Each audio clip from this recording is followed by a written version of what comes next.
Oh boy, chat.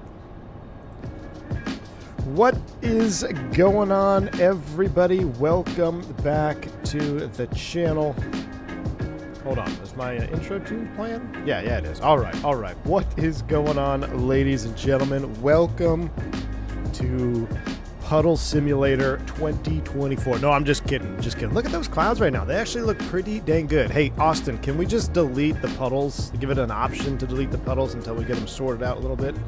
Everything is actually looking pretty decent, but ladies and gentlemen, this is the night. I can't believe I'm doing this to myself. I don't know why. Something is drawing me back in here, and I'm 99.9% sure it's the Felis 747-200, the GOAT classic long hauler. I mean, guys, this is the best aircraft in all of Sims to do a long haul in, just hands down. From a DME updating, INS nav, fuel management, workload, you will do a long haul in this thing and you will not get bored at all because you're constantly trying to make sure you don't fall out of the sky. And I absolutely love that about this aircraft. Now, we had some blunders yesterday. We definitely had some blunders. I may have rolled it, but I'm just selling airplanes, you know? All right. So we recovered. I think I fixed my issue with my hardware. I have niche hardware, force feedback, so I think I have that dialed in now, hopefully, fingers crossed. We are also going to fly the actual departure instead of just willy-nilly bank angle check it right after departure, 50 feet hard right turn. Probably not advisable in a heavy 747, so especially IMC and at 9,000 foot field elevation. So all of those were definitely user error. Now, tonight's going to be a special one. Even if X-Plane's not your thing, I do ask that you stick around for the in-flight movie. Brought to you by Green Dot Aviation and Nabil Airframe Films, who's done the intro trailers to our Barry Seal stuff. This was one of his first video edits that he did for Green Dot, so I'm super excited to watch it. I have not watched it past the first 30 seconds. I've been waiting to watch this Green Dot since it came out to do it live on stream. I'm familiar with the accident. I think it's going to be a really good green dot that we can break down. It's a long one. It's about an hour-long green dot, so with us breaking it down, it's probably going to take close to 2 hours. That's going to eat up a good portion of our 4-hour and 40-minute flight up to John F. Kennedy here on Sunday night. So who's ready? If you're not ready, too late, because we're going. If you are ready, hit that like button. Let's just let's do it. If you want to see more 747 content too, make sure you hit the like button so we can continue to do more of that. I'm going to skip the shout outs because we've got a lot to get set up. We have a long stream. Puddles need to go. Everything else is doing better. Frames, 50 FPS here. I enabled a plugin in the settings, the Zerk fitting plugin, whatever it is. Seems to improve FPS pretty good. I downloaded the Tide models Bogota, but I loaded into a green field. So, here's the other thing. Someone asked me what would make me come back to X-Plane more frequently. You need to get rid of the freaking organization of the scenery index file. That should be done automatically. Apparently, when you buy a Payware Airport and install it to the custom scenery folder, you're not done. You have to go finagle and modify stuff. And I remember doing that after I'd already rage quit and uninstalled it. But you need an ortho platform, whether it's here's a website, go download it from our website, and you need to get rid of the ants. And you need to get rid of the organizer. No, X organizer, I'm not spending $15. I own it. I'm not going to. You shouldn't have to spend $15 to organize files that a developer should have done automatically. So that's unacceptable. The standards have changed. X-Plane needs to get on that. They need to figure out some way, even if they include some sort of their own X organizer, or they can license X organizer or something and say, hey, every time you install scenery, run this program here, and boom, voila, it'll be installed for you. Because people in 2025 do not need to be going through CFG edits. So anyway, apparently that's what I had to do. I had to reorganize it, and I just gave up. I Alt-F4'd it. So we're at the default Bogota. Rant over, though. With that said, look at the environmentals, y'all. I mean, this is, I know if you had a custom scenery here, imagine this airport with custom scenery, no ants and puddles. Clouds and lighting looks pretty good. Quads and lighting looks pretty good. So we're making, well, I say we, X-Plane, you're making steps in the right direction for sure. I've got a lot more thoughts on that. I've been thinking about it all night after yesterday's flight. Is like, man, I'm impressed to where it's going, and I feel like they're stepping in the right direction, but I feel like they're stepping over some key items that they need to address. But anyway, let's go ahead and, like I said, skipping the shout-outs chat. Oh, look at this. Look. Beautiful cockpit. Wait for it. Wait for it. Wait for it. Night vision cockpit mode. I believe that's already being worked on. There's definitely a bug. I know it's a bug. This is a beta. But at least you get a glimpse of what the cockpits may look like if they get that sorted out. So I'm excited. At the end of the day, all those negative things that I've just been ranting about are nullified when I get to fly the Felis 747, because the Felis 747 is amazing. So no more chat. Let's go. Battery switch coming on. I'm going to go heads down here for the next like 5 minutes. I'm going to just not look at you in the chat, and I'm going to get this airplane booted up and ready to go. So here we go. Follow along with me. Battery switch is on. We do have ground power on, so we'll go ahead and I forget the split breaker. Yeah, so that's external power. Power bus is on. That looks good. I guess we can power galley number 1 because we're going to be boarding. With that on, let's go ahead and get the Gasper fans on. That looks good. I'm going to juice up the panel lighting here because, again, apparently we still have some bugs with the lighting indicators here, but that's fine. We'll come back to the flight engineer panel after I power up the normal standby. There we go. Now our fuel is powered up. Up to the overhead, let's go ahead and run through a flow here. So going down the flow, yaw damper off, anti-skid is off, body gear steering is disarmed for now. Let's go ahead and juice up the overhead lights. Matter of fact, I could probably zoom in and resave this view, huh? Let's zoom in and resave it right about there. Boom, shakalaka. We're done there. Okay, over top. We're going to go standby, standby, standby. And flight starters off on that side. Everything looks good. Coming around here, we're going to go nav lights, logo lights on. Seatbelts no smoking is off. That looks good. Arm the emergency exit lights. We're in standby. Flight starts are off. Anti-ice. All that looks good. Coming up here, radio master 1 and 2. Stall warning test. Over rotation test. Mach airspeed. I'm pretty sure we heard all of those for real life, courtesy of Bluey. I'm pretty sure we heard all of those in real life yesterday on the departure. So I can tell you that they do work. Propellers stay off. That looks good. Come down here to our cockpit panel. We'll reset that warning light. That looks good. I think I'm going to just INS nav align this. I'm going to quick INS nav align because it's just easier. We got 76 waypoints we have to program today, and we're going to have to cycle waypoints. So I'm going to just auto INS nav us. All right, everything else looks good over there. Hydraulics are still off. Now, curious, if I pressurize B, is that going to give me some brake juice? Yes, it will give us the brake juice that we need. Let me hide the yoke real quick. Yes, brakes are juiced. So now we can go ahead and electric hydraulic. That can come off. I don't know if that pressure bleeds away or not. We'll come back to this panel here in a little bit while I'm staring at it. Our cruise altitude, we're going to go to 38, I believe, is our final altitude. So that looks good there. Okay, come down here. And before we do any INS stuff, we need to get up on Bogota delivery, 21.6. 21.6. And then before I call, we're going to load the aircraft to get the loading process started. India Kilo Papa Uniform, runway 14 left. Flying flight level 360, squad 2256. Okay, so they're blasting off 14s. Okay, payload. So, taking a look at our payload here. Avianca 244 is cleared via the... We've got a, I gotta turn it down a little bit more, hold on. Just background chatter for now. All right, passengers, we got 277, 61,000 pounds. So board and load. That is starting. Going over to our fuel. Actually, let's go INS, quick align, because we're going to do plenty of INS stuff today. We're just going to quick align it right now. If you don't know how to align your INS, you just put in the present position, start the INS nav, and have it count down. We're just going to skip that process because we're going to do a lot more with the INS later. Fuel, we need to come over to our refueling panel. Now, SimBrief, I've been hearing you're supposed to take more than what SimBrief gives you. We do have an alternate of Philadelphia. 141.4, we're going to take 150,000 pounds. So 185, so we need to go, let's go 155, and we will drain that amount. 155,000 pounds. Call tanker to add, drain this amount. Okay. Tanker is doing the tanker draining situation. With that done, now we're going to call ATC. Now I filed the zip something departure, but this is our first fix, Zip Korea. They're blasting off 1-4, so that is the correct way. Hopefully he doesn't give us some crazy RNAV. I put a note in there. I said I'm slant alpha and INS en route only.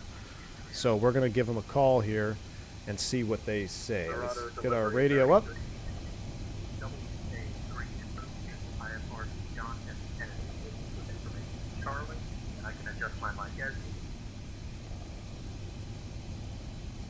I should also bring up my flight plan. Yeah, if you're able to adjust the mic a little more, that would be great. Now, let's not get kicked off of Bogota control, because these are literally my favorite controllers in all of the VATSIM Iveo Premium network out there. I love Bogota. Colombia is like the best controllers I've ever been around in the sim world here. So I'm hoping we don't get booted. AW202, good afternoon. Clear to Kennedy by Takeoff 5. Now, is there a way to lower the volume of V-Pilot? 340, squad 2226. Because I feel like my V-Pilot traffic is a little bit loud. Clear to Kennedy as far here, the Takeoff 5 hotel departure, runway 14 left. Like, you know, in Microsoft we have other aircraft that we can turn down that sound? Squad 2226. Let's see, we're going to call them. You can use cockpit volume control as well. Oh, not for the audio. I'm talking about just. No, I'm sorry, that was not good English. Not for the controller audio, for the other aircraft audio. Is what I'm referring to. Have a great weekend. Thank you. Oh boy, here we go, chat. Bogota, good afternoon. That's Avianca 357 Heavy, clearance to Kennedy. Omega 357, clearance, good afternoon, clear to Kennedy by Pacifica 5 hotel departure, runway 14 left, flying flight level 380, squad 2255. Oh my gosh, he gave it to us. Alright, cleared to Kennedy via the Zipacura 5 hotel departure, 14 left, flight level 380, squawk 2255 for Avianca 357 Heavy. Omega 357 Heavy, repack correct, monitor ground 121.8. Monitor ground 21.8, Avianca 357, thank you. Ah, I love Bogota, man. Alright, there's our flight plan. I'm going to pin that real quick so I can come back to it. Somebody says, hold on. Go into XPilot in-game menu, then select XPilot settings, and it should be a sounds tab. Let's see. So plugins, XPilot, settings, sounds. Oh yes, thank you. Just while we're at the gate here, thank you. Nope, no lossless scaling, just default AMD, 40 FPS with a million airplanes here on the ground. That's pretty sweet. See the ants though? So I did a test sector in VFR conditions, and man, it looks so great. We got to get rid of the water. The wet surfaces are super overdone here. Super overdone. But it's okay. All right. I'm still ignoring the chat for the most part. A lot of work here. We're getting set up. Let's get the APU fired up. We're going to go start switch on. And then we're going to do a little fire test, fault test. B. I know you can test both of them. There we go. Beautiful. And press and hold the start switch. Boot it up. Let's get the APU fired up. Once the APU gets fired up, we'll get some bleed pressure on. You can see our fueling totalizer is still working there. How are we looking? We are still draining. Fuel on board 1994. Why are we going up? 155.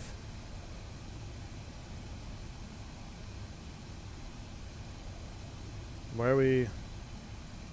You had to fill it up and then drain it? Okay. Maybe they had to fill it up. We are draining. Reflection of the plane on the airport glass looks nice. Yeah, you can see this here. And that's actually the aircraft behind us, which is pretty cool. So there are good things happening in the sim. Good things are happening.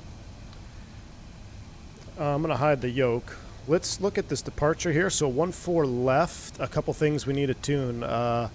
Zipacaria 14.7. We're going to throw you in there. You can see our bleed pressure is bled off. 14.7. That's going to be Zipacaria. Then after that, I gotta actually see what we have filed here. Zip direct Echo Juliet Alpha. So it's not on there. So Echo Juliet Alpha will be our next waypoint that we'll use. So let's do some programming. Let's go ahead and select waypoint 1, remote, and waypoint 1, remote. We're all tuned up. APU should be up and running. It is. Bleed source APU open. Get our bleed valves open. We'll go PAX half.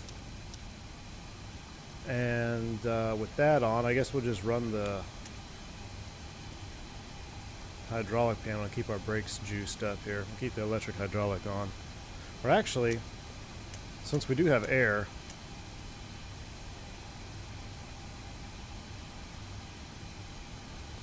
keep the hydraulics on, I guess, for now. We'll run the packs. That looks good. Recirc fans are coming on. And we'll leave the auxiliary power connected, so we kind of like have a split load on the GPU right now. That looks good. Galley control, bus 1, 2, 3, and 4 are coming on. That looks good. Upper deck chiller is off. That's in normal. Alright, we are checked out and good to go so far. Now it's time to do some waypoint programming. This is where it gets really exciting. So, I have our our Sky Vector stuff here. Mickey G, my man, thank you for the 46 months of support. Don't forget your pre-stall spin aerobatics checklist on departure this time. Mickey G, I appreciate you, man. I'm hoping we're going to go ahead and we're going to need to go ahead and not do that today, Mickey G. I appreciate the support, man. Thank you for the 46 months. We're going to be pro pilots today, hopefully. Fingers crossed. Fingers crossed. All right, waypoint 1. I'm going to program the VOR, even though we're going to fly it raw data. So 0501.0, 0501.0. Wait, 0501.0, 0501. Starting off strong. 0501.0, insert. Now, chat, you are just as responsible for the number entry here as I am. So if I screw it up, you got to let me know.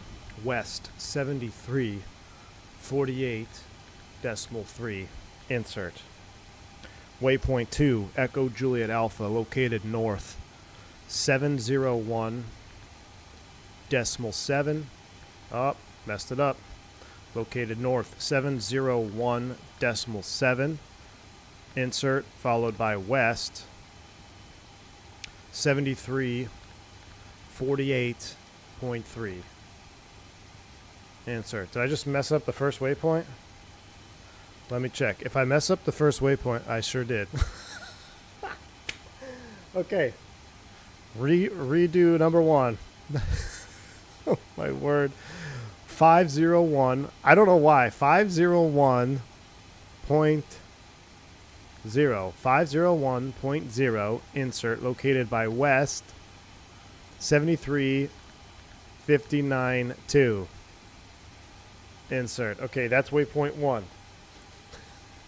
Yeah, you need to do a bunch of ERPs in chat if I mess these up. Waypoint 2, 701.7, check. 7348.3, check.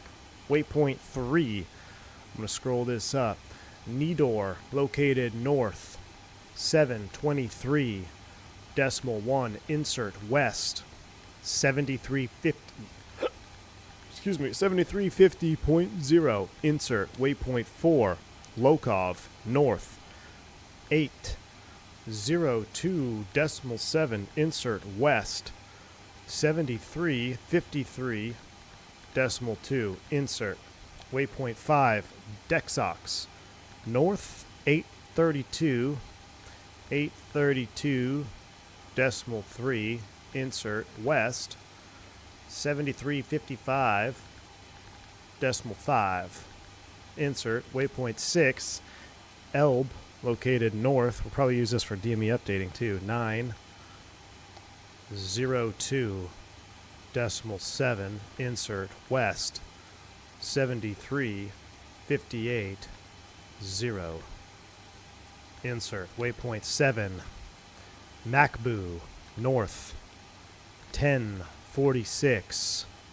Decimal 2. Insert. West. 73. 44. Decimal 6. Insert. 2 more. We're going to do Oblaks at waypoint 8. Thrust set says 58.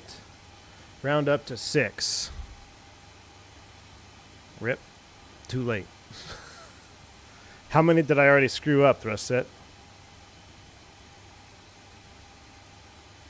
Was I supposed to be rounding up? I've never rounded up. I've always just dropped the last digit on that. I've never really had an issue. I'm going to go with the way I've been doing it. Waypoint 8. Now I forget which waypoint I'm on. Are we on Oblaks? Yeah, we're on Oblaks. North, 1111.8. Insert. West, 7341.2. Insert. Last one is waypoint 9er. North, 1353.0. Insert. West, 7320.0. Insert.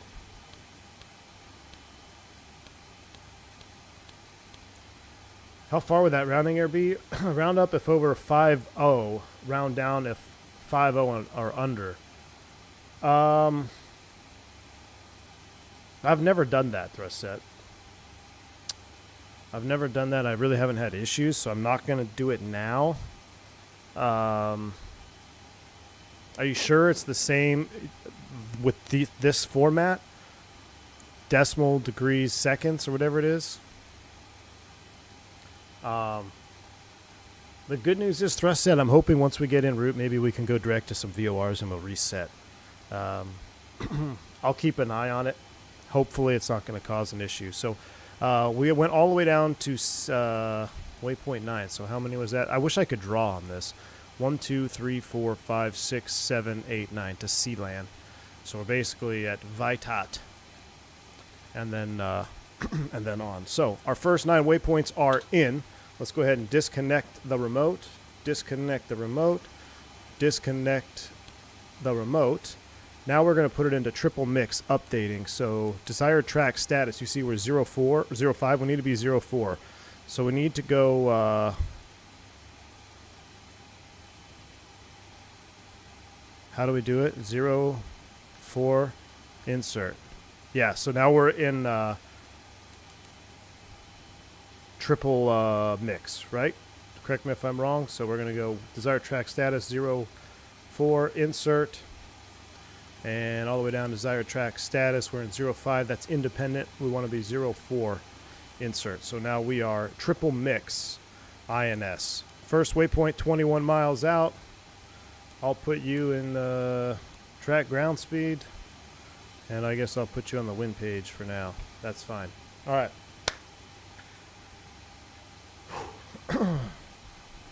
Now I can welcome the chat back. Are we at 200 likes yet? We're at 130. I'm actually very impressed. Thank you all for smashing that like button. All right. How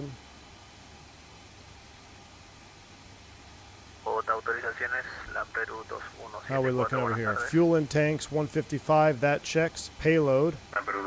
We are all loaded up. Wonderful. I'll turn the radio off for a second. So, performance calculation. We're going to get that now. Sync data from sim. Read from sim. Set V speeds and bugs, stab 4.6. Okay, now a couple things before we do our before start. We got to run some checklists, and then we'll start disconnecting, and we'll be ready to get out of here. Before start checklist, pilots, begin. Before start checklist, please. Gear lever and lights. Down and check. I'm going to turn the gasper Brakes. off. Parked. Start levers. Off. Radios. That's me. On and check. Flight control, hydraulic power. On. INS. Nav. Check and nav. Compasses. Slaved. Window heat. Hold on. Dang it. On.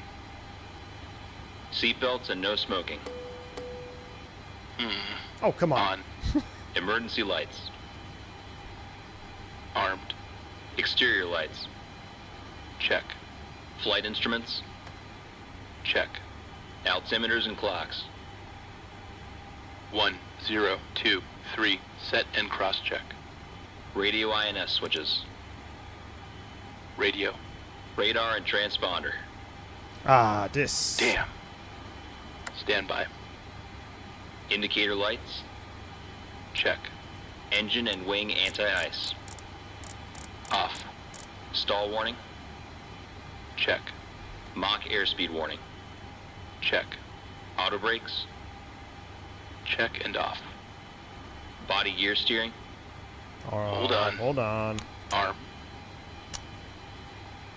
Anti-skid. On. Autopilot and flight director. Check and off. Takeoff warning. Auto flight enunciators. Check. GPWS. I don't know where that freaking switch is, so we're going to skip it. Instrument warning. It's the one that tests all the Check. stuff. Oh, there Flight it is. director computer selectors. Right there. I just saw Check. it. It's all good. Instrument source selectors. Normal. Reserve brake valve. Closed. Spoilers. Down. Static selectors. Normal. Oxygen mask and regulator. Check and emergency off. It's just me. Brake pressure. Check. Stabilizer trim. Check and on. Rudder and aileron trim. Check. Checklist completed. All right.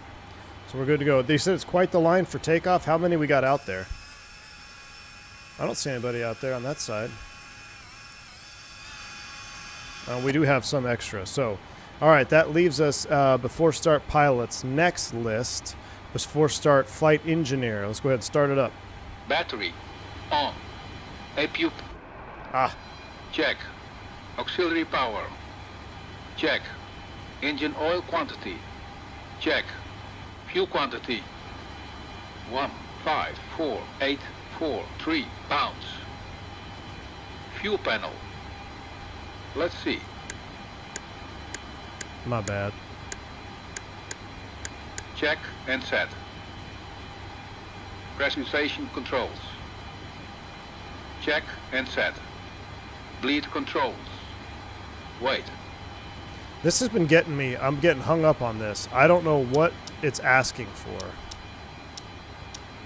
I've tried all the available. Packs off, bleeds open, bleeds closed, packs on. I've tried every which way. So I know pack valve should be closed before start. Bleeds need to be on. So maybe not the gasper.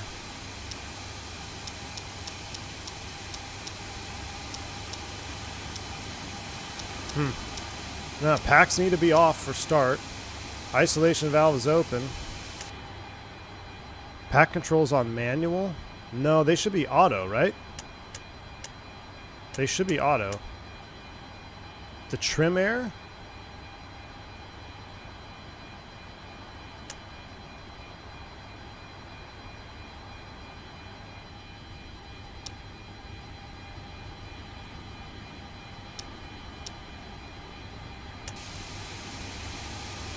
No. Bleeds open mid 1/2.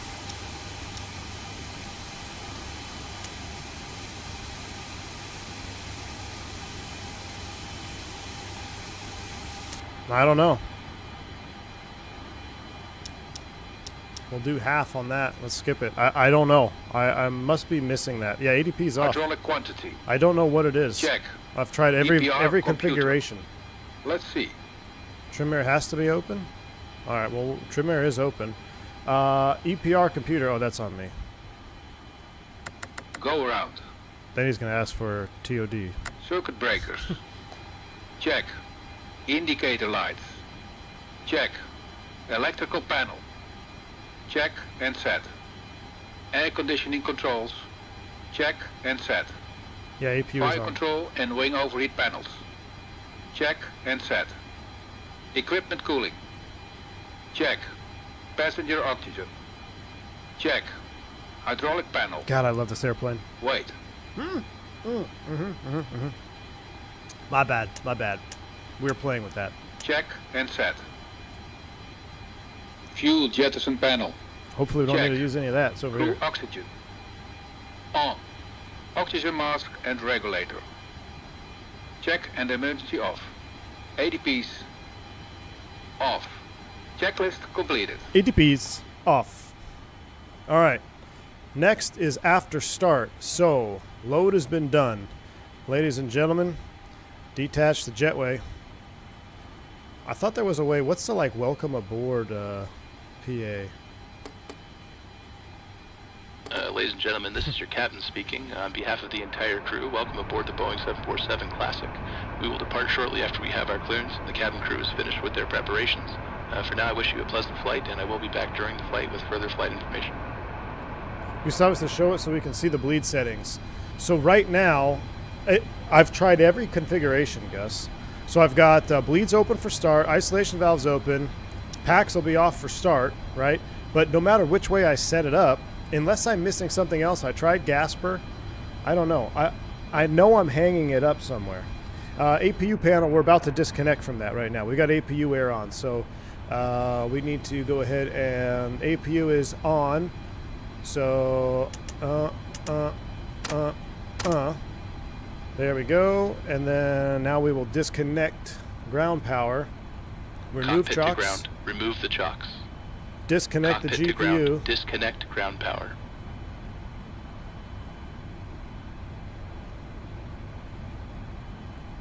Close the right door. I don't Chocks know why that- removed. I don't know why that door's open.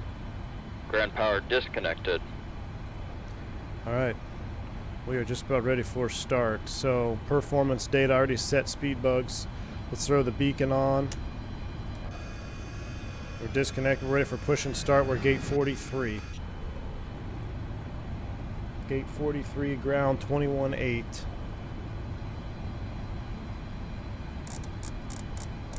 And we need to turn on number 4 hydraulic.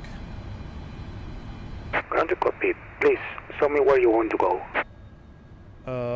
Actually, we'll cancel because he may give us instruction. Electric hydraulic is coming on. 21.8 is up. Let's go ahead and get out of here. Bogota ground, Avianca 357 heavy, gate 43. With information echo, ready to push. Oh, that's the wrong one. 1-3, report rated taxi. That was partially blocked. Can you repeat for Avianca 357 heavy? 357, push and start approved, spot 1-3, report rated taxi. Push and start approved, spot 1-3, call ready taxi, Avianca 357 heavy. Alright, push and start Ground to approved, copy. spot Please, show me where you want to go. 1-3? Where's 1-3? Did he mean 4-3? Let's see, is there a spot? Bogota ground, good evening, Delta 1208, heavy information, echo, push and start, 8:30. Delta 1208, for Boeing 747, we're spot 1-2. 1-3 is just there by Bravo 8. Ground to copy. Please, show me where you want to go. Right there. Ground to copy. Tower is driving up. Spot 1-2, we'll copy taxi, Delta 1208 heavy.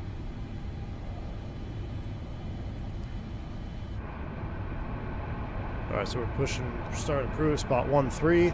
We got a Delta Heavy, we got a 7-4 behind us. Cockpit to ground. Ground to cockpit. Alright, pushback approved, spot 1-3. Use caution, the 747. Look at the waving cloud situation here. It's doing some weird, funky loading thing, but I'm pumped. Let's go, baby. Let's go. Buenas tardes, Lampedusa 174, nos encontramos en PA 104, nos encontramos en el proceso para pista, rodaje pista 14 derecha. Okay, all doors and hatches are closed. Ready to connect. Charlie, then November Alpha. You are taxi over Papa. Ready to connect. I do have our cafe con leche. Ready to go, chat. I love Colombia, man. I'm gonna move down here.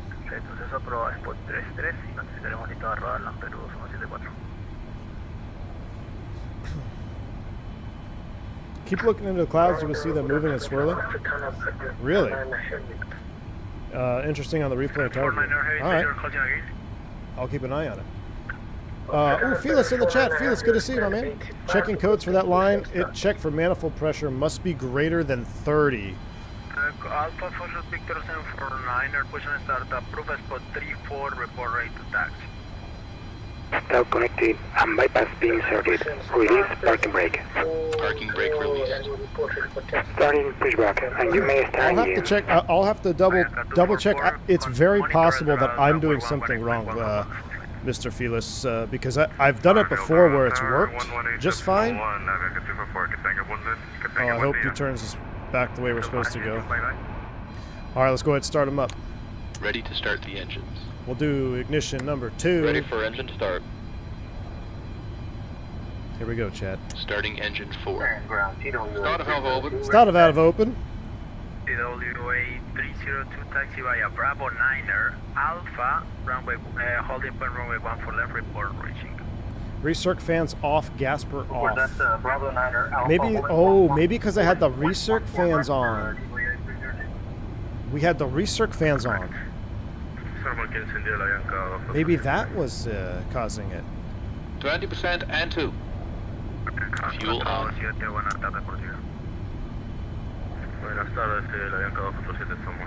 Yeah, you can hold with VOR nav, absolutely.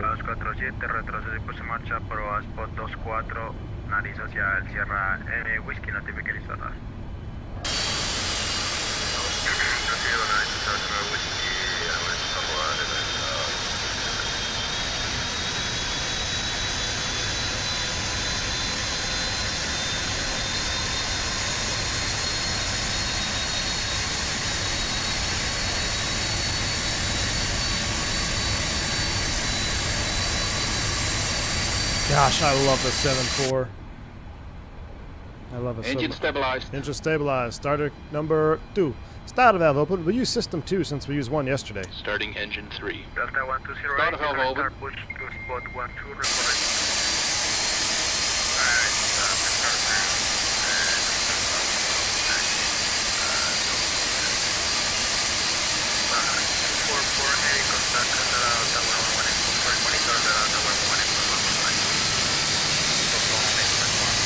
Oh Josh, those engines are windmilling. These are starting. This one's starting, that one's running. I might have missed the N2 call. I did. Fuel on.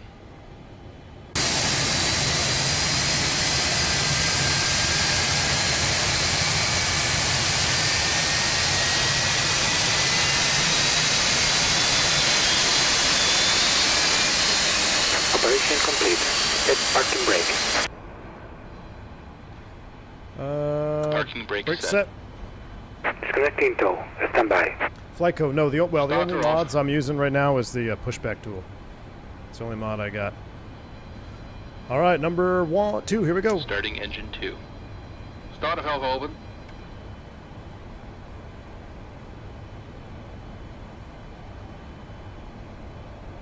Engine stabilized. That's stabilized on 3. Probably went a little early on that. 20% and 2. 20% and Fuel 2. on. I love it so much.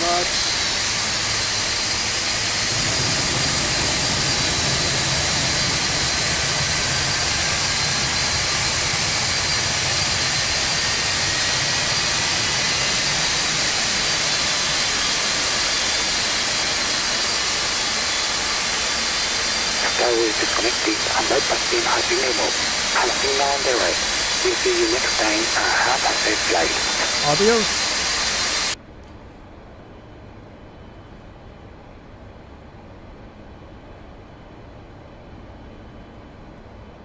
Where these crazy gringos fly on this plane? Uh-oh, what I hit? Oh no, I don't want to be INS yet. Radio nav. Engine stabilized. Last one, here we go. Starter valve open. Starter valve open. I tried yesterday, half packs checks the checklist. So strange that it doesn't work for you. I'm still not convinced that I'm said it. There's something I might be missing. I'm still convinced I'm missing something. Because one of the first flights I did after I bought it and did a first test flight was it worked fine. So light up. I gotta be messing something up. I wonder if it has something to do with being on the APU panel with the APU bleed on and ground power. I don't know. I don't know, man. Felis said it wasn't the recirc valves. He said their recirc valves aren't in the code. It's got to be over 30 in the manifold pressure.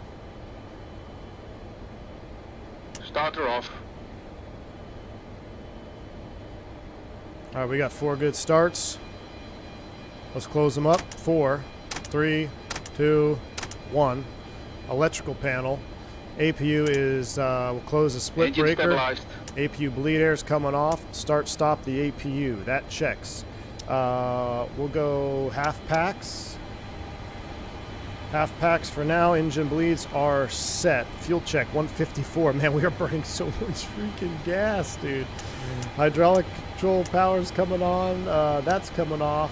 Aft heat, where you at? No. Aft cargo heat, there it is. Aft cargo heat is set. Fuel heats are off. Oh, I did auto off.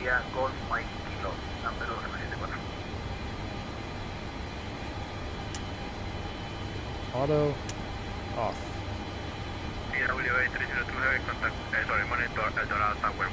After start, let's go. After start checklist. Flight recorder. On. Start switches. Off. Beacon lights. On. Brake pressure. Check. Start levers. Idle detect. Engine and the ice. Off. Electrical panel. Check. Back valve. Open. Dual warning lights. Out. Hydraulic panel. Check. Flight recorder. On. After start checklist completed. We're going to select flaps 10, 1, 5, 10, selected. Flight control check.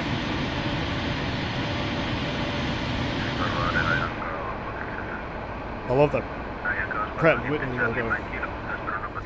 Alright, we are, let's see, that's up, that's armed, auto brakes are off, window heats are probe heaters are coming on, anti-ice is off, trim is set 4.6, flaps 10 indicating.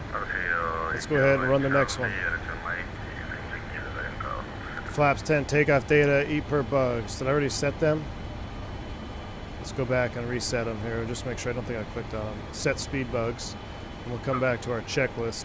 So I know it says 16. Can we follow the traffic at 12 o'clock to holding for over 1 for lab recording? Okay, follow the Delta 777 ahead for 14 left over point for Avianca 357 Heavy. Stabilizer. Oh, sorry. Okay, we'll follow Delta traffic ahead Avianca 357. Parking brake released. All right, inboards are coming on. I'm going to have to run the checklist here. We got to get rolling. I'm going to have to move Taxi some things. checklist, please. Flaps. Flaps 10. Flaps 10. Takeoff data, EPR and airspeed bugs. Set and cross-check. Stabilized. Stabilizer trim. Set in green band.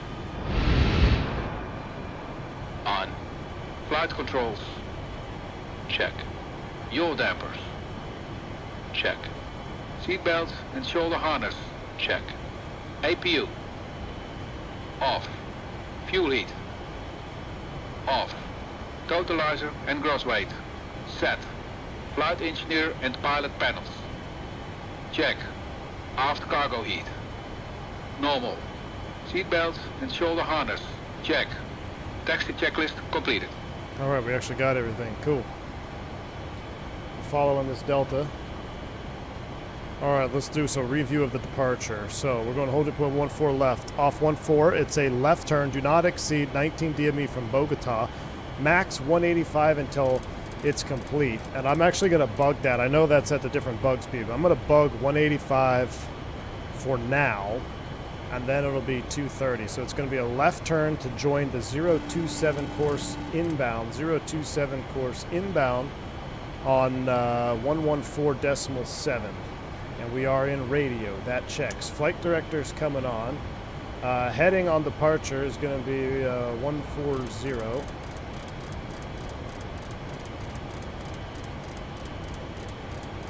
I'm blindly following Delta here, which is always suspect. It'll be 140 for runway heading until we make the left turn, intercept the 027 inbound at or above 12.5. Top altitude 380. Climb via the SID is going to be, what's the top altitude on the SID? Zipakira 5 Hotel. We'll just call it, we'll set 17 because that's the more conservative one. We're not going to BUV or SUV, so I'm going to set 17. That doesn't make sense. OSU is 17. We'll set 17 because that's, we should get a clearance at. We're not going to BUV on our flight plan. All right, get back on the center line here. I'm not sure how many lights we took out. JJ Stevens, thank you for the $5 super chat, man. Appreciate you. Would be cool if you did a shared cockpit with 2 other people. Co-pilot and engineer would be realistic if you pulled it off. Definitely. I really want to do a shared cockpit with Fly Navy. So get him rolling on the flight engineer station. We both have a special love for these old school birds, so I think it would be really cool. Ears. Oh my word. Sorry, chat. I'll send you a flyby view, but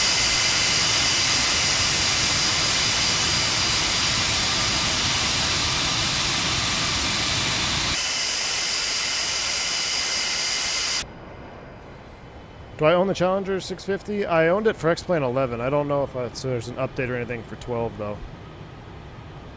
I went to your monitor that out tower 1181 looks like 1181 just to let me take it.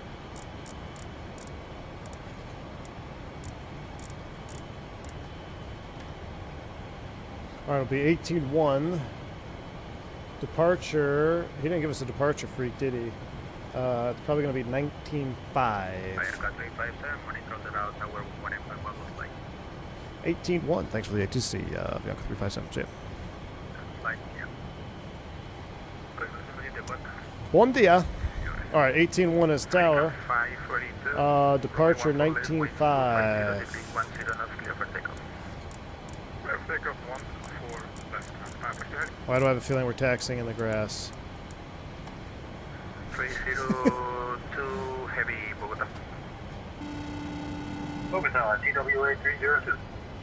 302 heavy behind 500 traffic watching, on 200 departure, likes. land Liking is runway free of charge. 14 Chat, can we smash that like button? If you want to see more 747 content, just let me know by hitting that like button.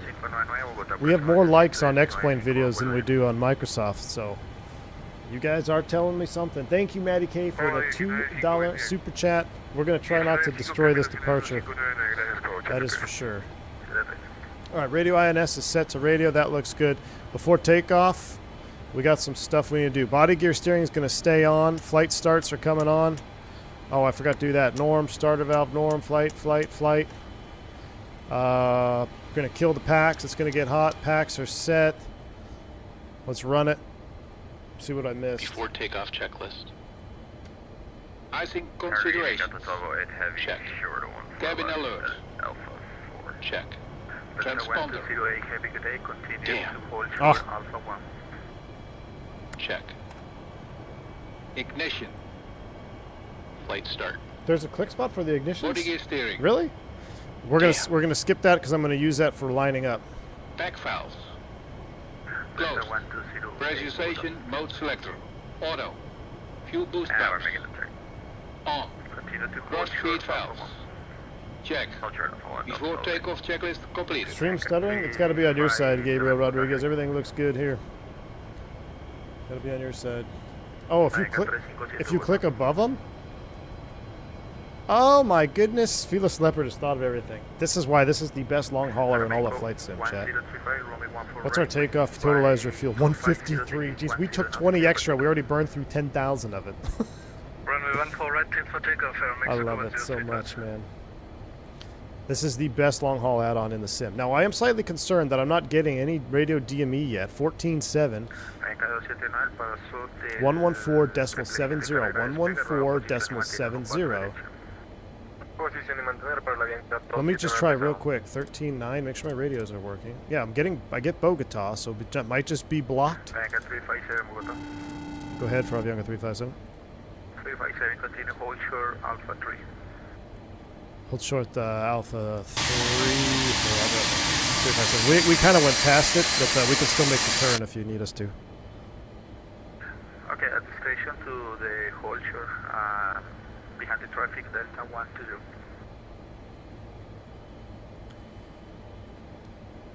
Okay, did you want me to hold short behind the Delta traffic? Yes. Okay, hold short 14 left behind the Delta for Avianca 357. American 542, contact Bogota approach 119. Double track Jim 4.6 is set. Was it 19.5 or 19.1? Waypoint 1 is the Zipachara VOR, which the desired track is 025, which checks out for the 027 there. Approach 119.5 American, Mexico. Alright, let's go ahead and get the yoke cam up.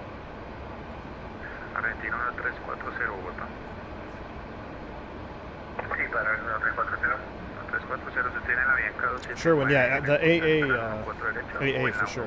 Go to the menu, view screenshot control. What? I don't know what you mean. Felis says try override mode. It could be a low signal below the threshold. Try override mode. Alright, override mode is on.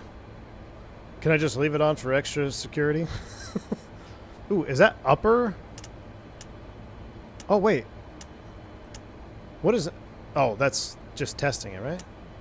Up LT, down, okay, 147. It picked up Bogota. I think it's just because where we were at. You can tune the RCS, the ants effect. Go to the menu. View screenshot control. Menu view. 30302, continue hold short runway Kilo 1, please. Continue hold short, Is it going to pop me out? Oh. What is this? Now what? And I have RCS off.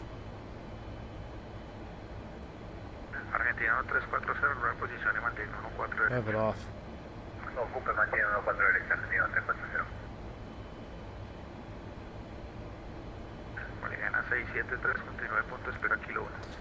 I don't need frame gen. I got 50 FPS in Bogota right now. I'm fine with that. The thing with lossless scaling is it's great if you're not streaming because it won't go through on OBS. I said it on the last stream. It was like even though we were landing in like 20 FPS, it felt smoother than 50 FPS with stutters that you sometimes get in Microsoft. Now, as of late, clearing that rolling cache kind of fixed those 2024 stutters for me. So it's weird.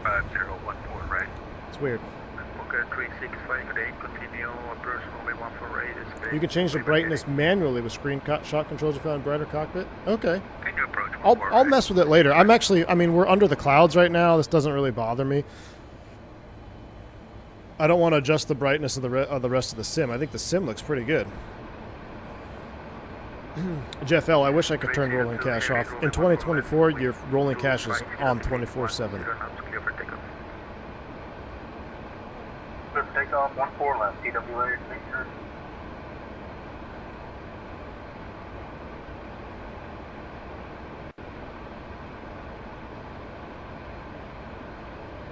The thing with X-Plane, it does simulations per frame, so if you're below 30 FPS, then the time actually slows down for you? Really? Well, that's unfortunate. Hopefully we don't run... I mean, flying into Kennedy will be the ultimate test. It's getting hot in the cabin back there, I'm sure.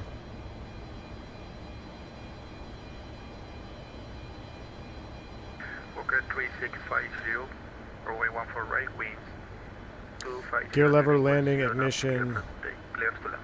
seatbelts. Clear to land, 14 right, Walker, 365. Argentino Sure. 340, por derecha. Let's see. 119.5.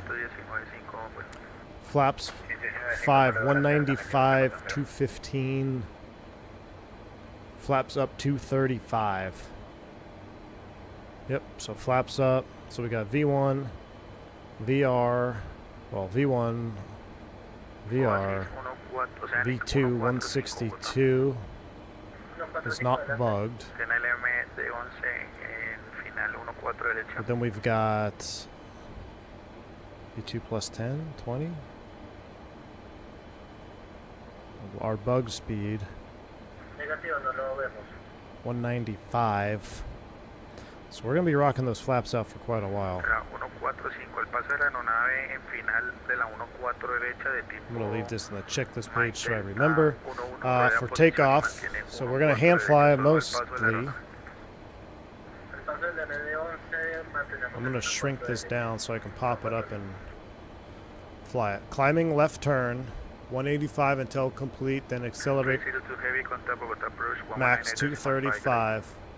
Inbound 027 to Zipacaria.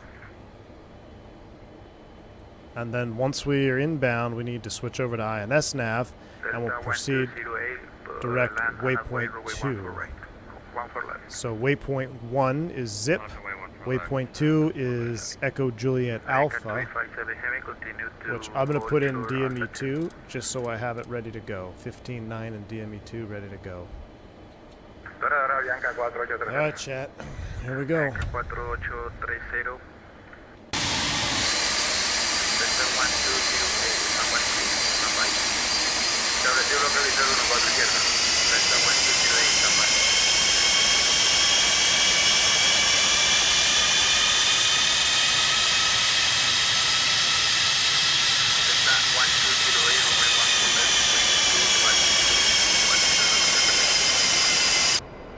Takeoff, 14 left, still to 12 weight heavy.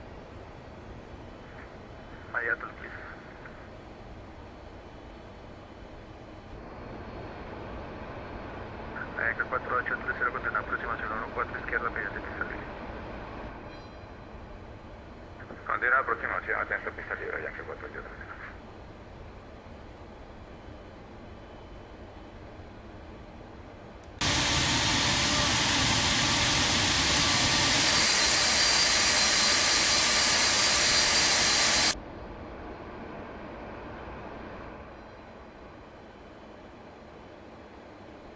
Walker 3650, contact ground 121 decimal 8, good day. On Engine ground, brake 21.8, Walker 3650, good day. Oceanic 145, There's the Delta. viento 250 grados 109, autorizado a despegar. Yeah, I can't change the outside view volume without going into settings. I'm going to have to deal with it. Delta 1208, contact Bogota approach 119.5, good day. In order to run the audio thing, you need Fly with Lua, and ain't nobody got time for that. Here in time for spin recovery tutorial. Autoriza aterrizar a Bianca 4830.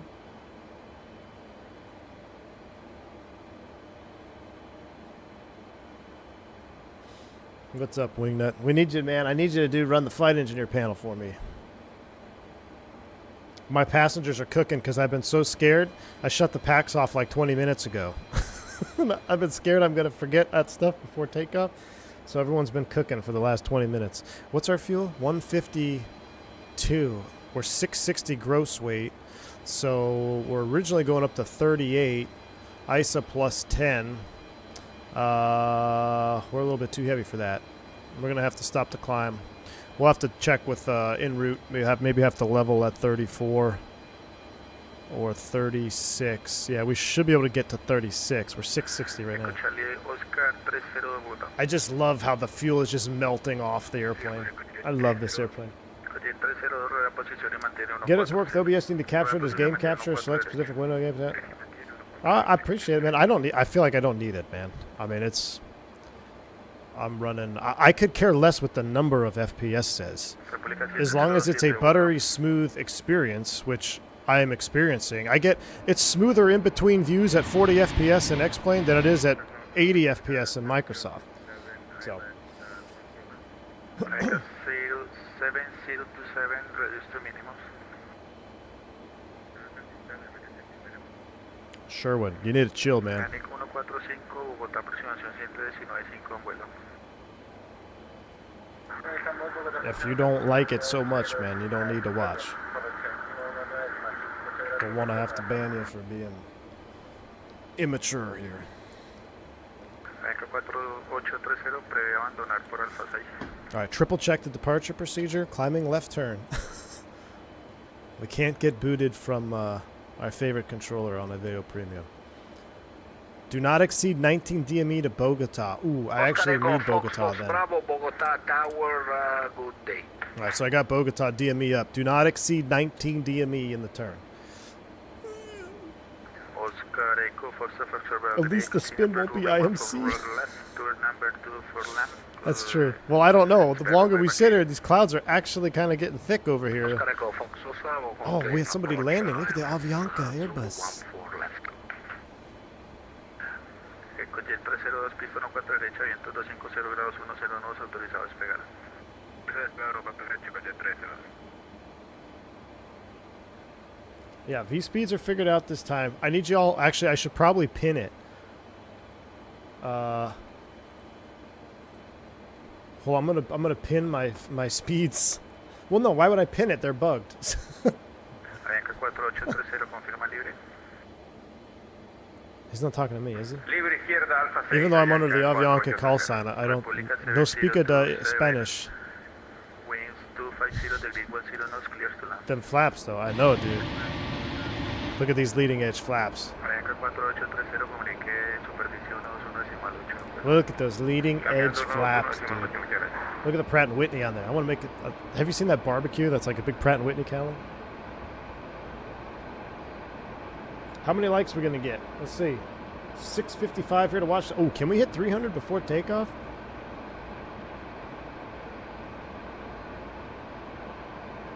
If we hit 300 before takeoff clearance, I'll do a flyby on the takeoff roll. Blast everybody's ears out. Oh, I guess we're blasting everybody's ears out. Okay, I can't control the outside audio in, like, really fast. So when I say flyby, if you're wearing headphones, just watch out, because it's going to be loud. It's going to be that loud plus some. Have I ever been to Colombia? Oh yeah, man. Tons of times. Flying, that is, like vacation. No. Shift 2 at 100 knots. All right, shift 2 at 100 knots. I'm airborne and en route. See you there if you don't overtake me. I'll try to... Zippy, which one were you? Were you in a triple or a neo? Were you... I think he just called you Capron. He's probably talking mad shit about me, right? Because it's like, oh, this Avianca. Oh.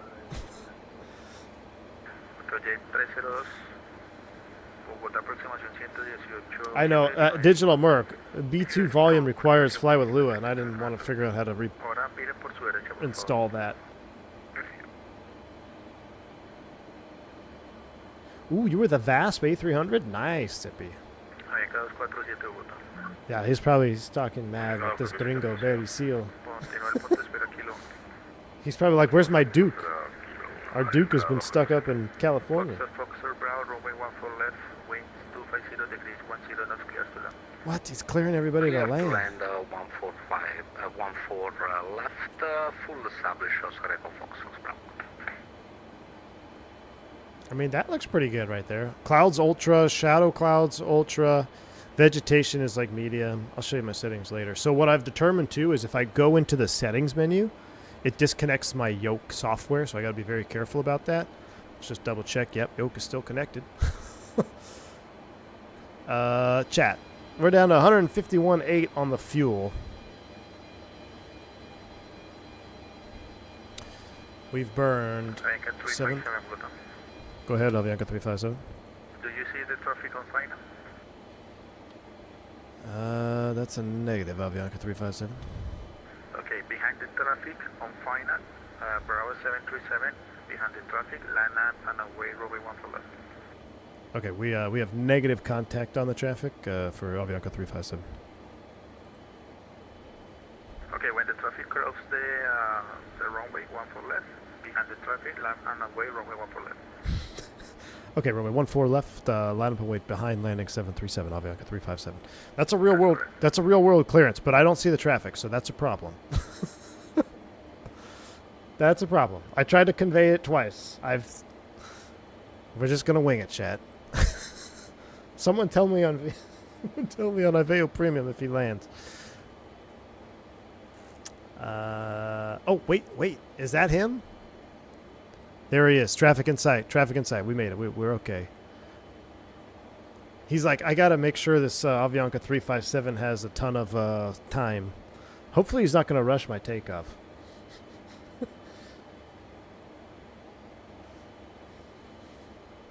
What's min takeoff?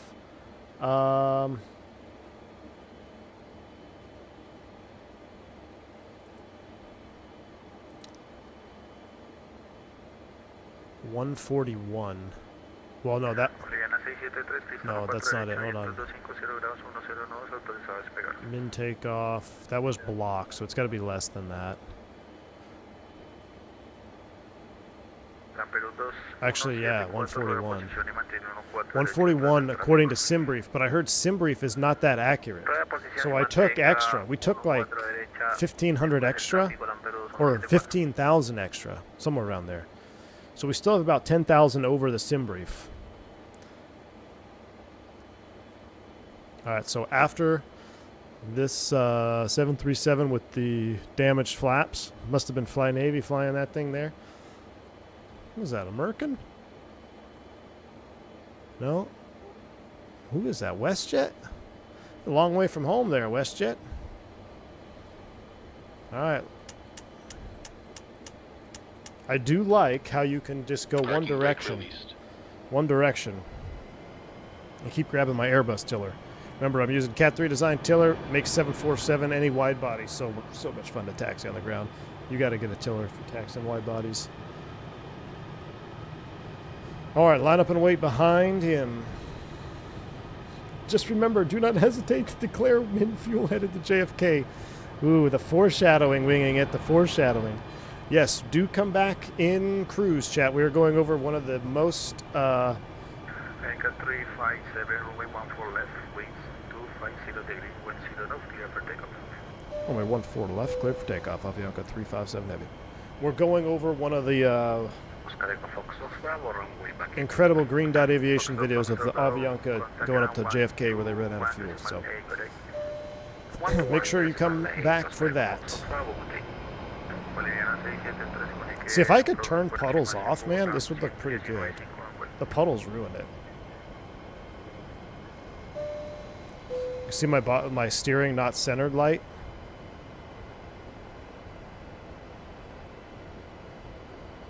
Gear not centered. Okay, now that's close enough. Gear centered. Body gear steering. Disarm. Chat, you ready? Yoga's in chat. Spool them up. 50. I'm scared. Resync our heading bug here. Runway heading. 134. Yoga. Stabilized.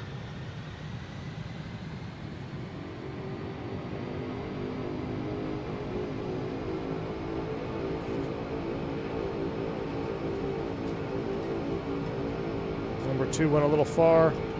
I need a flight engineer to set my power.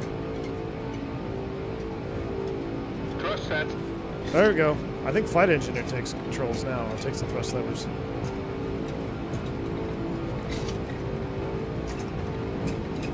Fly by.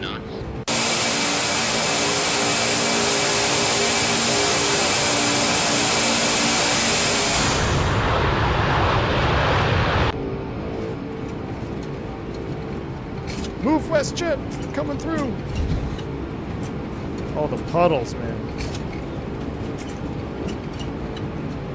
V1.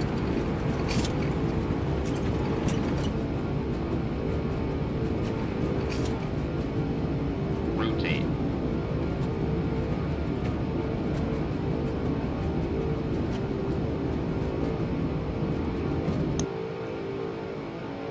Positive rate.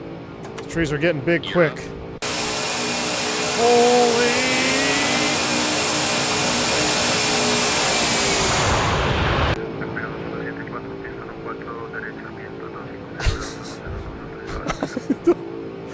I don't know about those trees there.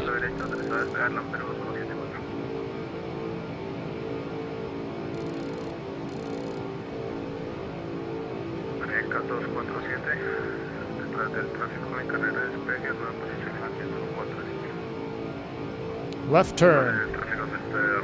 We're picking up DME2 or DME1, so I'm in the turn.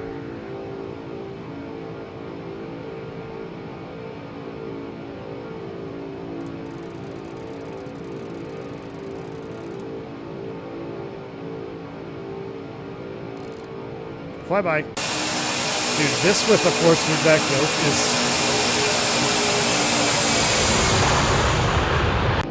honestly one of the most amazing things I've flown on flight sim. This airplane with this force feedback yoke. It's just, I don't know how to explain it. It's just amazing. Alright, turning left to join. 185 max in the turn, which we did, so now we can continue to accelerate to 230. There's flaps 5. Flaps 5.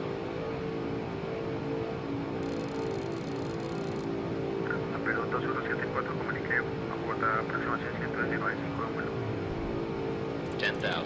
Contactamos 1195 Bogota, aproximación Lampedusa 174. Muchas gracias y buenas tardes. Con gusto, Avianca 357 Heavy, contact Bogota approach 119.5 119.5, good day, Avianca 357 Heavy.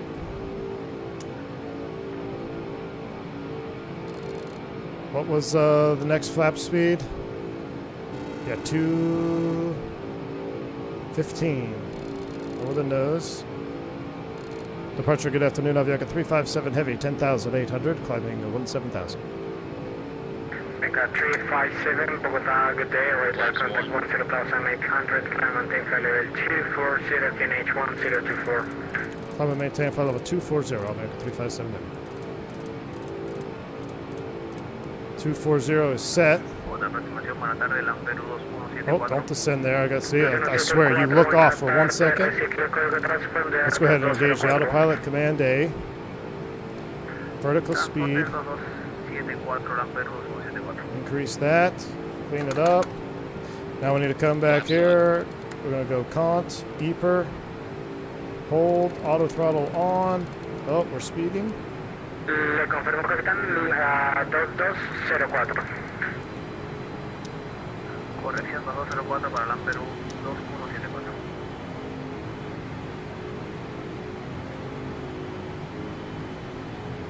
All right, we're going to the VOR, VLOC track. After that, okay.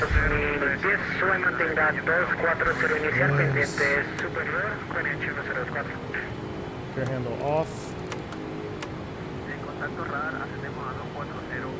After takeoff checklist. Gear lever. Off. Landing and logo lights.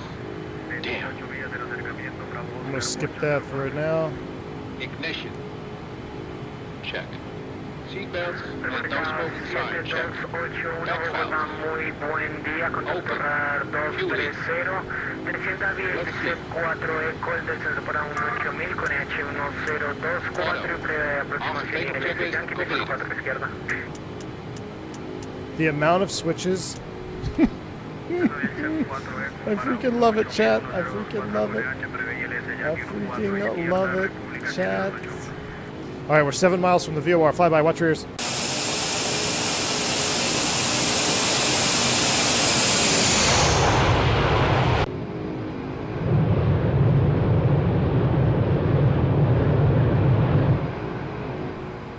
Still got to figure out the rain. They got to figure out the rain here in X-Plane. Let's go ahead and go radar on. Normal. Weather norm. Center. Map test. System 1 norm. 50. Turn the brightness up. Get you juiced up here. Next list is descend approach, so we're done with that. We'll keep you on the perf calc page. Let's fly the airplane. We're about to go over the VOR, so I'm going to reselect heading mode. Heading mode selected. Now we need to go to INS nav. INS nav selected. We need to go waypoint change 02 insert 123 and INS nav engaged. Altitude select mode is armed. Altitude select nav. And we're going to our second waypoint. 123 is behind? What do you mean? No, it's not behind, Gus. It's not behind. I didn't put these fixes in the INS. After Zipa Korea, we're going direct to our first fix on our flight plan, which is EJA. So Zip was waypoint 1. Waypoint 2 is EJA, a 15.9. So I could even put the 15.9 over here on nav 2. You could see 15.9, that's where we're headed. We're naving. Do we still want the 230? I'm going to bug 250.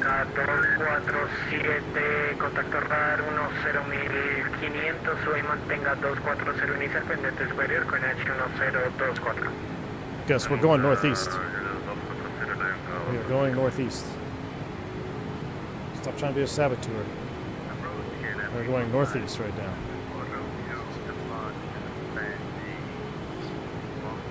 Alright, I'm going to turn this airplane down a little bit. My goodness. Alright, what else are we missing here? Outside air temp plus 11. We're right on the range. Let's go ahead and get engine and ice on. We're right on the limit. And it's still raining in X-plane standards. Chat, we did it. We did it! Man, I hope Felis Leopard saw me take off and made it. Hopefully I did justice from yesterday. Hopefully I have redeemed myself. If y'all don't settle down, I'm turning this thing around. Bruder and X-Plane play really well together. Wish it was good with Microsoft winging it. I tell you what, man. That's what I was saying, dude. I've flown a lot of airplanes with this Brunner yoke now. All of them in Microsoft 2024. I've flown a handful in X-Plane. This is actually the only jet that I've flown with the Brunner. Dude. The Felis flies good whether you're using a TCA side stick, a Warthog base. It doesn't matter what you fly with. It flies good. But putting it on a load control device like this, I was literally just smiling the entire takeoff. Now, I have a question about our takeoff power setting and balance field length and all that stuff because that's 2 takeoffs now where I don't think we've been overweight. But the end of the runway sure came up quick. Maybe I'm under-rotating. Maybe I'm rotating too slow. But we got pretty dang close to those trees at the end of that one there. Copa 411, contact Zero Tower 118.1, have a good one. We got pretty close. All right, everything is good here. Now, we're going to get DME updating working. I got to remember how to do that here. Let me have a sip of my cafe con leche. Let's go full screen cam. There's nothing else to see here, pretty much. That's an X-Plane thing. I don't know why it goes black between screen transitions on my OBS. I might have to look at that in the future. We're 250. Our power's set. We're in climb, not con, right? Let's go climb thrust. Not max continuous. We'll go climb thrust. Right. Now the thing is, technically you don't really want a DME update with a fix that's right in front of you. So we're going to hang tight for another minute here. Did we bury seal those clouds? Those trees? We sure did, man. All right, fly by, watch your ears.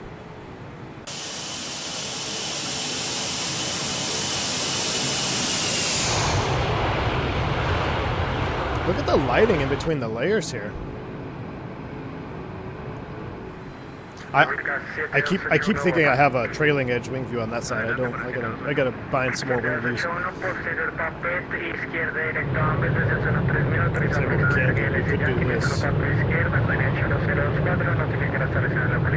on. I'm trying to. Sorry.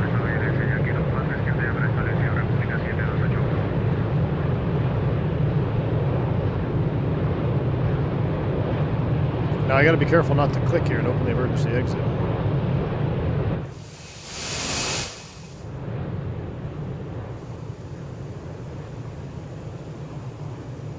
Not bad in between layer clouds right here. Not bad.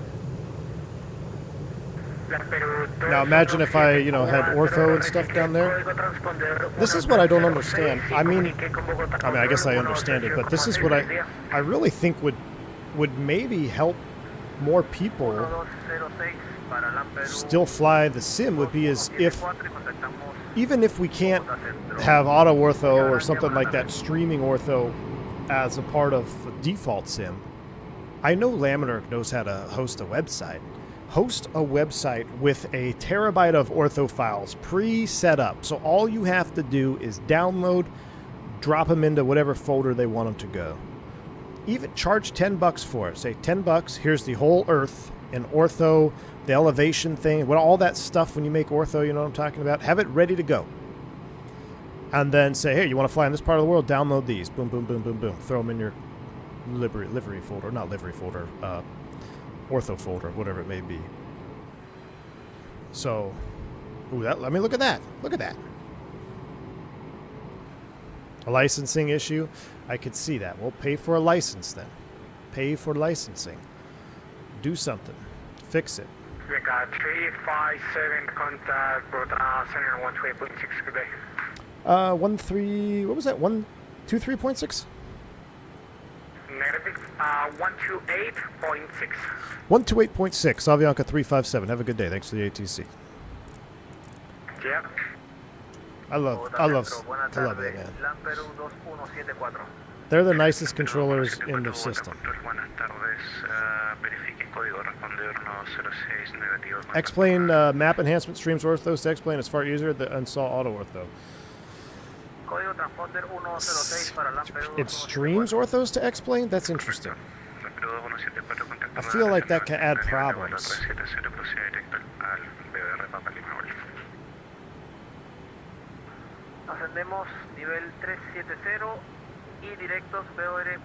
Oh, was my thrust levers walking?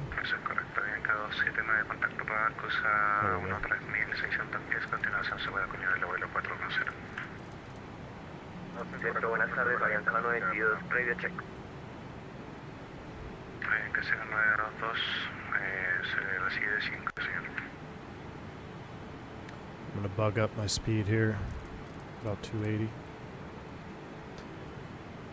This 1944, continue descent to 6,000 feet, Cali, QNH. Are they better than the IRL Bogota? That's debatable. I did have a Colombian controller try to kill us in Microsoft. You guys remember? It was actually when Gustavo hit the mountain. We had a language barrier to the maximum event live on stream. I think it was a language barrier issue. Center, good afternoon. Avianca 357 Heavy 22-7, climbing flight level 3, climbing flight level 240.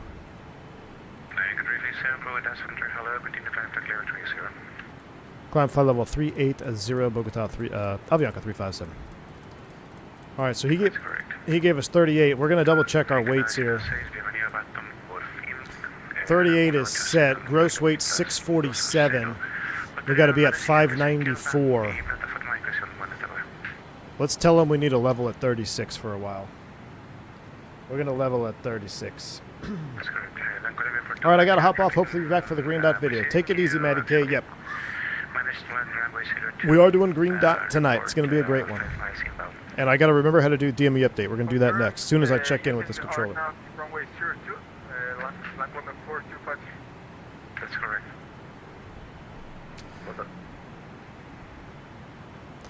I'm Bogota, Avianca 357.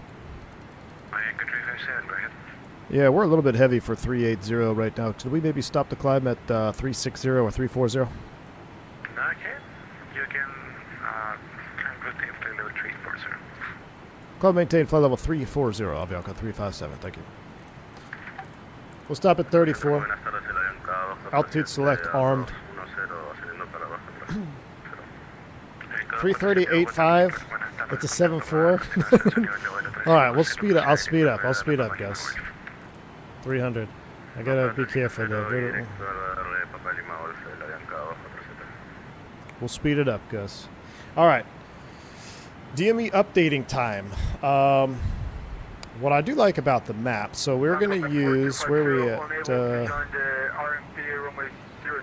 Can we continue RMP 02? Okay, I believe that's the question. So we're going to DME update off of Rio Negro. Is it 13.1? Let's see if we get 13.1 on here.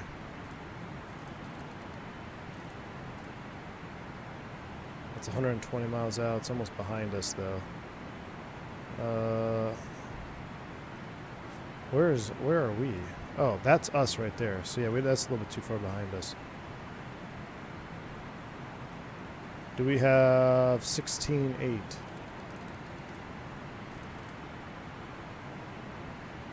No, it's blocked. Mast.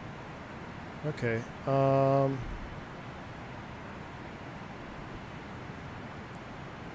What's this one?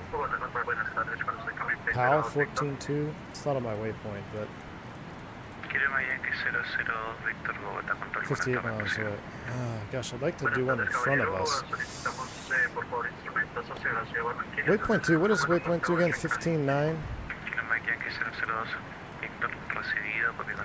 We'll just use 15.9 because we're going to go past it. So, the DME update process. A couple things we need to do. First and foremost, 59 is EJA. So we're going to come down here, and what we need to do is go to Waypoint. We're going to go. Well, actually, we're going from 02, so we're going direct to Waypoint 2, but we're going to use Waypoint 1 for DME updating. So in real life, you hit both of these at the same time, but we're going to hold 9. And then hit 7. So now we're in Waypoint DME update mode. We're going to use the Echo Juliet Alpha VOR. I'm going to turn down the ATC. We're going to put in the VOR located at north 07. Ironically, it's the same waypoint as Waypoint 2. We probably could have just copied it over. 0701.7. Insert west 73.48.3. Insert. Okay. So now that it's in the box, hold on, I gotta watch this vertical speed here.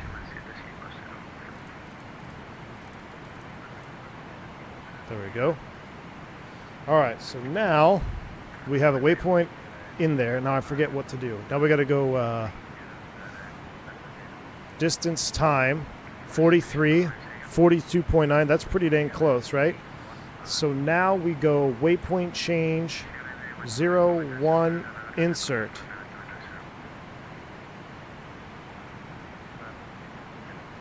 No. Shoot.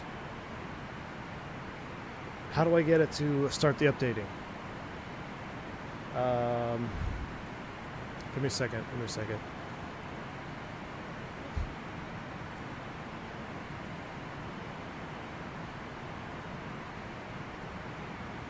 Oh, yeah, the frequency elevation, duh. So, now that I've screwed it up, so... Okay, so now we're going to go DME frequency. Oh, gosh dang it, we all screwed it up. So hold on. Waypoint 1, okay. 115. Frequency 1, no, hold DME. Frequency 1. Oh, gosh dang it, I screwed it up.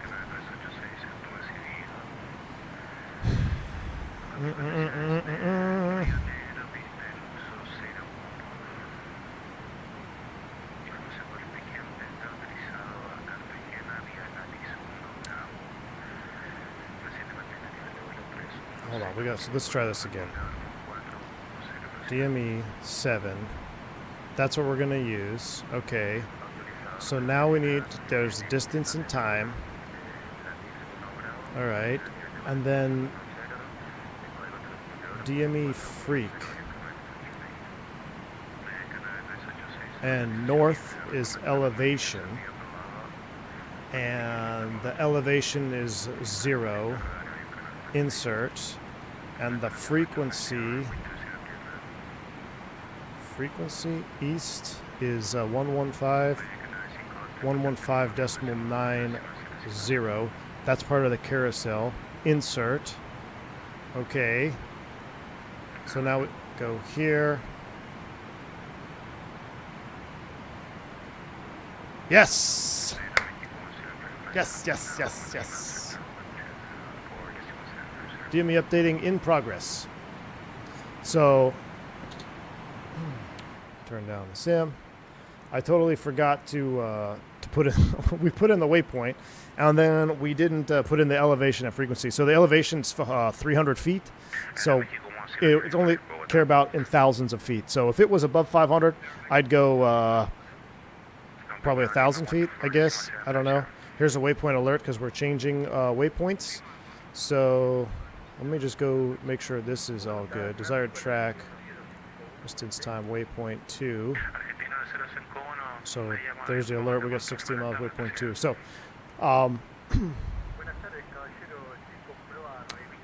yeah, we figured it out. We got it out. Now, you can do a dual DME update, which makes it way more accurate. But I always forget how to do that.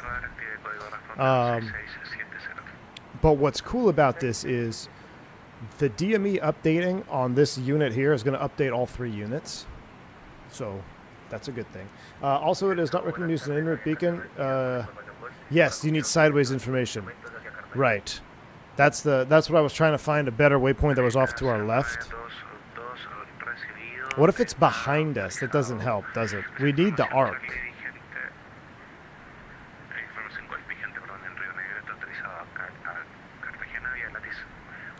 We'll look ahead for a better waypoint here in a minute. But actually, I want to kind of look outside now.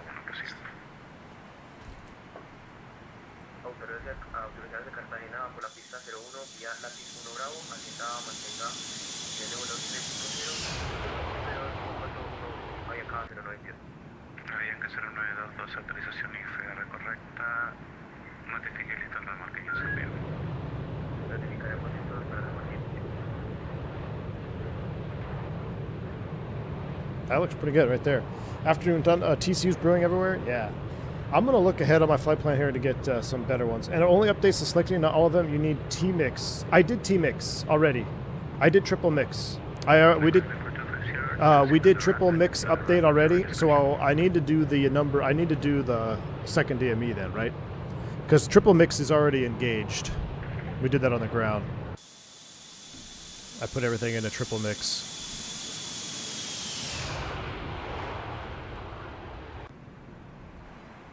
Air Force One Felis stream? Yeah, we're going to need to do that.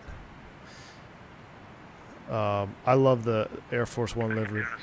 So, actually, what's cool, too, is we'll go here. Let's go charts. I found this out.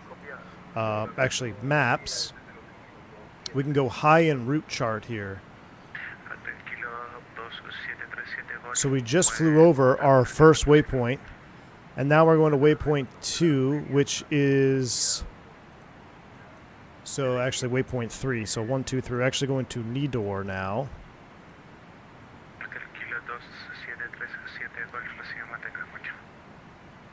Which I don't see on here, but it's on the low chart. But let's find a better VOR to update from.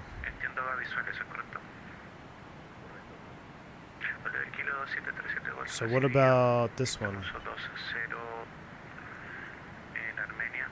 Manguine 14.1. Yes, 14.1 will be a good update. So, surely this wouldn't give me weight and balance, would it? Or weight and balance, geez, wouldn't give me lat long. We're going to change our DME update for Unit 1 to be Manganine. So in order to get the Manganine VOR, I need to put this on Sky Vector here.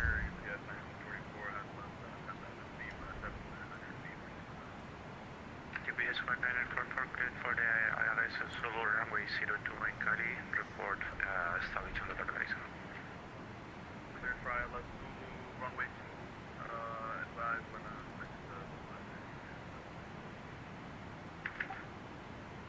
Besides, you just started flight, collected drift error should not be that big. And it only updates later on. So, okay. Okay, yeah. So I know I was kind of just panic doing it to try to refresh myself how to do it. But I will do it again here. So yeah, we are, just to confirm, number 4 means we are in triple mix, right? I did that on the ground. I went 04 for all of the units, so it's already using triple mix. I'm just plotting ahead for the next one before we start going out over the water for a long time. But yeah, just starting the flight, your drift shouldn't be that big, and it should actually be just fine. But go to the IFR chart and click the VOR sim brief. Who does that? Which one thrusts that? Navigraph. Yeah, I don't have Navigraph plugin though. I don't have Navigraph. I have Avitab. You only have Avitab in X-Plane. We don't have Navigraph. November 427 Romeo Charlie, Bogota, buenas tardes, entiendo usted va a salir instrumento. Yes, Force, T-Mix, and updates. Okay, and I was... Felis, would I be able to do the dual DME updating? You don't want to use this... Using the same station wouldn't make any sense, right? The same waypoint? Another side note, on your charts, coordinates are in DD, MM, SS format. For INS, you need decimal, degrees, minutes, decimal, minutes. On your charts. Uh-oh.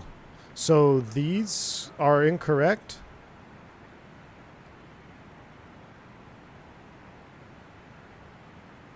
I've been using these and just dropping the last digit.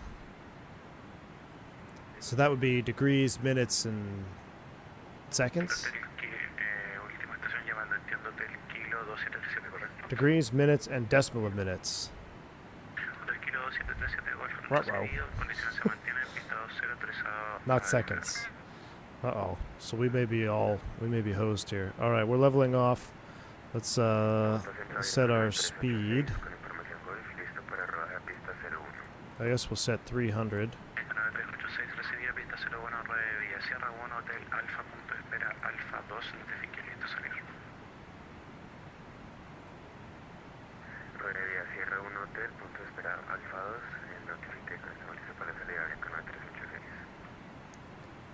T1's butchering the nav. Where's T-Vodka and AJ? Okay, no, he says they are right. Okay. Yeah, that's what I thought. I thought that these were correct, because that's what I've always used. Wow, look at that. And it seems to work. I'd hate to change it all right now in flight. Look at the cloud there. Let's take a break and let's just enjoy some flying right now. UPS 1944 Roger, wind 309er, runway 02, clear to land. Victor 9er, runway 02, clear land, UPS. 355. 9413, expect the Oprog 1 Bravo arrival and the ILS. Say the word. Gus wants me to say it. No, Gus, I can't say it. This one I might be able to. On this one? Could I say it right here?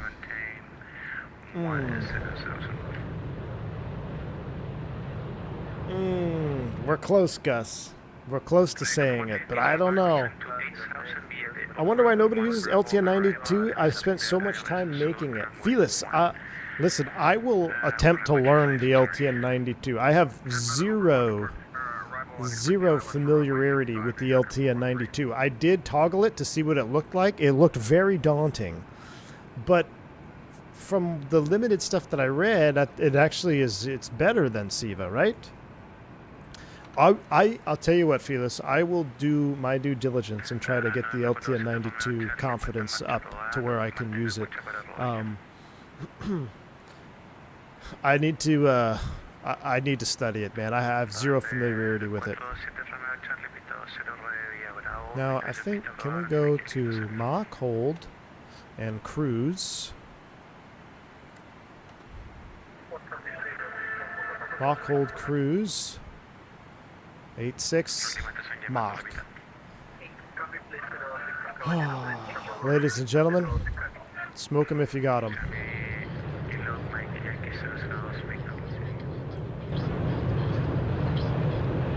Okay, Gus.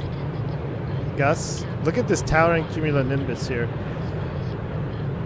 Chat. Is this worthy of it, chat?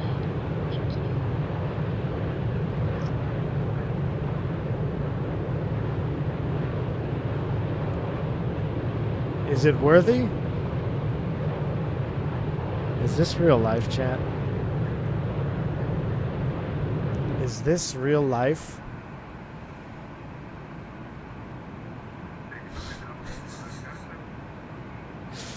Fud Life, thank you for the $10 super chat, man. I appreciate you.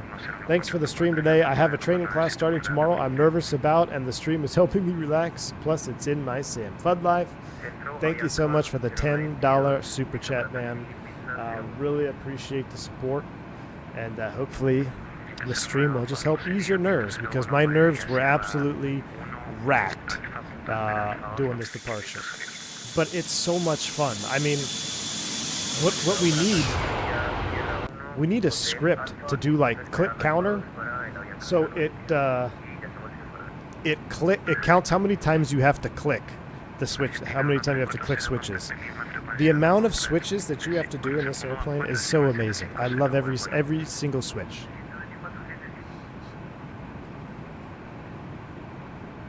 Jacob says, it looks good, but I gave Turk my word I wouldn't go X-plane.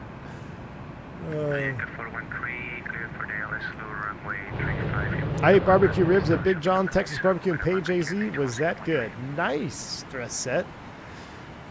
Good deal, man. It's -9 C TAT. What's the, is there a SAT anywhere, or... What's the SAT? Is it cooler than -40 up here? I feel like it's abnormally warm. Gross weight 637. We could go... Nope, we can't go any higher than that. We're stuck here at 34 for a while. Bottom right engine panel. Ah, there it is. Ah, yeah, it's 43 SAT. Yeah, so we're good. We don't need any engine, any ice. Colder than -40, we're good here.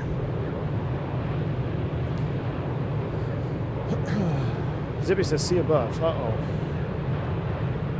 What did you say, Zippy? I passed over some epic mountains just before the coast and see how they look in X-Plane. No. I will not compare mountains in X-Plane and Microsoft Flight Sim. But we are cooking along here.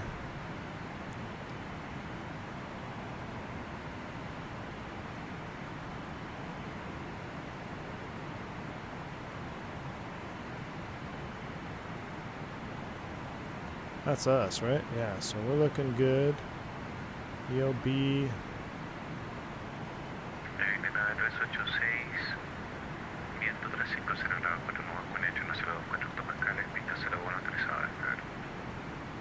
Oh, we're right smack dab in the airway. I mean, that is just a tiny bit off, but that's about as accurate as it's going to be. Look at that. That's that. Look at this guy going YOLO. Avianca 350 is literally going YOLO in a level 5 thunderstorm here. 1:27 on the clock. I better go to sleep. Have fun and soft landing. Thank you, Felis. Thanks for stopping by, man. I appreciate all the work that you've put into this aircraft. It is unbelievably awesome. I've said it before. I was like, this is definitely like you can tell this airplane was made with an unbelievable passion because it's all there. It's a full experience. Thanks again, Felis Leopard. Guys, cheers to Felis Leopard in the chat for stopping by. And we didn't bend to 7.4 today yet. We haven't bent it up yet. But we are hard IMC in a thunderstorm, so let's pay attention. Does anyone know why the Black Square King Air ITT is limited by 765? Michael Lobb, Black Square King Air. Continue taxi via Alpha Papa, stand at your choice. ITT, Black Square King Air. What's Black Square King Air? Oh, in Microsoft 2020. It could be an engine variant. Is it 765 for start? Up to 820? I don't know. I don't remember, man.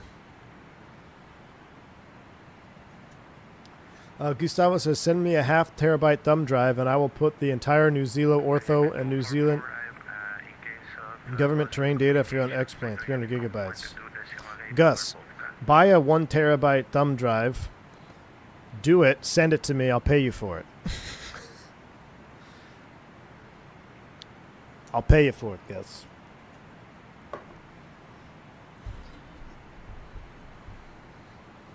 Zebo Mod 7.3 also rules in X-Plane. I've heard good things about the Zebo Mod. Yeah, I've heard good things about it. It's just, if I'm going to fly a 7.3, I got to fly this PMDG, Chad. I got to fly the PMDG. So we're going waypoint 5 to 6. Once we start going 6 to 7, I will start changing some waypoints around. But we're in it thick right now. I wish we could climb above this. FlyJ, I've heard, is not going to be updated anymore due to some health issues.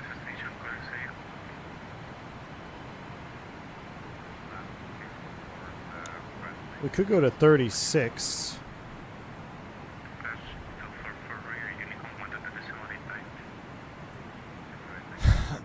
No, I don't think so, Thomas Ray.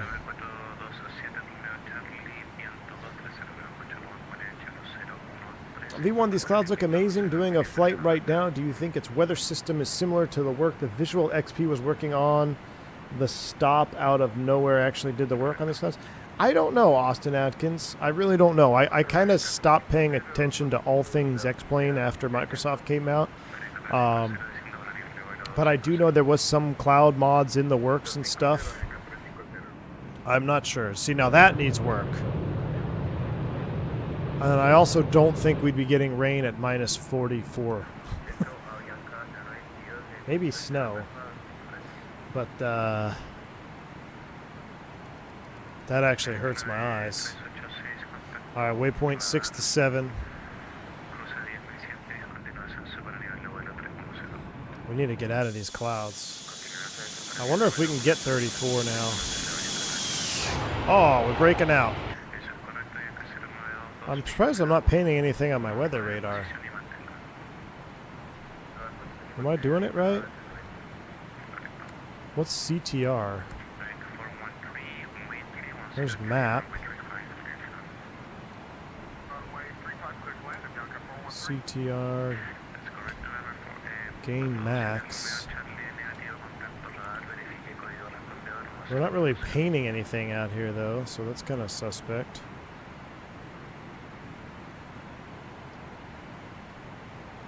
Oh, there's a breakout. Alright, we're going to use Barranquilla 13.7 to start another update. Alright, we're going to use Barranquilla VOR to start DME update process, so give me a second.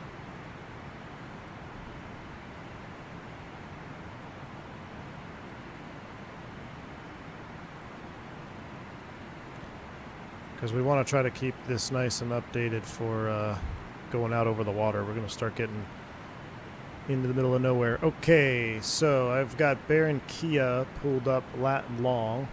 Let's see if I remember how to do this now. So, here we go. We're going to put you in waypoint mode. We're going to go DME 7. All right, input the new lat long for Barranquilla is 1047.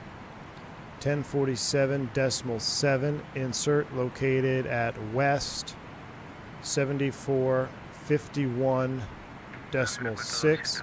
Insert. All right, so now distance time 104, that checks. We need to go north, no, DME north. No, DME, hold it. Freak.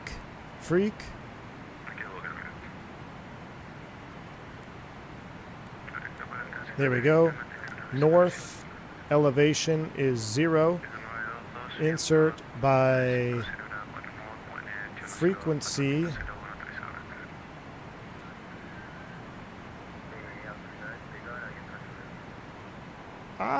Why do I keep screwing this up? Oh, west frequency 1137, 11370. Insert. Alright, waypoint change 01. Insert. DME updating nav 1. Okay, cool. So now we're updating our DME for nav 1. Beautiful. Beautiful. And now give me a few seconds here, chat. I'm going to look for another one for nav 2. This one here. What about 14.6? Oh my gosh, we gotta do fuel too. So let's come over here. Fuel. As you guys get bored on long hauls, not anymore. Alright, so we need to burn centers. Are coming on, boost pumps are on. And we're gonna start burning middle fuel. Do I close this crossfeed here? I can't remember.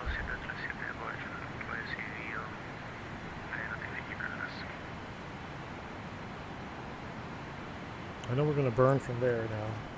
I think I leave those on. I just burn from those centers though.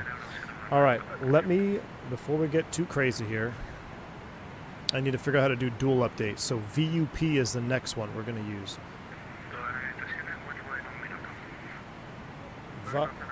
Navlog. Okay, so I've got all crossfeeds open. Then, what did you say? All crossfeeds open. Then 1 for boost pumps off. That would make sense. So crossfeeds are open, but we're boost pumping. That's how I kind of do it in the Airbus, right?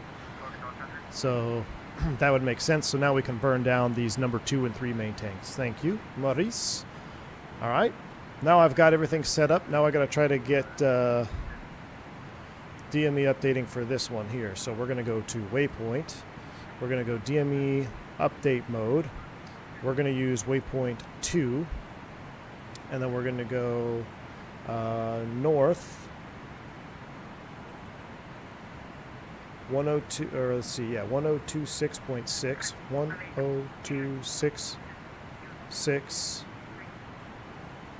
Insert west 7314, 7314.9.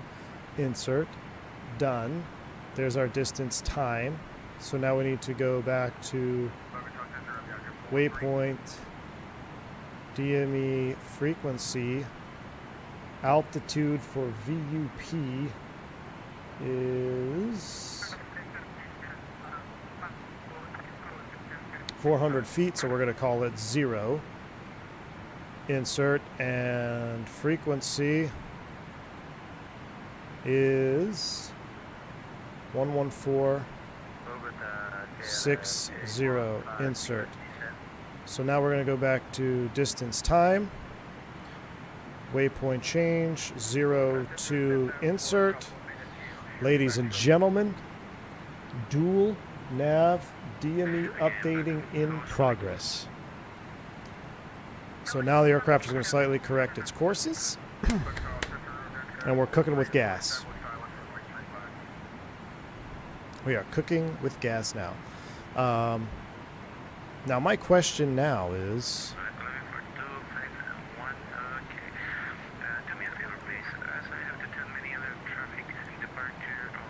we need to do 1, 2, 3. We got to start loading new waypoints here. Because right now, we are going waypoint 6 to 7. And we need to start changing that. So, we'll bring up this. Our charts. Are you guys bored yet? Because we haven't even gone feet wet. And I've basically stopped... haven't basically stopped clicking anything. Real quick though, before I get heads down into this, I want to request a higher altitude. I want to request 360. We're 632, 36,000 feet. We could do it. Can't quite do 38, but I want to request 360, start saving a little bit of gas.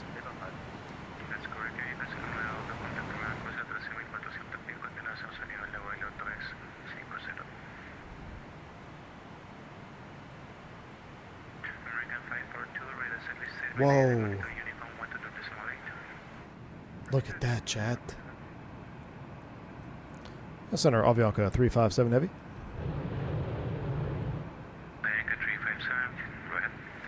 I would like to request flight level 360. Climb maintain flight level 360, Avianca 357 Heavy. Alright, 360. 360, out select. And now I forget because we're in mock hold. We're going to start cleaning. Dude, turn your music off. There's some... Chat? Not quite. Maybe with the ortho. Look at the jagged edges around the clouds down there. Okay, not quite. This is what I imagine Zippy was saying was real life. Yeah, it's been improved a lot. It's still beta, 100%.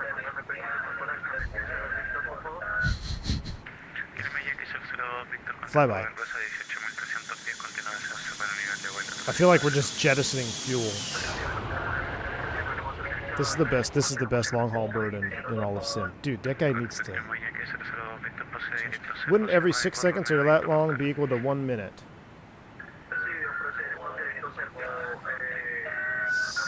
60 seconds. Every 60 seconds?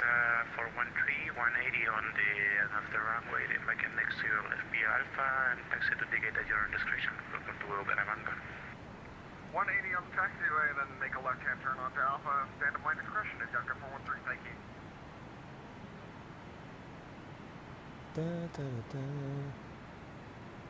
I need to recopy that. Go back to Sky Vector. And whoever's joining the party, bring some chips and salsa, please.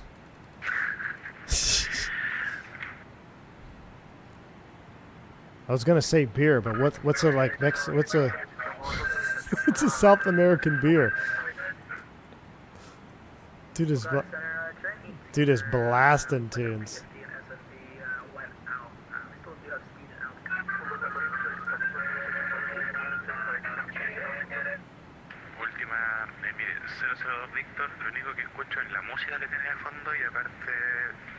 How much longer are we under Bogota control? Let me look into the. Oh yeah, we still got a little ways to go.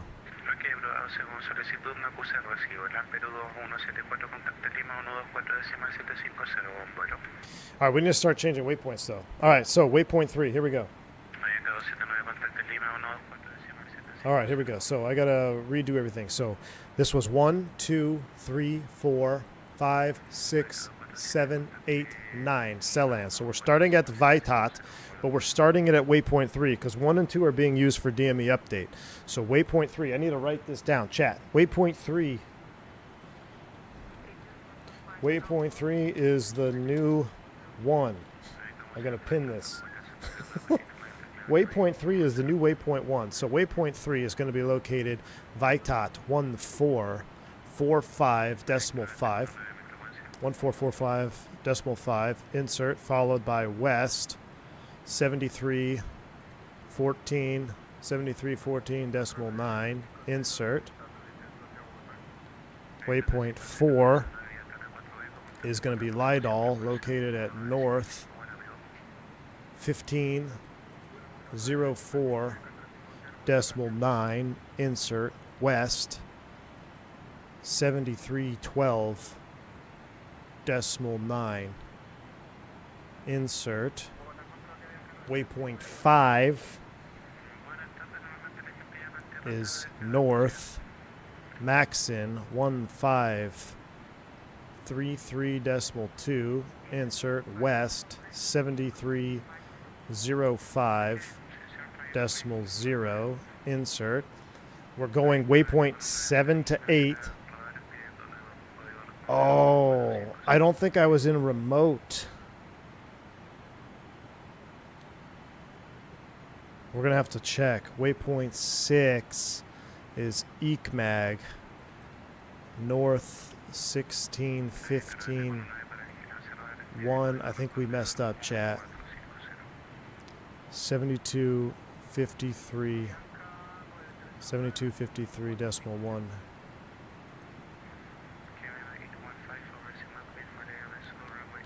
So I don't know. Can I?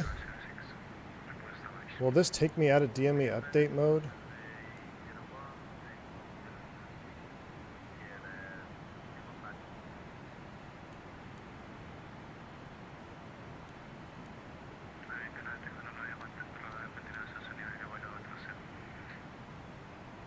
Waypoint 3 is supposed to be 723.1. Yep, it didn't take it. Gosh dang it, we're doomed, chat. Gotta do it again. Son of a gun. And we're going waypoint 7 to 8. Chat, hold on. Okay, waypoint 3 is the new one. Starting at Vitat. Start again. North. 1445.5. Insert west. 73.14.9. Insert. Waypoint 4. Wydall. North. 1504.9.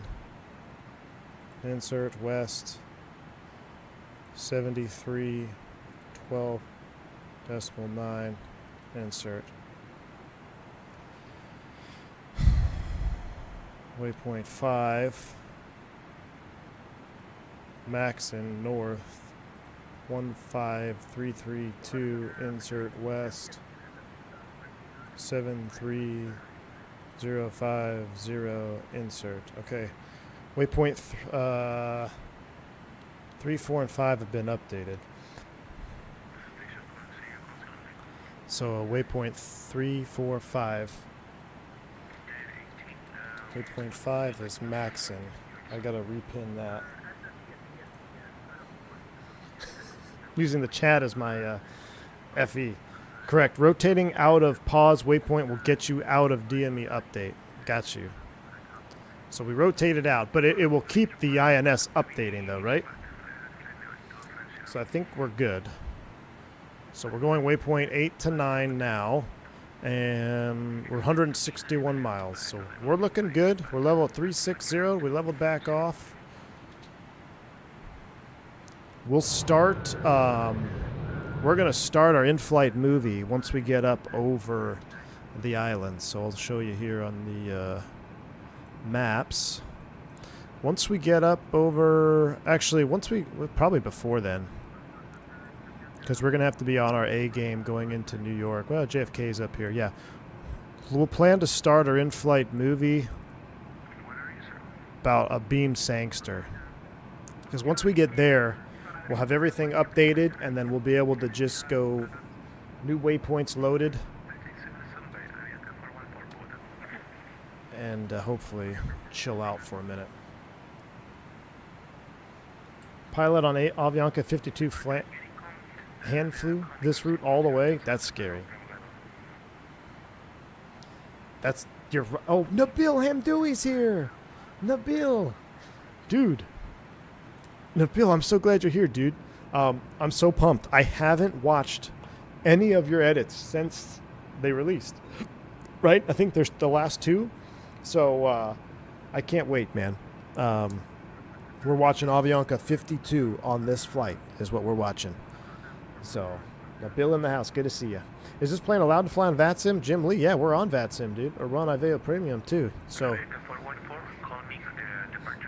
I'm a Microsoft guy, but honestly, X-Plane clouds are now getting better than in Microsoft. 2020 and 24 only have 3 types of clouds that don't have the thin ones. So, let's talk. Yeah, Flight Sim Enjoy. I'm glad you brought that up. And I'll be completely honest and transparent with that. So, what I've noticed in this sim, when this beta now, is there are definitely some strong points with this latest beta update. It does some things that Microsoft doesn't even do that well, but there are still a lot of things that Microsoft does better. For instance, let's talk X-Plane here for a second, what it does well. The light, thin, scattered clouds, in my opinion, actually look more realistic in this beta update. If you remember a couple of streams ago, I was flying in Microsoft 2024, and when you get those really light, like, I guess it would be like a light scattered type of cloud, the short puffy cotton balls, they look very rough, and they almost look FSX-ish. So somebody actually said in the chat that the FSX clouds are back, and in 2024 there is a cloud variant that does show that, and that's kind of the super light scattered cloud. This is actually pretty darn good. It's pretty darn realistic. I say realistic. It's actually more believable in that light and scattered range. Now, where does Microsoft outpace X-Plane when it comes to the environmentals like that? The rain, for one. In-flight rain is kind of hard to, I think it's going to be pretty hard to get right. On the ground, the rain in X-Plane doesn't look all that bad, like when it's going off the cockpit and everything. But rain, the puddles obviously need to go. Like, I wish we could get rid of the puddles altogether until they fix it or get them better. Like, just get rid of ground environment stuff. They really need to work on the puddles. But lightning is another one. So lightning in Microsoft looks fantastic, whether you're in 2020 or 2024. In X-Plane 12, we're still using a lightning model from Microsoft Paint in 1998. If you pause it during a lightning strike, it's just literally, it's like a paint drawing with a pencil. Now, really all they got to do is just put some bloom on that, and I think it would look pretty, or I say pretty good. It would look much better than it already looks if they just put some bloom on the current lightning bolts that you see in X-Plane. Now, that's kind of a small weather phenomenon to really complain about, but if we're really critiquing both sims in the environmental aspect, there is a lot of good things here. Now, we all know the ants, right? The ants go marching one by one on my Pratt & Whitneys, I don't know why they're on my wingtip, but they are. Like, the ants are marching all in X-Plane, and they got to figure that out. It's not an AMD thing. It's not an NVIDIA thing. Everybody's got them. Microsoft does not have them at all. I don't even remember X-Plane 11 being this anti. So they've done something here with the ants in the 12 beta and 12 in general that drive me nuts. And I come look over here and it's not terrible. The cockpit ants are pretty much non-existent, right? Cockpit looks good. I mean, look at this panel, chat. I mean, the panel looks great. So the ants got to go, the puddles got to go, and they need to continue to work on kind of the environmental stuff like lightning, rain. And then we're pretty much, as far as environmentals and sim only, we're pretty much kind of there. That's really the parts what they're lacking in comparison to Microsoft. Now, here's all stations closing at 23Z. All right, they're going to be signing off. Well, how much fun was that, though? If any of the Bogota controllers are in the chat or you know someone who's a controller, I mean, I think there was an event going on, but you guys are absolutely awesome. I love flying down the network down here in Colombia. It's my absolute favorite place to fly in all of the world as far as ATC goes. But back to our discussion here, kind of what I've been noticing being in this sim the last couple days here, 2 days, and then what I've known in Microsoft. The biggest, I'm going to tell you right now, the biggest hit X-Plane has against it right now is actually not the core sim itself. Where I see a lot of people getting disappointed or a lot of people criticizing X-Plane streams or X-Plane screenshots, oh, that looks that. What they're criticizing is the actual aircraft and the model. So for many, many years, the developers for X-Plane have been able to take a model that they designed in X-Plane 9, 10, maybe even earlier, I don't know. And X-Plane is kind of like Airbus in this sense, is they've made it easy for those devs, or easier for those devs, to just transition those models from sim to sim to sim.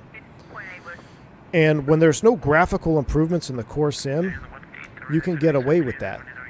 But now, we are seeing the sim platform make leaps and bounds forward in the graphical department. The developers are what, in my opinion, are lacking in their modeling of the sim. Now, I can prove that to you just by looking at this cockpit. Felis is not one of them. Look at this cockpit, Chad. This view, before we go into dark cockpit mode here, it's going to go to dark cockpit mode in just a second. There we go. Even dark cockpit mode. Model on this looks pretty dang good. I freaking look at this. Look at the flight engineer panel. It's crisp. It's clean. You could put this flight engineer panel in Microsoft 2020, 2024, and I don't think anybody would complain. They'd be like, okay, it's, for Microsoft standards, it might be maybe on the middle to lower tier, maybe. I'd even throw it in there in the middle tier. I can think of add-ons in Microsoft 2024 that are worse than this. DC9, Leonardo. So the Felis is an incredible model that really stands out. Now, you look at the other aircraft in X-Plane platform. They are all suffering from the same problem of that dev. And I'm not criticizing the dev because I can't do it. And you look at a business strategy, it's less work to move your model from one sim to the next sim to the next sim and maybe charge an upgrade fee, maybe not, small fee. It's a better business model to do that. Less manpower, less time spent, less money spent in making your model better, and it still works. But we've hit the crossroads now in X-Plane 12 where the sim has now outpaced all of the developers, minus Felis, in my opinion. And I shouldn't say all the developers because I only have a handful of airplanes in X-Plane 12. So the airplanes that I've flown that I'm familiar with, Flight Factor, Tolis, Felis doesn't count. Who else is another dev that I've flown around in here? I'm trying to think. Flown some of the GA stuff is okay. Torque Sim 525 looks okay. Looks okay.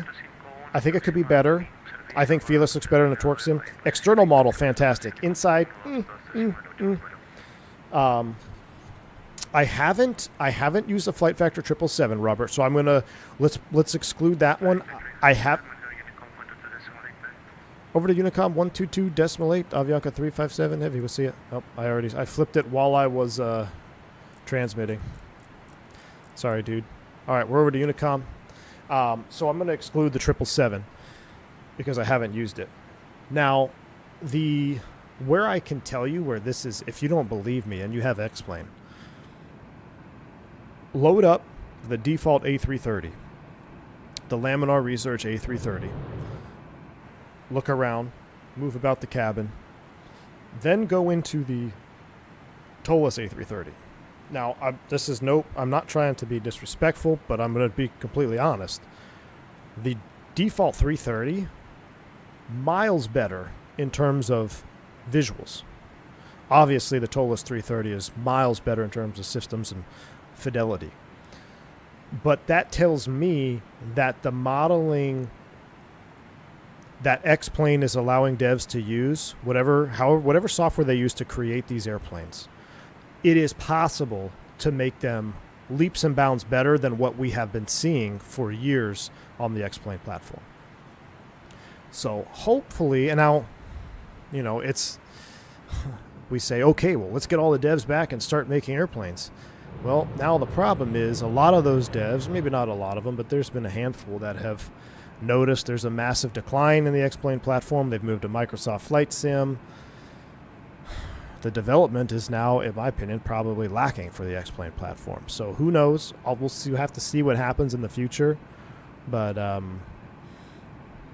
that's just kind of my soapbox spiel on what we've seen so far, or what I've seen so far in this new beta. Microsoft 2020 has so many planes, but feel that a good amount of the planes from Microsoft are less than 70% complete. You have a point, Darian. There is a lack of there's a lack of completion on some models of airplanes for sure. There's a lot of I don't say half, not polished. I'd say this. There's a lot of aircraft that dropped for 2020 that just weren't polished. You look at the best ones, the Fenix, PMDG, the Just Flight stuff, all polished, really good add-ons. You look at the DC-9, the MD-80. I'm trying to think if I have any other tube liners. There's really not much else out there, is there, in terms of tube liners? But those two particular. I mean, MD-80 has great systems. Model completely lacking. Textures lacking. Sounds non-existent. DC-9, textures lacking. Sounds are existent, but very interesting in a bad way. Model is suspect at best. Flight model DC-9 is suspect at best. So, oh yeah, the E-Jets. Don't get me started on the E-Jets. XP72 in the house. What's up, my man? Agreed about the default versus Tolos graphics. That's what Tolos is lacking. Yeah, XP. And what's crazy, XP, is I was watching your stream on the 777 before you crashed, man. That was such a bummer. Not you crashed, your sim crashed. The visuals on your cockpit, dude, on that 777 with your ortho looked incredible. They looked incredible. I think we're still seeing maybe a bug with the light cockpit, dark cockpit here on this particular airplane on the Felis. But your visuals looked incredible.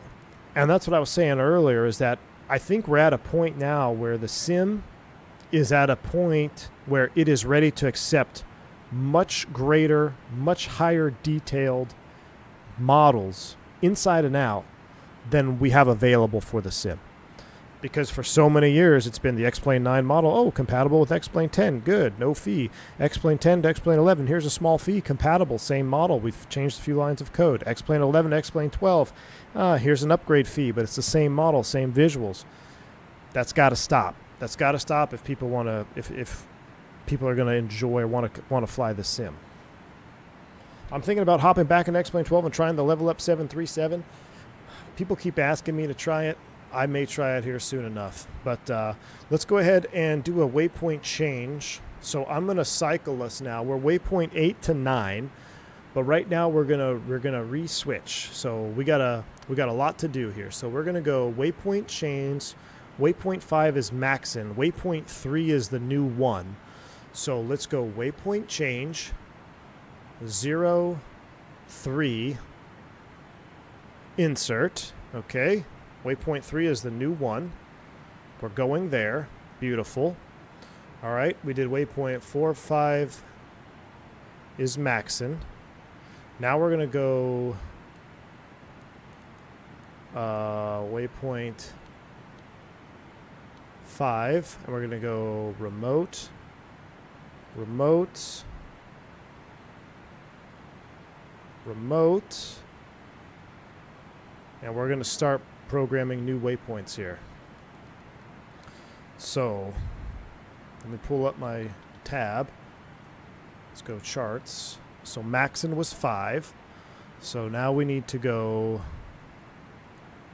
waypoint. Let's just verify 05. So 1533.2 check. 7350 or 7305.0 check. Beautiful. So now we're going to waypoint 6. Starting at EECMAG, north, 16151, insert west, 7253.1, insert, waypoint 7, Lenome, north, 1700.0, insert west, 7240.2, insert waypoint 8, Applehead north, 1754.3, insert west, 7231.3, insert waypoint 9 is Papua New Guinea. No, not really, but PAP. What is that? Papa Islands? What is that? What's PAP? 18, it's there by the islands. 1835. Nope, wrong. North. 1834.5. Insert west. 7218.2. Insert. Okay. Did we ever change waypoint 4?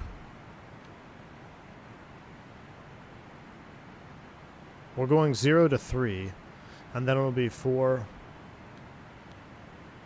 Yeah, waypoint 4 is maxing. No, wait a second. Wait a second.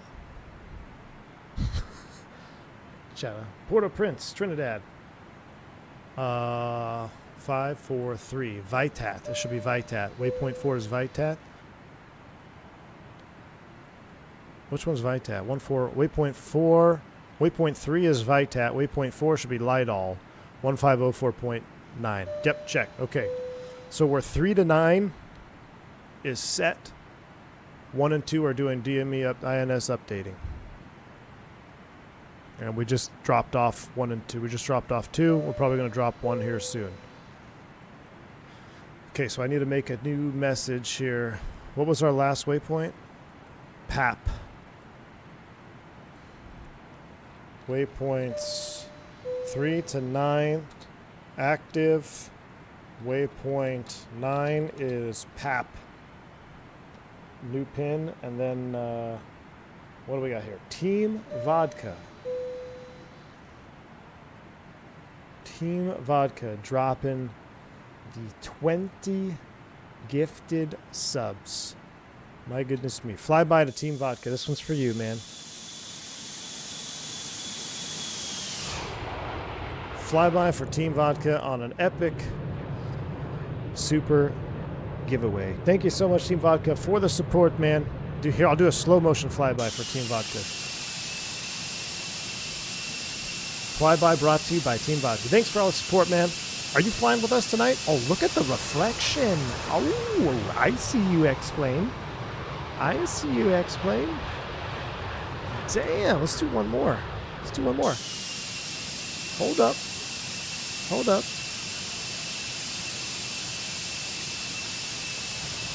Ooh. Chat.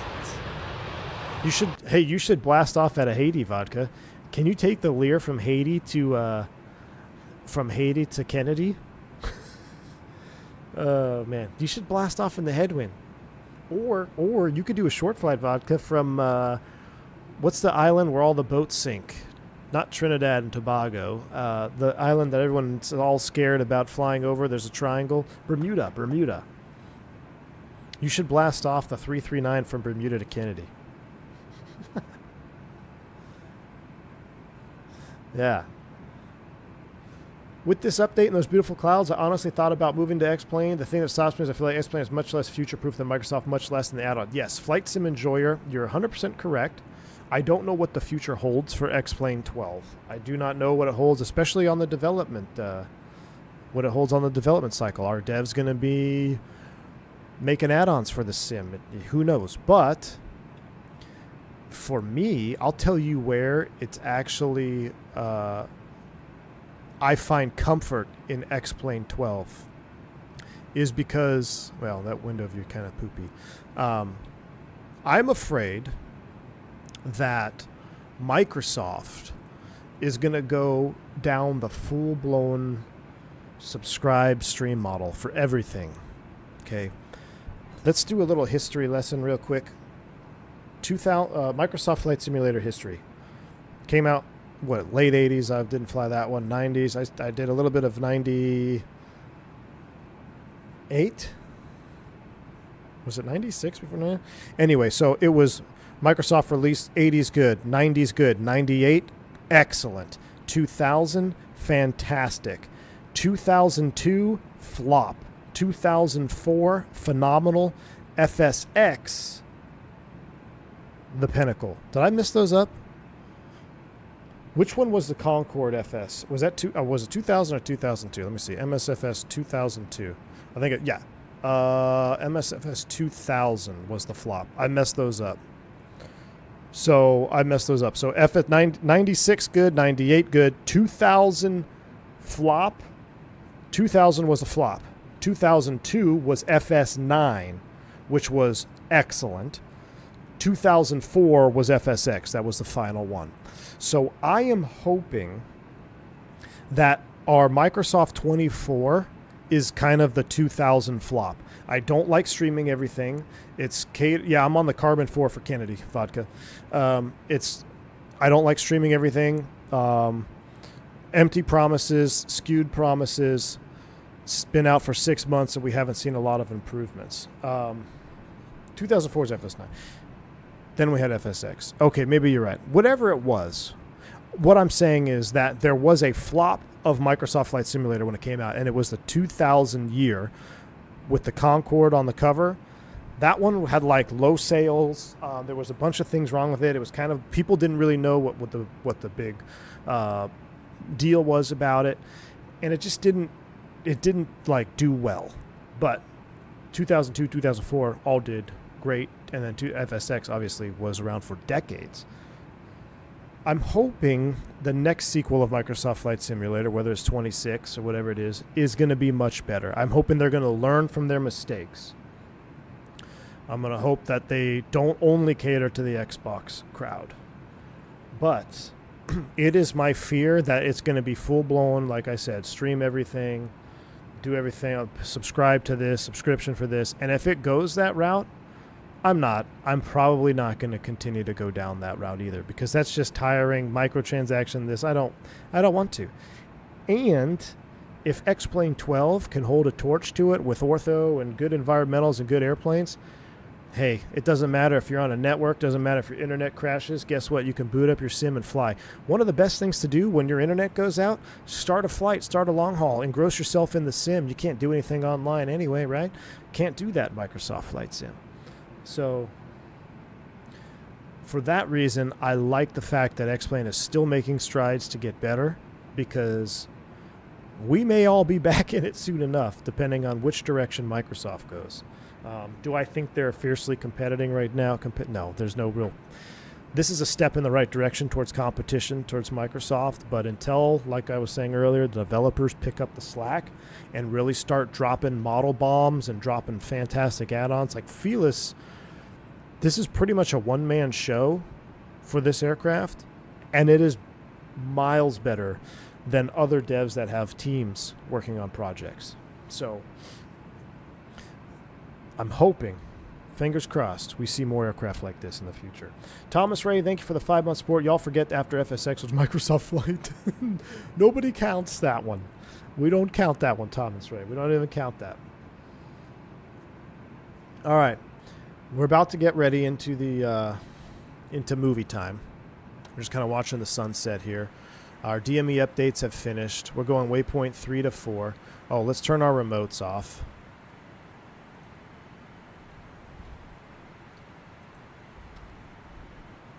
We'll turn our remotes off. We're going 3 to 4. We got a little ways to go.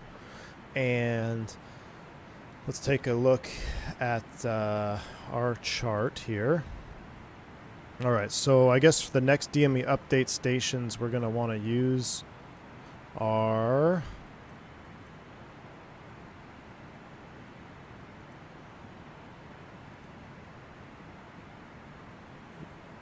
UCU, Guantanamo Bay. Can we get Guantanamo Bay?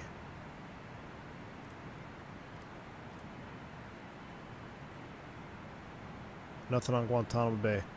How about Cuba? Might be a little far out for that. Can't get any of those yet. What about PAP?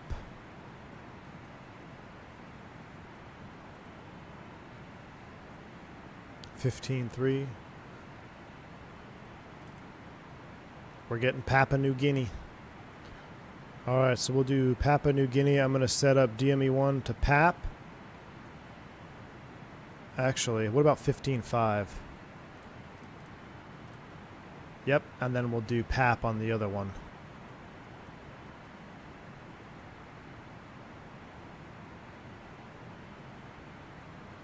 $15.3.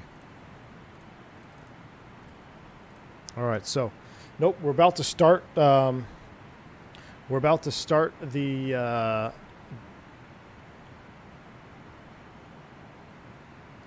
green dot in flight here. We're going to do a couple things. This is our less systems check here. We're going to set up a dual DME update, and then we're going to climb up, hopefully, to our next waypoint, or climb up to our next altitude, and then start green dot. So MLY and PAP. I need to get the coords. MLY and PAP. Let's see. Yep, got the coordinates here. Feature film of Nabil Hamdoui. I cannot wait. I'm so excited. Let me get our dual updating going, though, because after we go past these, after we go past Papua New Guinea, chat, we're going to be oceanic pretty much. So we need to make sure we have nice, accurate stuff. We'll hide you. We'll come down here. We're going to go to Waypoint 01. Waypoint 1, not 0. Waypoint 1. We're going to go DME update mode. There we go. Waypoint 1. We're going to reselect it. We're going to do Manly, which is located at north. We're going to locate it at north 1755.8. Insert west 7646.6. Insert. All right, distance time 261. That checks out. Beautiful. Now, how did I do that? So we're waypoint 1. Okay. Now we need to go DME freak. Okay. Field elevation north 0 because it's sea level. Insert. Frequency is 115.50. Insert. Now we're going to go waypoint change 01. Insert. F.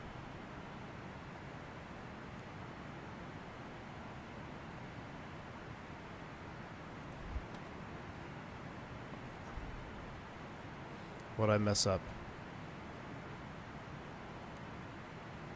0, 15, 5. Waypoint change 1.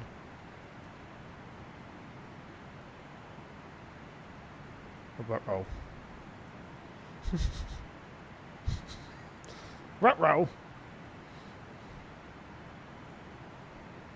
115.5. Manly 0.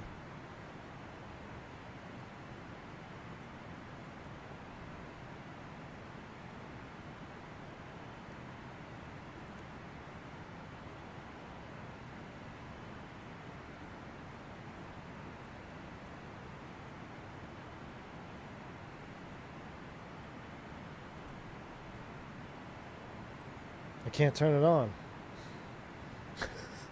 What did I do wrong?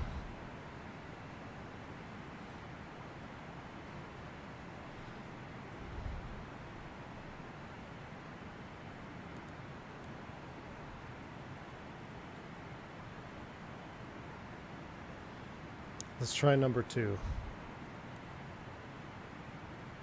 Alright, so we're going to go DME location.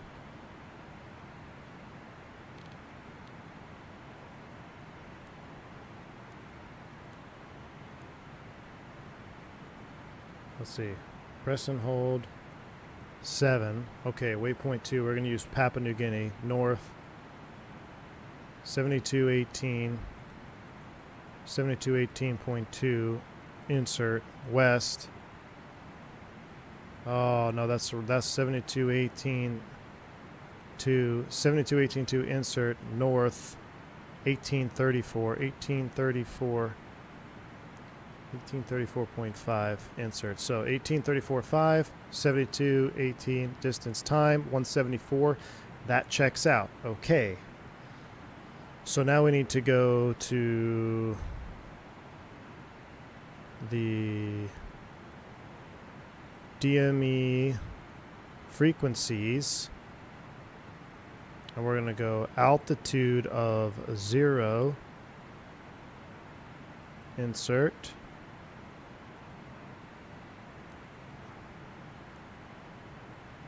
No.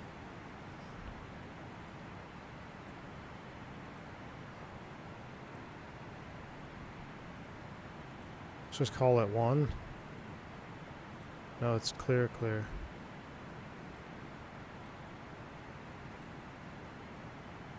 Frequency 115.3.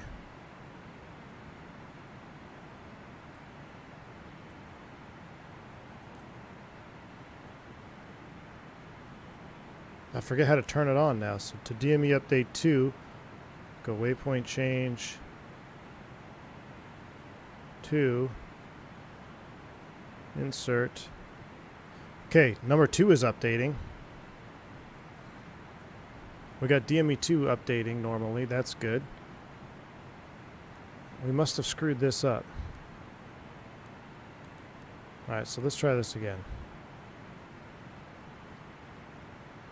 DME hold update mode. Okay. We're going to locate Manly 17558.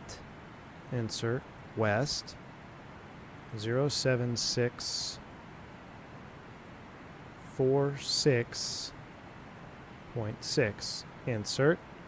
Okay, the distance 247. That checks out. Okay. So now we need to do the DME freak waypoint mode. Located altitude of 0. Insert. Frequency 1155. Insert.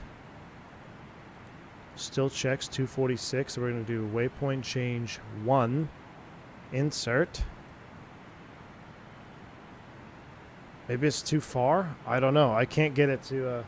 No, not Papua New Guinea. I was joking. It's... whatever PAP is. It's not too far. It's... Port-au-Prince, Haiti. I don't know why I can't get number 1 to update, though. Alright. We got number 2 updating, though. Phone a friend. See where we are. We're still on course. Watch for flak. Yeah, why can't I get it to turn on INS updating on 1? Was it supposed to be 0, 2?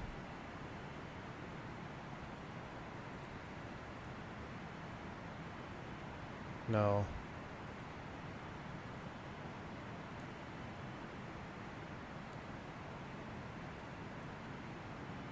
0, 1.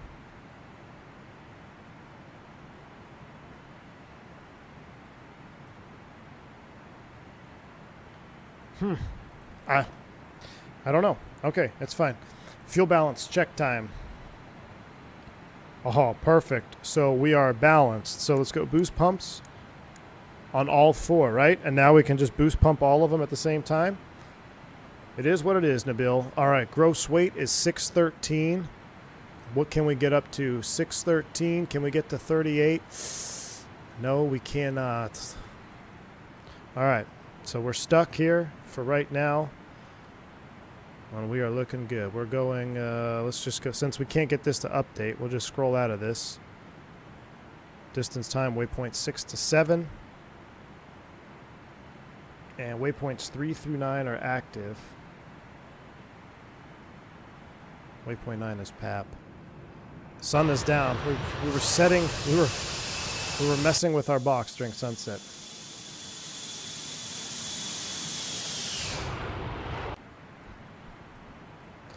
Oh yeah, we never did set standard. Well, we're not going to change it now. I'm also have a confusion. I said waypoints 3 through 9 are active. Waypoint 9 is PAP. We're already going 6 to 7.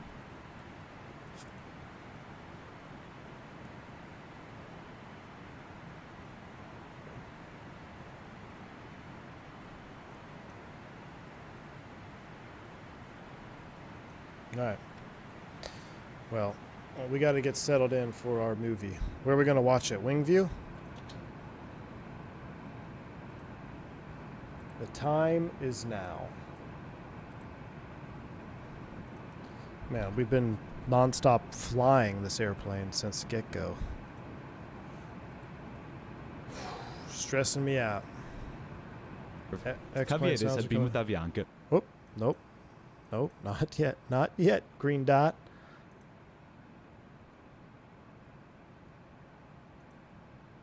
Why can't I put you in there? We got theater mode, beautiful.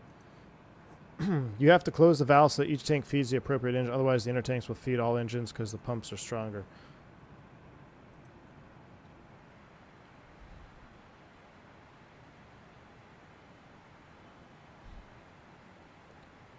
Well, we're balanced now. We'll see what happens. We'll check back after like 30 minutes because we got to we're going to be doing more Waypoint programming here in a minute, so we will definitely check back. We have a custom cabin, but we don't have a night. Is there no way to turn the wait, should we watch it up here?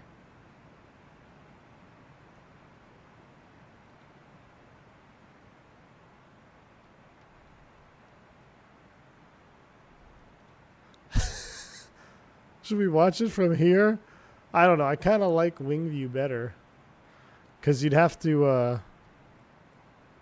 let's watch it in the lab.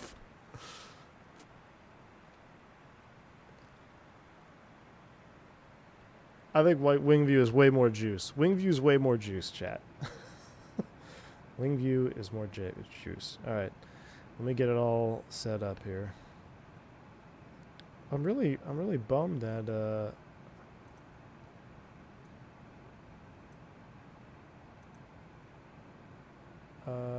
no. That's not what we want.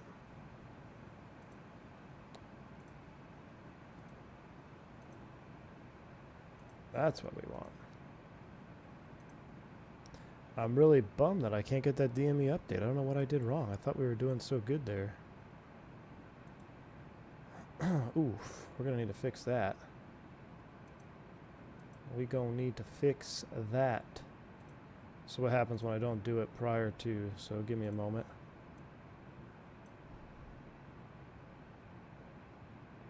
Like so.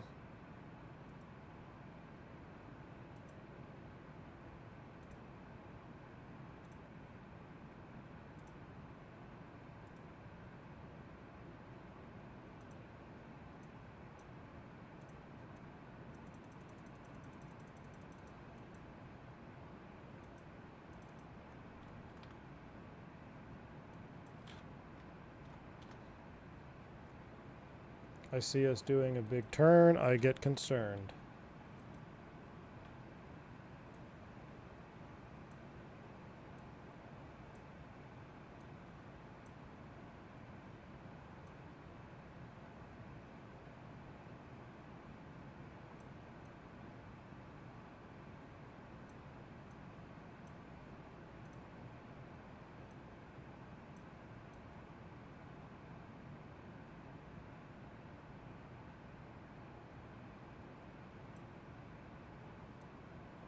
Bigger, chat. I think we need bigger.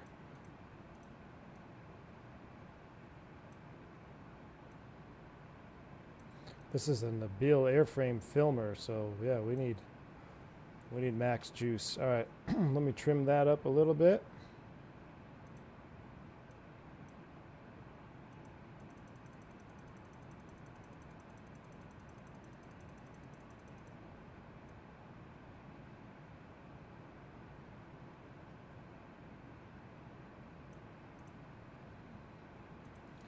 Perfect.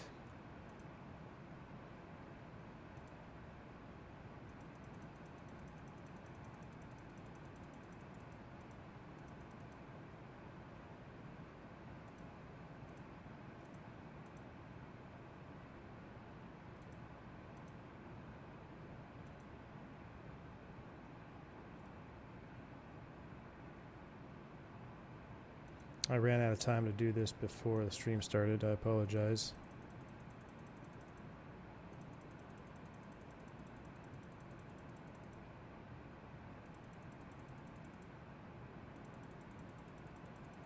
Cali Simmer in the house. Did I see that? All right, that's good enough for government work. We're going to lock it in there. We're locked in. We're ready to go. I'm going to hide it for a minute. I got to get my OBS back away so I could see a normal screen. I could see the chat box again. I wonder what the percent of Boeing plane versus Airbus are flying in Canada. Probably 3 to 1. Probably. The Canadians here. What's going on, man? Good to see you, dude. All right. We're waypoint 7 to 8. Already?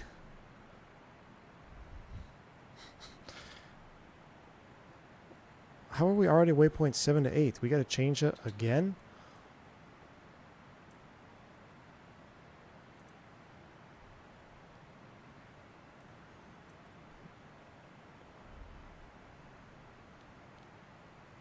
Alright, before we start then.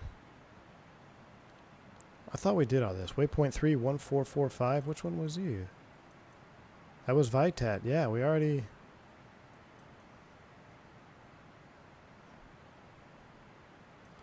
Wait. If we're at... We just passed 7. That's 1700. Which one was that? Surely we didn't pass that already. Did we? We're cooking. Lean on. Yeah, we already passed all that. Jeez. This airplane, man. This airplane's great. Okay, waypoint 3. Waypoint 9 is PAP. Let's real quick. Remotes are coming on. Remotes. Remotes. We need to plug away here. Waypoint 3 is gliding Kiwi, located north, 2126.4. Insert west, 7108 decimal 0. 7108 decimal 0. Insert waypoint 4 Linome north, 2500.0. Insert west, 7100.6. Insert waypoint 5 CASAR 9, 28 19 3. Insert west, 71 55.1. Insert. Beautiful. Waypoint 6. Chat, we're going to page 2. Wait, didn't we just do CASAR? Oh yeah, good thing we didn't do CASAR twice. Waypoint 6 is Galvin north 3. Oh, no. Wait, what waypoint are we at? What are we naving to right now? We're going 8 to 9. Okay, good. Whew. Waypoint 6 north 3009.5. Insert. Messing with my eyes here. West 7226.8. 7226.8. Insert. We're going 7 to 8. So can I change 7? I don't think I can change 7, right? So remotes are coming off. Remotes are coming off. I don't think I hit remote on that one. RIP. Distance time, we're going waypoint 7 to 8. We got 1 minute and then we'll do it. She's labor intensive to fly, nothing like the buses. Nothing like the buses, man. I forgot one remote. It's all right. That's all right. My bad. I just want to get to our movie here. I wish I could space these out a little bit. I might space these out. I don't know. We'll see. How are we looking on the actual map? Pretty good. Still on the airway.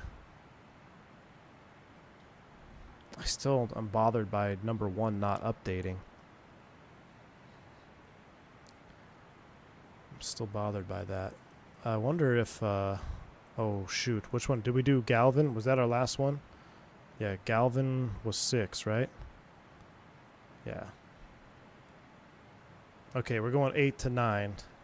So let's go ahead and change waypoint 7 now. Waypoint 7 is Canucks north 30336. I know remote's not on. It's fine. We'll deal with it. West 7234.0. 34.0. We're cooked, chat. 72, 34.0 is waypoint 7. Done. We'll leave 8 to 9. So 7, new message. Waypoint 3 through 7 active. Waypoint 7 is Canucks. New pin. All right. Cali Simmer into house. Ret to go. Okay. I finished that. What were these 2 waypoints? There's another GTK. Where's GTK? It's really bothering me that that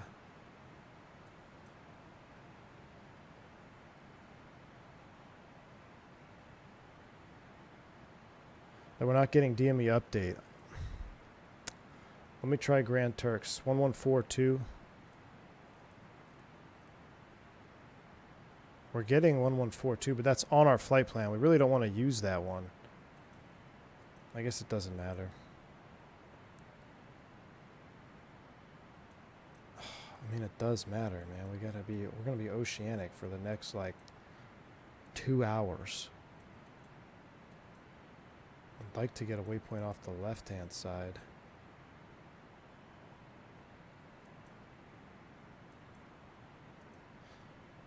Let me just try that one more time. What was our waypoint 1? Was that Kingston, right? 1155. It's right behind us. 250 miles away. Maybe it's just too far.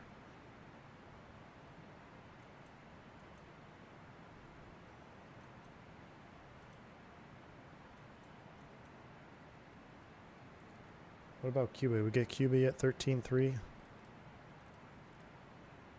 219 miles. Real quick, one last time. I'm going to try to DME update number 1 real quick. Real quick. We're going waypoint 8 to 9. Oh no, waypoint change. 03, insert. Ooh, chat, we almost went, we almost made a 180. We almost made a 180 on the airway. That would have been a no bueno there. Oh, it would have been a no bueno. But we got a 0 to 3. Let me check my chat message. Yeah, waypoint 3 to 7 is active. 7 is Canucks. There we go. We're looking good. One last attempt here to get DME updating number 1. So waypoint is selected. I'm going to bring you back to number 1. Hold DME. Press 7. We're in DME update mode. The waypoint is located at north 1958.6. Insert west 07549.3. Insert. That is the waypoint station. The distance and time checks out 217, 218. Excellent. Now we need to go back to waypoint. We're going to hold DME and frequency mode. Beautiful. We need to put in the altitude of 0. Insert. We need to put in the frequency of 113.30. Insert. We now need to go distance time. That checks. We need to go waypoint change number 1. Insert. No green light. We got no green, chat. What are we doing wrong?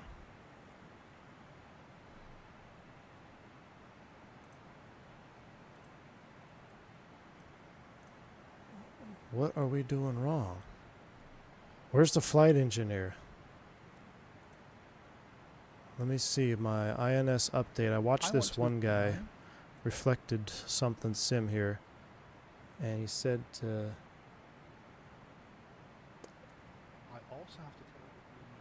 yeah, the frequency. Boom. Okay. But it's still saying waypoint 0. With it still being in DME mode, I'll flick it over to distance time. Yeah. It's now showing me the computed distance to DME station. We lost 2. The actual distance to the DME I know. I'm trying, man. These look fairly reasonable. They look fairly reasonable. Do a waypoint change. Yep. 1. Check the distance again and insert. Yeah, that's what I did. Delta line. That's what I did. I did everything he told me to do. 217, 216. Waypoint change. 1.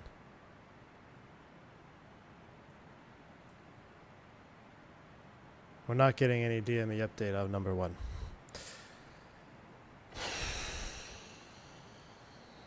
Well, we're gonna just YOLO it, I guess. We're gonna be YOLOing.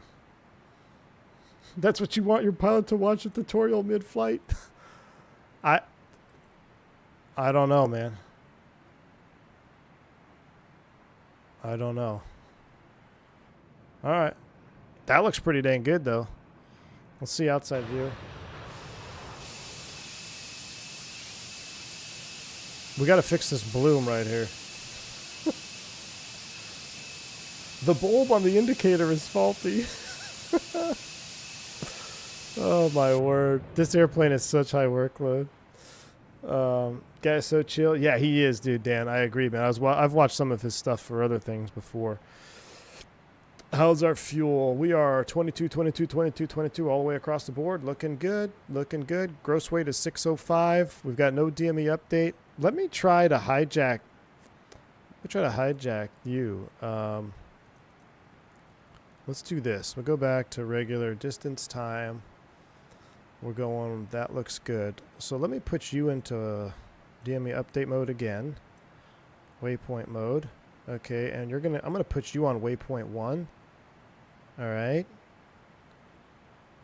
And then waypoint change 1 or clear. Waypoint change 0, 1. Nope, doesn't. No, it wasn't in remote. Clear. No, it wasn't in remote. We don't want to do that. Oh, well. We're hosed. Hopefully, we'll make a turn and we can update off of Bermuda when it's time. That's all right. Let's watch a movie. Is it not showing DME? No, Boston. It won't turn. I won't get the green light. I put in DME update mode. I put in the waypoint DME or the VOR DME. I put in the altitude and frequency, and then I put it on, and boom. So I could use AP2 later, diabetic lad, maybe, but I didn't remote the waypoints over, so we're just gonna YOLO it on number 1. And we'll see what happens. JJ says, heading mode it is, Captain. It might be. Miami Center's online. San Juan Center's online. Everyone's online. Godspeed, brothers. Well, I have my radio on in case anybody pings me. I should see them, right? If they ping me, I should see the pop-up. So, anyway. This is what I'm talking about. You will never be bored in this airplane. I've been streaming for 3 hours, and I haven't stopped managing the aircraft systems. Like, literally, have not stopped managing systems. I love it. Let's get into our movie. It's time. Okay, so first and foremost, I'm not going to replace the pin message with this one because I need to keep that pin message up there for my own needs. But if you enjoy doing Green Dot Aviation videos on the channel, make sure you head over to his channel, subscribe, leave a message so he knows you saw it here. You heard of his channel through V1 Sim, comment, help his algorithm out because being able to share content like this is absolutely fantastic. And I love doing these breakdowns. So this one is particularly special to me because Nabil Hamdoui, Mr. Airframe Films himself, created the visuals for this, and I can't wait. So without further ado, this is Avianca flight. They're doing the same exact flight we're doing right here, right now, going from Skibo, Bogota to John F. Kennedy. It's 50 minutes long, so let's get into it. Popcorn out, Cali simmer. Ladies and gentlemen, let's start the in-flight entertainment. It's a hectic evening at New York's JFK Airport. Storms are closing in, and controllers are scrambling to land as many aircraft as possible while they still can. Stuck in a holding pattern to the south of the airport is a Boeing 707 operated by Colombian flag carrier Avianca. Inside, its 149 passengers are anxious to get down. But as the minutes tick on, the plane begins to run dangerously low on fuel. Avianca 052, you have enough fuel to make it to the airport? Avianca 052, New York. What you're about to watch is not a story about fuel or weather or air traffic control. It's a story about people and how they react and don't react when pushed to the edge. Avianca 052, radar contact lost. This is the story of Avianca Flight 52. Boom. Nabil. Love the visuals, man. Love the little da-na-na-na-na. Yes, he brought it back. Was that, Nabil, did you have to get that 707 or whatever in X-Plane? Awesome stuff, dude. Awesome stuff. All right, so let's figure out what's happening. That's where we just left. It was a warm and sunny afternoon in Medellin, Colombia. An Avianca Boeing 707 had just arrived in from Bogota, the nation's capital, for a stopover on its way to New York. It would be taking 149 passengers on what was expected to be a 4-hour and 40-minute flight, operating as Avianca Flight 52. Most of the passengers were Colombian, though there were also some Americans on board. Some of them were traveling to New York on business, while others were going on holidays, and some were returning home. Will you move the screen to the left? Oh, I didn't think about that because of the chat box is on the right, huh? Maybe we should do left window. You guys want to do this window so we can have it off the chat box? Let's do that. Let's do that. I can drag it. Oh, not that.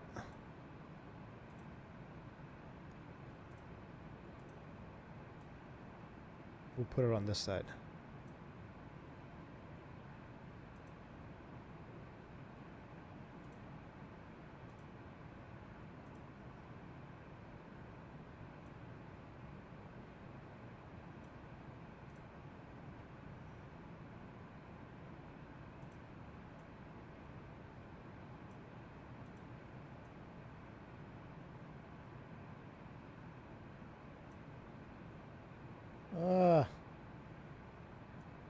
Now I got a little edge line there. That's alright, we'll have to deal with it. Alright, good enough. OCD is going to kick in.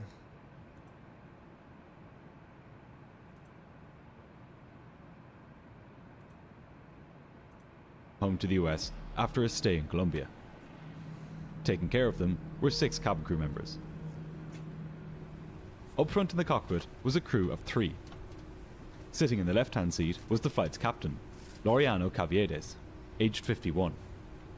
A former member of the Colombian Air Force Reserve, Caviedes had been with Avianca for over 27 years and had built up almost 17,000 flying hours, a huge amount of experience. Jeez. Just over 1,500 of these hours were on the 707. He Very had a clean experienced. safety record, and no performance issues had been noted during his line checks and simulator checks. Sitting to his right was 27-year-old First Officer Mauricio Klotz. Klotz was relatively inexperienced, having about as many total flying hours as the captain had hours on the 707. He had joined Avianca 3 years previously, and had only been flying the 707 for the past month, logging just 64 hours on it in this time. So we got, remember, back in the day, what was the year on this chat? Like 1980s, 90s? So remember, on a lot of these videos we talked about early on, this is not how it is in today's day in aviation, but we have the cockpit gradient already setting up here from the get-go. We've got a highly experienced captain, low-time first officer. Back in these days of aviation, the captain was the be-all, send-all, what I say goes, what you say I might or may not listen to, okay? So that's, you just got to understand that that's kind of the culture and that's kind of the norm back in the early 90s, late 80s, or that's just how it was. It wasn't, you know, you weren't, I won't say it was like normalized, but that's just really what it was like. So keep that in mind as we go forward.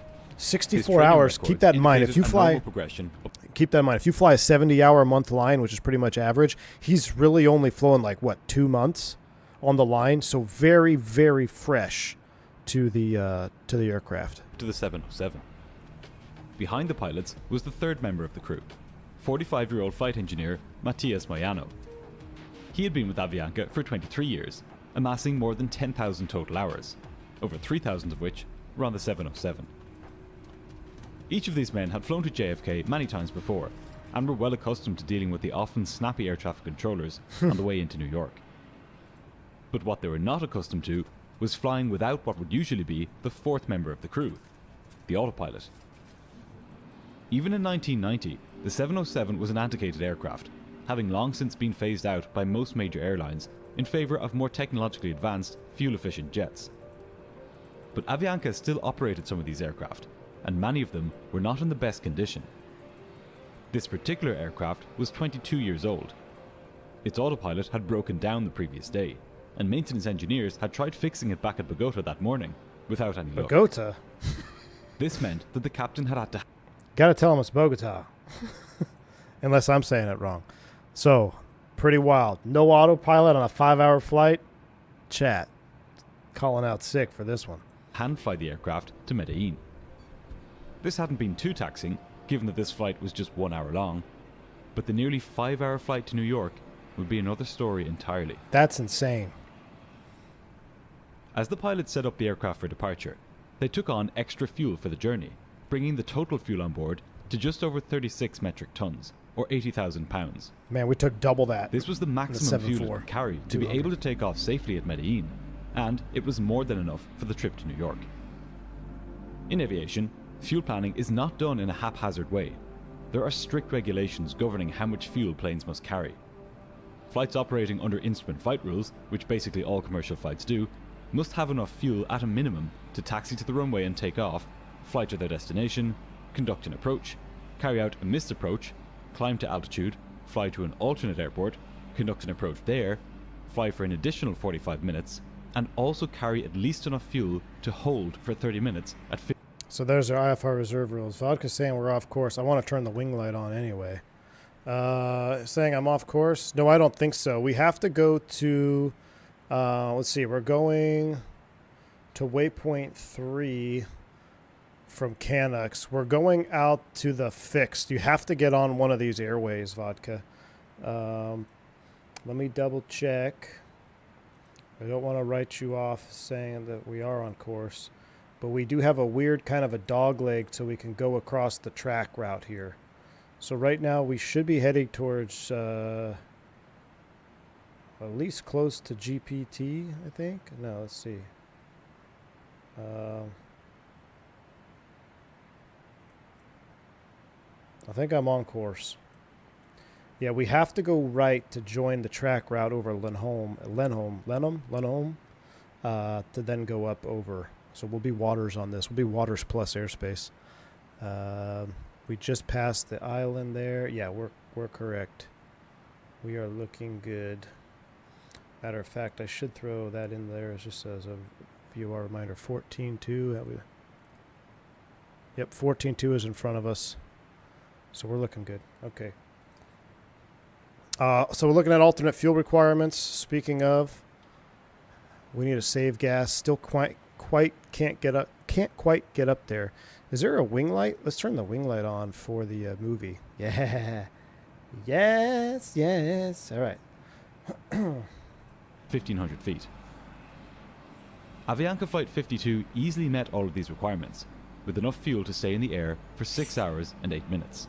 That's about what we took. That's crazy. We took about 150,000. We took off with 150,000 pounds, and we have about 6 hours of fuel. Pretty crazy. At just before 3 o'clock local time, Flight 52 was ready to depart.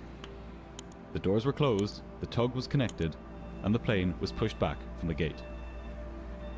The pilots started the 4 engines and began taxiing out to the runway. Look at that scenery. I tried to get my skibo working, but I couldn't get it to install. The engines on this particular aircraft were fitted with a hush kit, Ooh, which was basically a silencer attached to the exhaust. We need that. By this point, engine technology had moved on enough that the 707's engines were not only less fuel efficient than the aircraft which had replaced it, this is Mickey but G's much airplane. Noisier too. In order to be allowed to fly over much of the world's airspace, they had to be fitted with hush kits. Unfortunately for the airline, these kits made the plane heavier and created drag, which further increased fuel consumption on the already gas-guzzling aircraft. Talk about political political BS right there. So, oh, your engines are too loud and are burning too much gas, so you need to install hush kits, which is going to make them heavier and burn more gas. That's politics for you, chat. They also had one more side effect, which we'll see in a few moments. At just after 3 p.m. That's like saying burning Teslas is good for the carbon environment. p.m., Captain Caviedes lined up with the runway at Medellin and set takeoff thrust. That is Medellin, yeah. So they went Skibo Medellin. Within a few moments, the heavy plane was airborne and turning north towards the United States. Yeah, Skibo Medellin for fuel, and then it was JFK. Daytime, and the weather was clear. The captain had an easy time hand flying up to his initial cruising altitude of flight level 350, or about 35,000 feet. Man, we should have taken off at Medellin. Why'd we go Once to there, Skibo? the cabin crew began the meal service, and the passengers were shown a movie. I wonder what movie. The flight progressed more or less normally, right on schedule. In a few short hours, the passengers thought they would be in New York. Man, that looks good. But about 1,500 Microsoft. nautical miles to their north, conditions were not so clement. A low-pressure system had moved in from the Great Lakes, blanketing the eastern seaboard of the United States with low cloud, poor visibility, rain, and high winds. So we're hand flying through the night to JFK, which, just as to set the tone for JFK, anytime you're going to JFK, anytime you go to the eastern seaboard airports, JFK, LaGuardia, Newark, DC, Boston, you got to bring your A game no matter what, because the traffic is intense, the controllers are intense, the weather can be very intense, and it is a very, very high congested airspace. So just on a normal flight to the East Coast, you got to bring your A game time. Now you're going to be fatigued. Whether you like it or not, you hand fly for 5 hours, it's going to be very fatiguing by the time you get there. Just extra stress, let alone managing the aircraft. How much have we been managing on this airplane? So that's to set the tone. Second point I want to note is shout out to Nabil switching to Microsoft Flight Sim here for some weather juice. The pilots were well aware of this.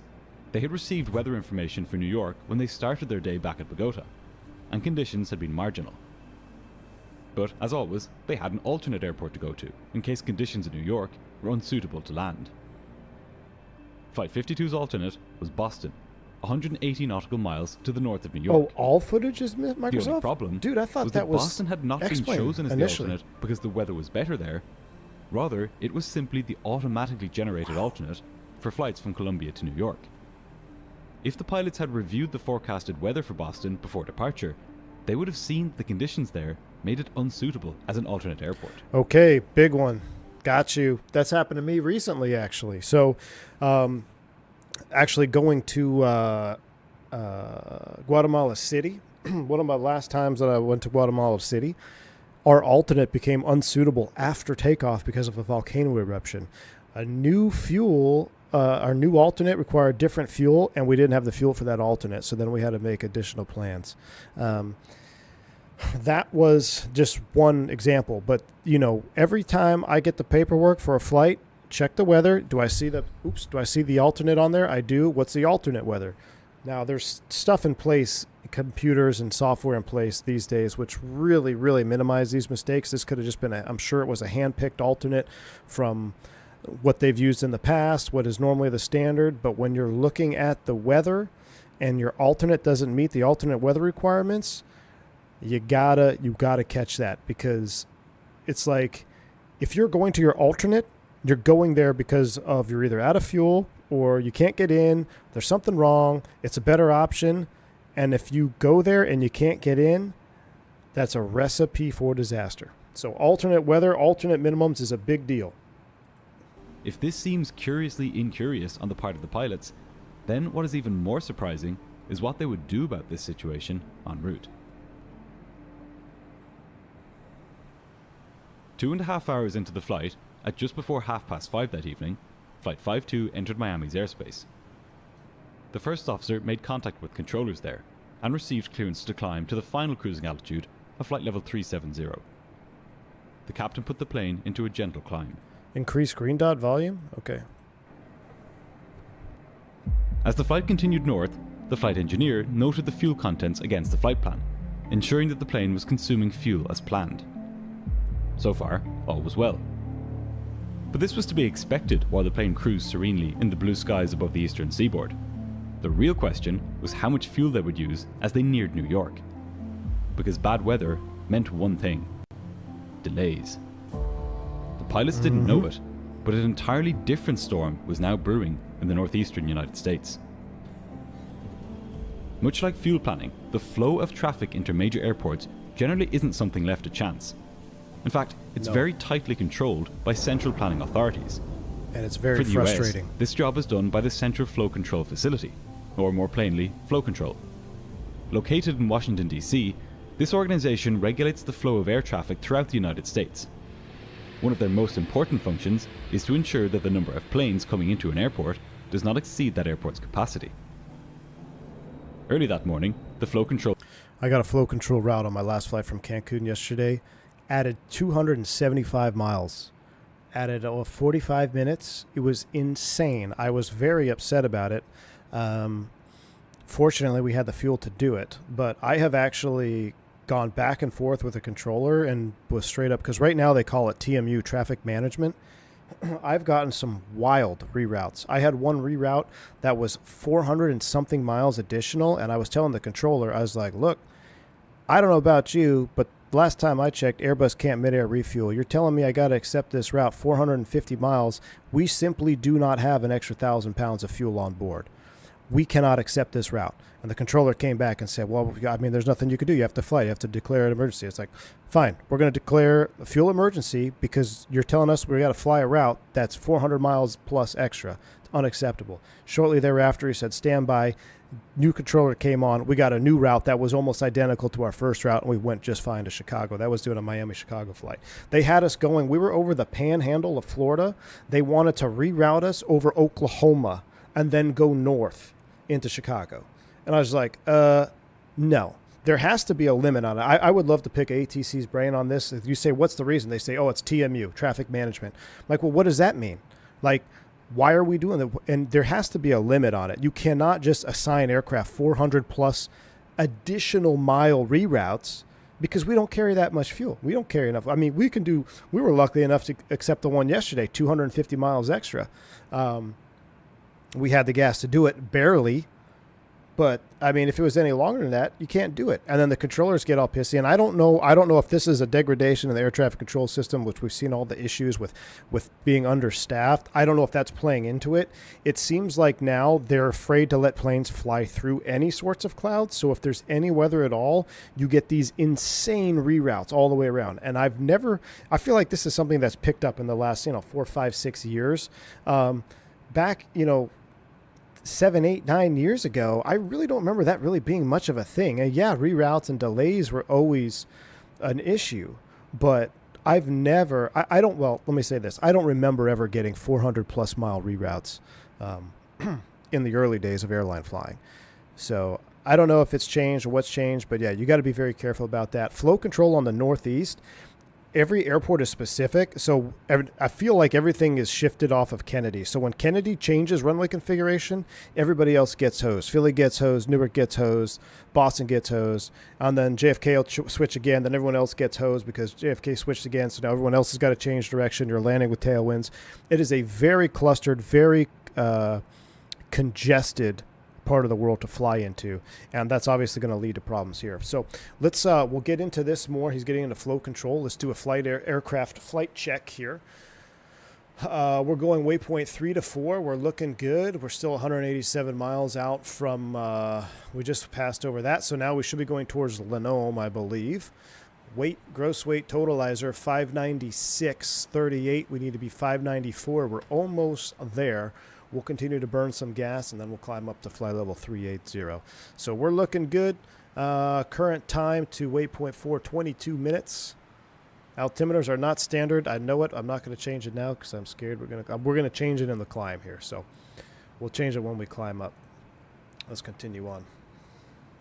It's ridiculous. Where I fly out of Sydney, the traffic management is a lovely 45 minutes fuel holding required to be carried due to the insane delays every time you fly in there. They love it. Boston, easy to get out, frustrating to get in. I don't even get mad anymore. Yeah, I mean, when I fly east, I don't get mad anymore because I expect it. But the one yesterday really, I was like, come on, man, really? We were already delayed. We had a fume event. I'll have to podcast it. That's why we didn't do Barry Steel Logistics yesterday. I ended up getting home 3 hours late. I was so tired. I crashed out in my daughter's bed at 7 o'clock. And I didn't wake up till 7 this morning. So very taxing, very long day, maintenance, everything. Oh, good. My YouTube just crashed, so that's fun. If the stream starts to do weird things, just refresh. It probably will. This happens when YouTube crashes. So I'll refresh that, set that, refresh your stream, and we should be good to go from here now. All right, picking up where we left off. Day shift supervisor had a discussion with the New York Terminal Area Controller, or TRACON, about the amount of aircraft that could land at JFK per hour. This is known as the aircraft acceptance rate. The TRACON controller suggested that given the weather, 28 aircraft per hour would be about right. But the supervisor suggested a higher rate, 30 to 33 aircraft per hour. If they didn't reach these numbers, domestic flights could face up to 3-hour ground delays. Under pressure not to cause delays, the controller accepted this higher rate. But what the supervisor didn't know was that because of the direction the wind was coming from, only one runway at JFK could be used for landing, rather than the usual 2. What this meant was that the airport's capacity was in fact limited not to 28 arriving aircraft per hour, and certainly not to 33, but to just 23. So you see where it's slowing everything down. Now, fun fact, there are less controllers working right now than they were during this accident in 1990. Let that sink in. And maybe that's why, maybe I just answered my own question of why we get all these crazy reroutes now. There's more controllers working in 1990 than there are right now. That's wild. So, while JFK should only have been accepting 23 flights an hour, it was now accepting almost 50% more than that. JFK is busy at the best of times, but as the weather closed in and flights made their way in from all across the world, they're zippy in his A300. This was a recipe for chaos. Taking into account the bad weather at their destination, it would have been prudent, or even just natural, for the pilots of Flight 52 to get up-to-date weather information for their arrival. After all, if the weather at JFK was so bad that they would need to divert, they would want to do this sooner rather than later. Luckily for them, Avianca had a contract with a dispatch facility at Miami International Airport, which could get the latest weather at any airport the pilots that wished. 707's a sexy looking All the airplane. pilots had to do was call them on their radio. But as Flight 52 zoomed north past Florida, the crew made no contact with this service. By this point, the weather information that the pilots were working with for New York and Boston was over 10 hours old. You don't need to be a meteorologist to know that 10-hour-old weather information is pretty much useless. But that didn't appear to matter to the flight crew, who continued headlong towards New York, which was becoming increasingly congested. And the weather was only getting worse. So possible little, what is it, what's the hazardous attitude there? Not like kind of lackadaisical. They're like, well, we're going to New York. We're talking to Center. I'm sure they'll update us if anything crazy happens. No need to get a weather update. Maybe, you could have that in the back of your mind. They're already busy hand flying this airplane for 5 hours. So resignation. There we go. Yeah, Bill's Mafia. A little resignation. Maybe. I'm speculating here. I don't know. I'm just like, they're on air traffic controller on JFK. If something crazy happens with the weather, they're going to let us know. We'll figure it out when it gets there. Not an uncommon mental state. This strange sense of fatalism and passivity would pervade the cockpit of Flight 52 all the way to JFK. But they couldn't keep their heads in the sand forever, because shortly before 6:45 p.m. is crazy. It's 7:08 p.m. right now. I wonder what time they took off. We were probably pretty close. We almost flew this flight exactly the way they did. That's crazy. And unintentionally, too. I should have taken off at the same time, but anyway. Before 7 o'clock that evening, reality would begin to impose itself on the crew. Air traffic control instructed the crew to enter a holding pattern over Norfolk, Virginia. They were still over 250 nautical miles from New York at this point, and the fact that they were already being instructed to hold should have given the pilots some indication that JFK was becoming seriously congested. but still, they didn't contact the dispatch service for the latest weather or for information about delays at JFK. The crew appeared to be resigned to whatever situation met them in New York. At 5 minutes past 7, Flight 52 entered the hold at Norfolk. As the captain was flying the aircraft, the first officer handled the radios. But with this particular crew, it may have been the other way around. That is, that the captain may have been flying the aircraft because only the first officer could handle the radios. English is the official language of aviation around the world, and nowadays every pilot must have a basic level of proficiency in it in order to get their license. But in 1990, only one pilot on board needed to have passed an English proficiency exam. So, as long as either the captain or first officer had passed this exam, the pairing was acceptable. This was the case with Avianca Flight 52, with only First Officer Klotz being proficient in English. All communications between the cockpit and air traffic control would go through him. Even though this arrangement was legal, it did put extra demands on the communication skills of the pilots. The captain was unable to simply listen in and understand what the First Officer and air traffic control were saying to each other. Got one person speaking English on a flight deck of 3. Now, like he said, legal, smart, probably not. But if it's legal and it doesn't cost any, it's going to cost extra money to get everybody to train to the English standards. Cost cutting, right?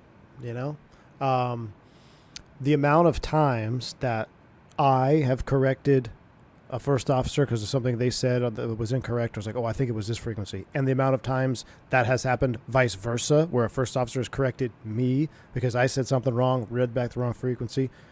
A plethora happens all the time. So imagine being in that scenario where you don't even understand what the other person is communicating. So you don't even know if they're getting it right or wrong.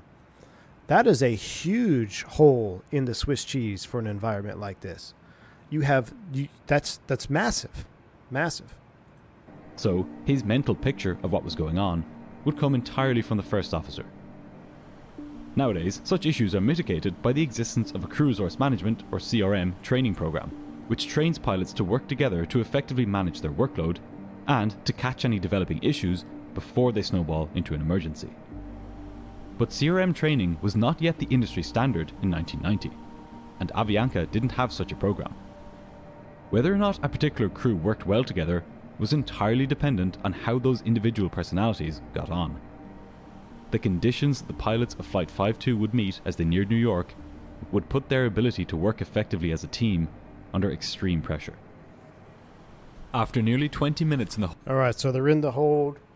How many Swiss cheese holes do we have, chat? I mean, we've got no autopilot. We've got possibly low... we have a cockpit gradient. We've got one person working the radios that's speaking English. We are really setting up for some big holes in the Swiss cheese here. We got to climb up here, though, too. We need to get to 38, 594, 592. Let's go up to 380.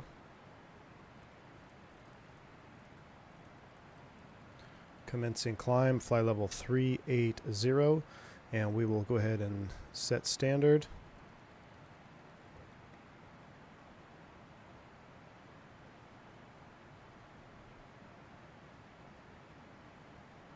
Two 909 is set once, twice, and thrice. Standards are set. Waypoint 3 to 4, flight path check. We're looking good. 9, so 1, 2, 3. So yeah, CASR. If waypoint 7 is Canucks, 6, 5, 4, 3.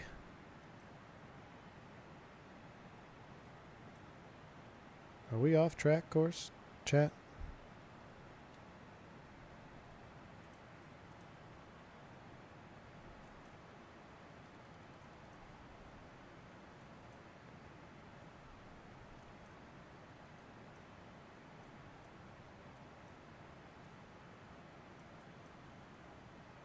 There's CASR up there. And we're going to Cassar, right? Look a little bit off. While we're climbing here, let's see if we can't do a DME update. The red light, that's the throttle. It's maxed out, trying to maintain altitude there.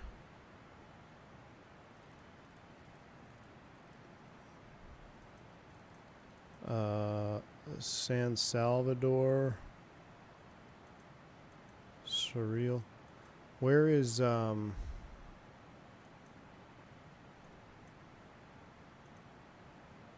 Tenerife VOR?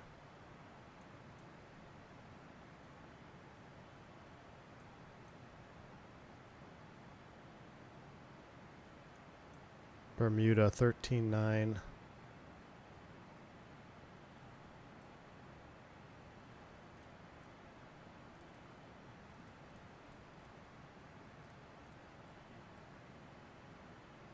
Is Bermuda. Real quick, because we're about to really be out over the middle of nowhere here. Let's see if I could get some updating from Bermuda.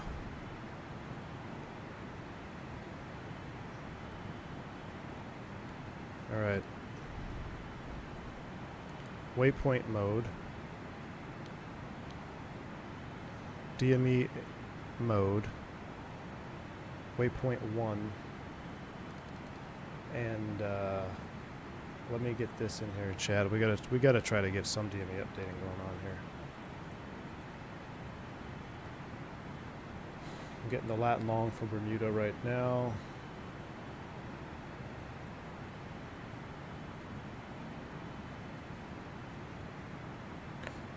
Does it have to be in remote for the DME update? Is that part of my, is that part of it? I will do that. I'll do it just in case. BDA, nav log it. Let's go remote.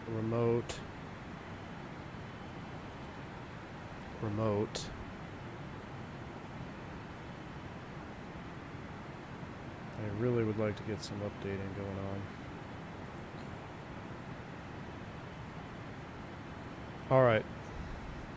Waypoint North Bermuda, VOR 3221.8.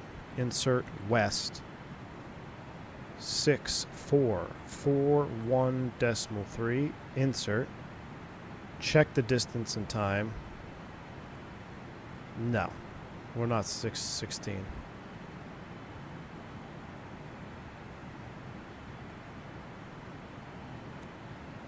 Three 221.8 6441.3. That's the wrong BDA.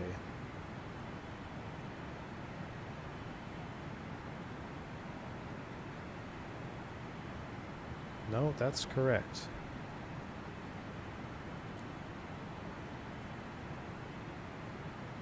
That is wrong.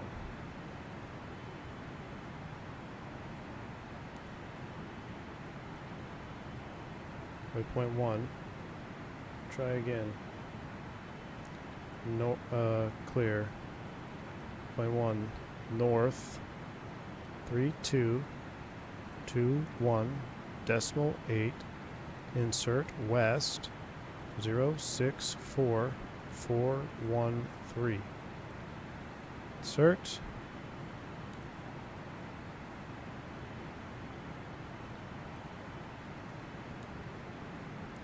We're going to do altitude 0, insert, frequency 11390, insert.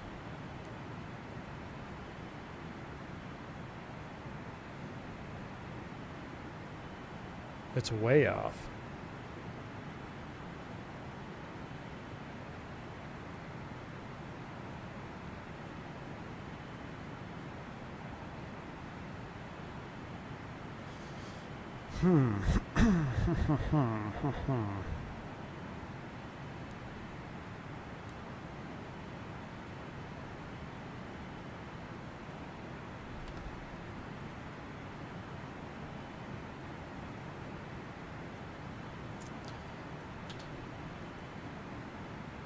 Chat. I'm a bit scared.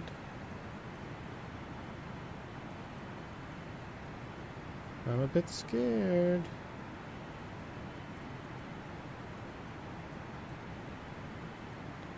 What's this VOR over here? ZQA.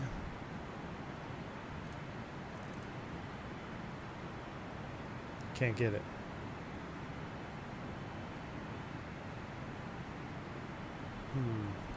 Can't get Nassau. I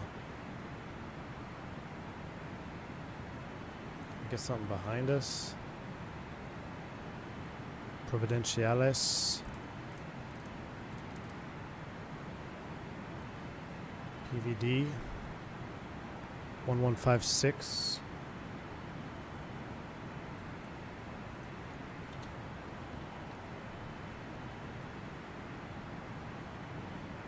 I'm gonna try Providenciales really quick here. The problem is number 2 was working. Let's try to update number 2.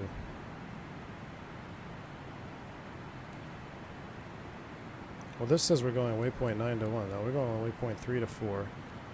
Alright, we're gonna go back here. DME update mode. Okay, Providenciales is north 4038.4, insert west 71.25.7, insert distance and time 980. That's not right.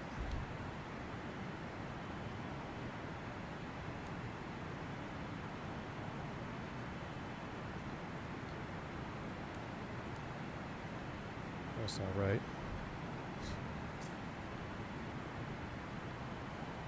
4143.4 west 071257.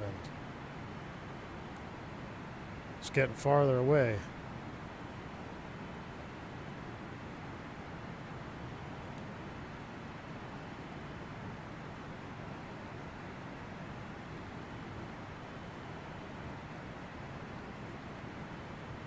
Frequency 11560.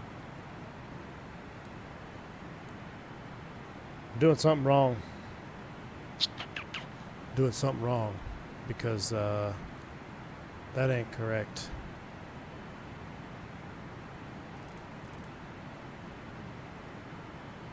Lost in the dark, Bermuda Triangle.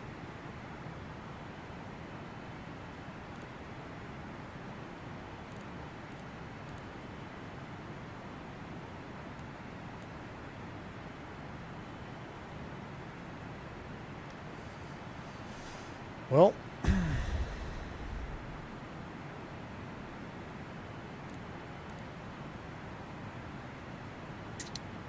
guess we'll keep going. Is this the part where the MiG shoots us down? Yeah. We're going waypoint 3 to 4. What are our active waypoints? 3 to 7. 7 is Canucks.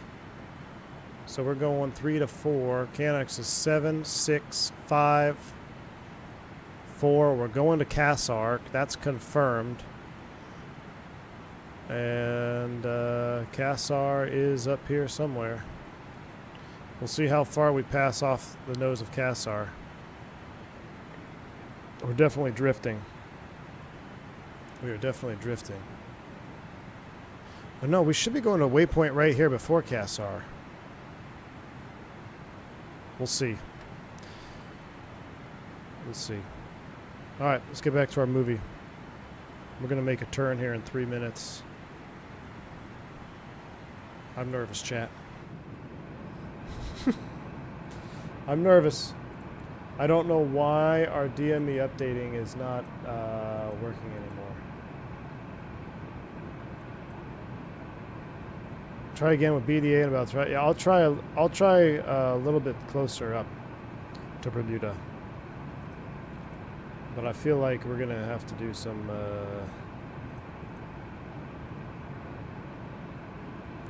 digging. All right.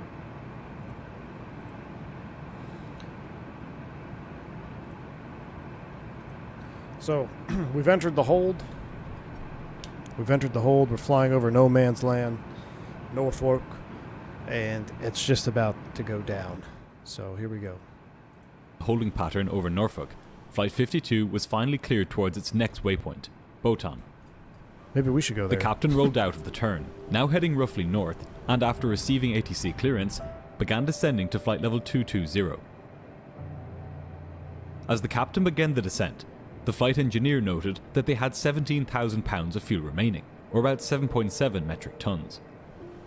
With this figure in hand, it would have been a good idea to estimate the distance and time remaining until they reached their destination, and calculated another figure known as the minimum approach fuel.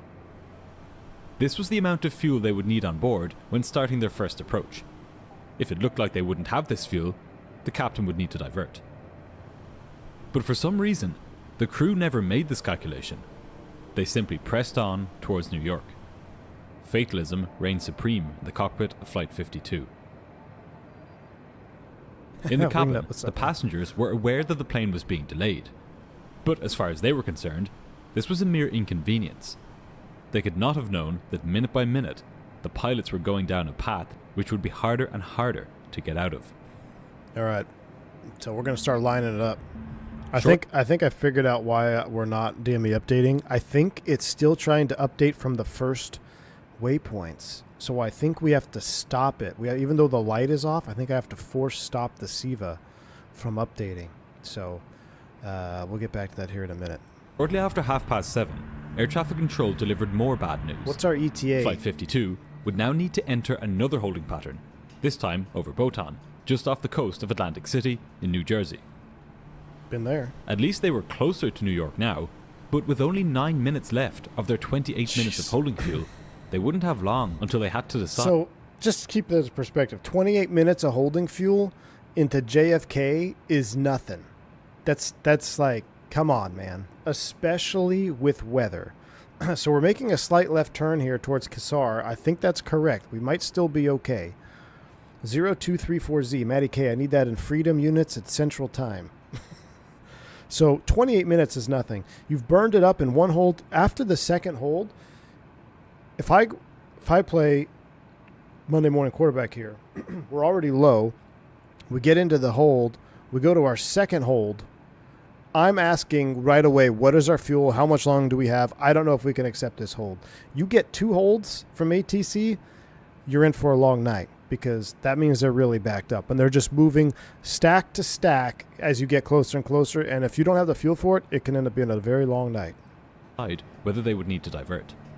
Now would have been a good time to put together a contingency plan. Very soon, they would need to either divert or commit to JFK. But the pilots never made such a plan. The controller responsible for Flight 52 was well aware that the flight would face further lengthy delays that evening. But he was under no obligation to pass this information on to the crew, so he didn't. This being the case, the crew were laboring under the misapprehension. So this is huge. I got to replay that so I didn't misunderstand this. Further lengthy delays that evening. But he was under no obligation to pass this information on to the crew. Of their 28 minutes of holding fuel, they wouldn't have long until they had to decide whether they would need to divert. Now would have been a good time to put together a contingency plan. Yes. Very soon, they would need to either divert or commit to JFK. Maybe why are you flying with all the lights never on? Made such a plan. The controller responsible for Flight 52 was well aware that the flight would face further lengthy delays that evening. See? But he was under no obligation to pass this information on to the crew, so he didn't.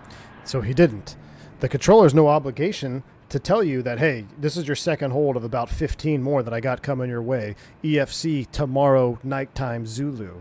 So not required, but if I'm the crew, I'm asking, hey, this is my second hold. What is the status like on Kennedy? How many more can we expect? Also, just remember when I said ATC, if you read back the wrong instruction, ATC is under no obligation to correct you. They can if they want to. They should. It's good practice, but they are not responsible. If you say cleared to land 15 left, they cleared you to land on 15 right. They heard you say 15 left. They don't correct you. They watch you land on 15 left. It's your fault. Period. So.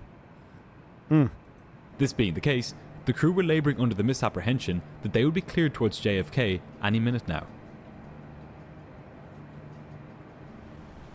Before long, Flight 52 was entering the hold at Botan and descending further to flight level 190.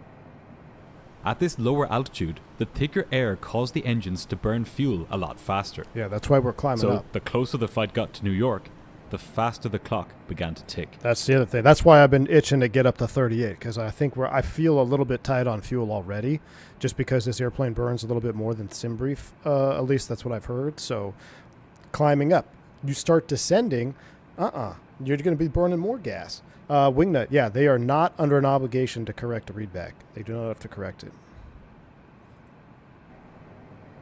It wasn't long before the flight had burned right through all of its holding fuel. There was still plenty of fuel left, but none of it had been allocated for holding. Now, the crew needed to either make an approach into New York or divert. But they did neither, and instead began eating into their reserve fuel. It was now 20 minutes since the pilots had entered the second holding pattern, and finally, they were beginning to wonder whether they would be making it into JFK on this evening. They asked air traffic control about whether there were delays at Boston. The controller told them that Boston was open and accepting traffic. What he didn't tell them, because he hadn't reviewed the weather there, was that it was completely unsuitable to use as an alternate. The cloud ceiling was just 200 feet above the airport, the visibility was 1/8 of a statute mile, and there was fog and drizzle. Curiously, although not out of keeping with their behaviour so far in the flight, the pilots didn't check Boston's weather either.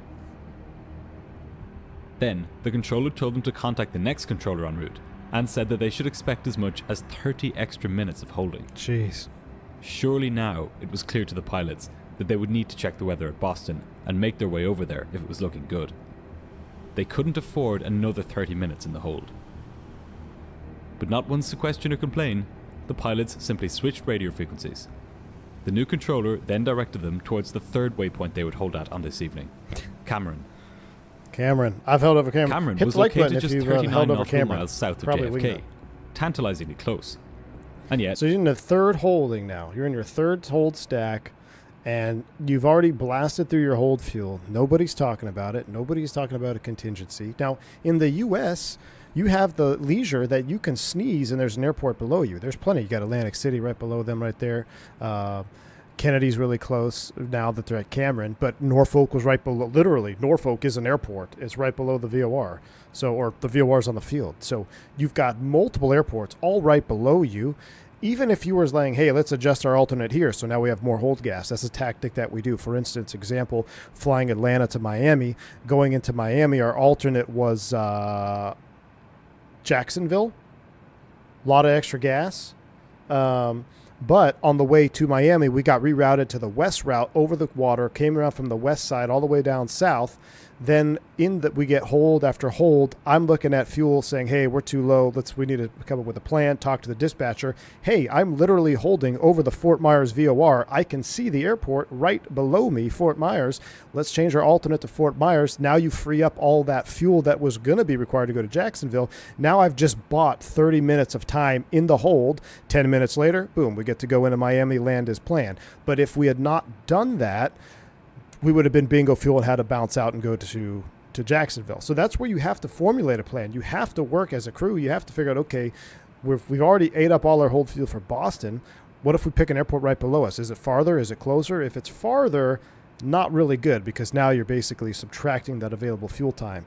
If it's closer, you're buying time, right? You're buying time. But there still has to be that hard limit. Hey, this is my alternate. I got to go. None of that communication is happening right now. None of it. And it is mind-boggling. You have a very senior crew, very senior captain, a senior flight engineer, a first officer that's extremely low time, like 2 months on the 707, it would appear. Why isn't the captain and the flight engineer conferring? But why isn't the flight engineer saying something about this? I don't understand. I've studied this accident, and we just don't know why. A sense of claustrophobia now began to creep into the cockpit. They may have been closer to the airport now, but for every moment they delayed their decision to divert, their options got narrower and narrower. The airspace was chaotic. Controllers were stacking incoming flights into holding patterns, their voices strained as they handled the traffic. Some pilots were asking for approach estimates, others were inquiring about alternate airports. In the cockpit of Just Flight what we talked 52, about. the stress was mounting.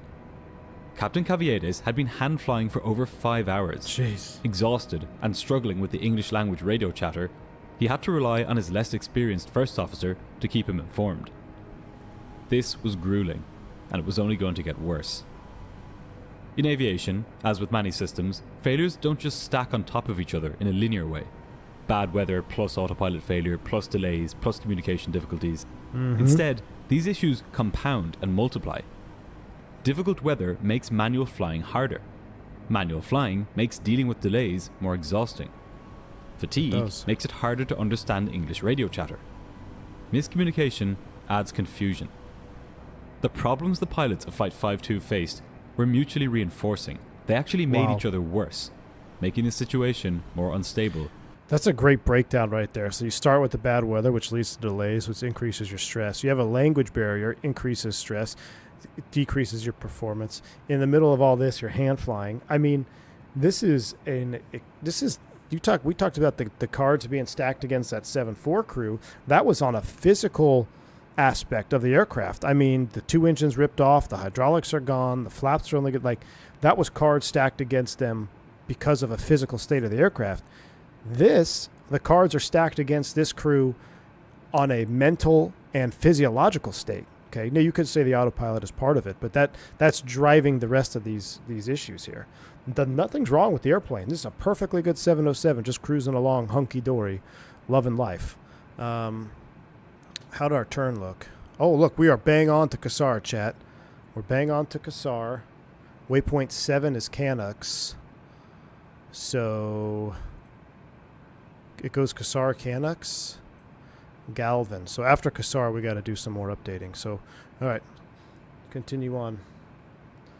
I mean, it's frustrating. It's to watch, to go through this, but man. By the minute. The crew had been told to expect further clearance at 8:30, just 20 minutes from now. They were hoping that this clearance... That's real quick, that kind of browse that. Every hold that you get, you will get issued an EFC, expect further clearance time. That's your automatic, hey, let me plan fuel on that. Hey, Avianca 52, you're going to hold over Cameron, west turn, or hold southwest over Canyon 270, whatever it is, EFC 2135Z. So right there, you have a time, says, hey, we have to burn as much fuel in the hold from now until that EFC time. Then, and only then, after we burn that fuel, let's calculate how much fuel it's going to take to go to the airport, shoot the approach, and then go to our alternate. So none of that's being done. Someone's got to be coming up with the bingo fuel number here. This would take the form of an approach into JFK. But there was no reason it couldn't simply be another set of holding instructions. Given this, it would have made sense for the captain to simply draw a line in the sand, saying something along the lines of, if we're not clear to Kennedy by 8:30, we divert. But the captain didn't do this. Nobody did. And I don't know why. The controller was completely unaware that Flight 52 was beginning to run low on fuel. As the plane's fuel tanks got emptier and emptier, the range of the aircraft was getting smaller. If the pilots kept waiting, they wouldn't be able to make it to any alternates. Their only choice would be JFK. And conditions at JFK were getting worse by the minute. In fact, by this point, 1 in 5 aircraft making an approach into the airport had to go round. The controller cleared the flight down to 14,000 feet. Shortly after, they entered the hold at Cameron. Their third round hold. And round they went in a racetrack pattern, the captain heaving the aircraft to the left every 2 minutes as the fuel gauges ticked lower and lower. At Kennedy Airport, the hectic scenes continued. But finally, after a nauseating wait, with just 3 minutes to go until 8:30, the pilots received their next clearance, and it was good news. They were now to exit the hold, descend to 12,000 feet, and to fly heading 230. This was southwest, away from the airport, but at least they were out of the holding pattern.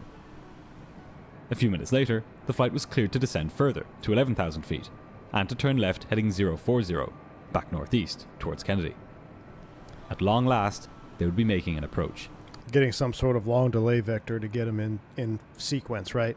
You could go in here and say, at this point, this is going to become apparent, but there are 2 types of fuel declarations that you could make.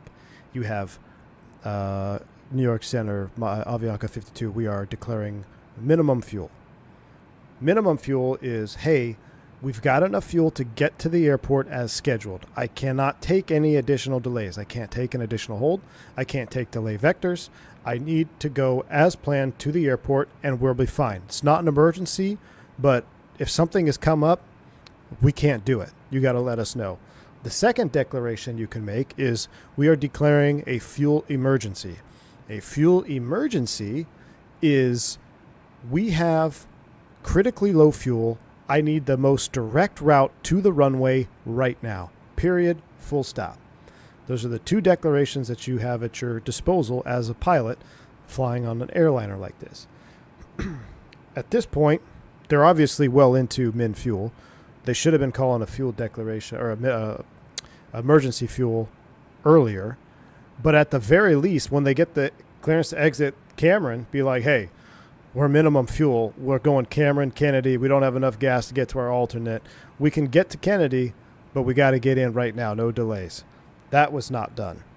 So I'm sure he'll get into this here in the future, but I don't know. We're good. Now, Bill, love the cinematics, dude. Best cinematics I've ever seen on a green dot, man. Fantastic work.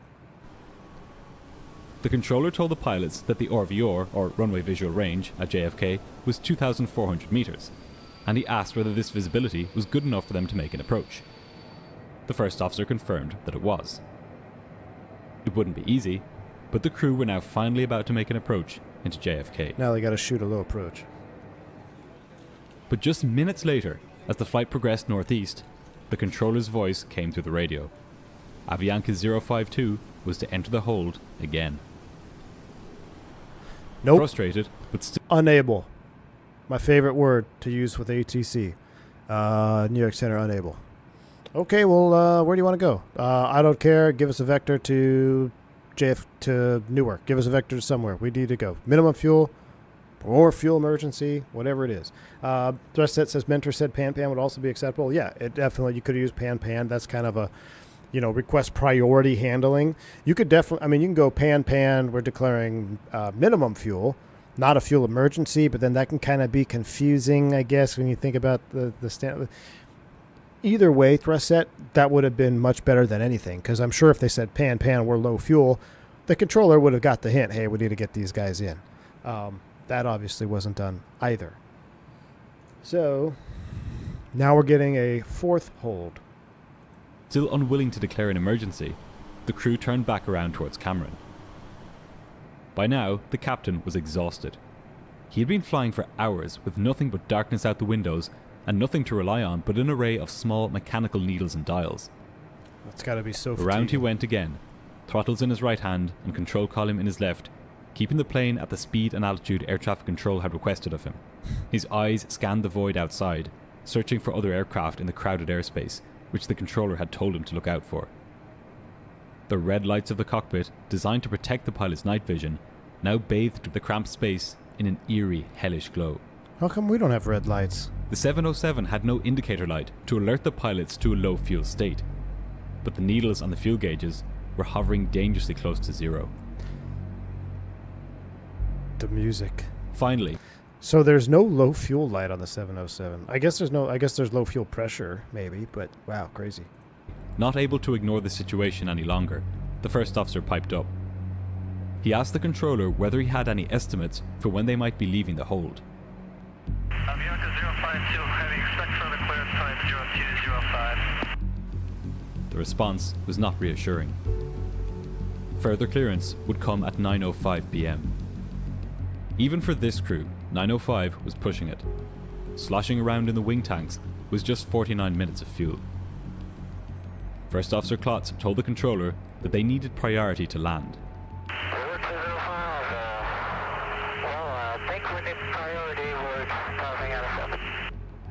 This might seem like a significant step up in assertiveness compared to how he had been communicating with air traffic control previously.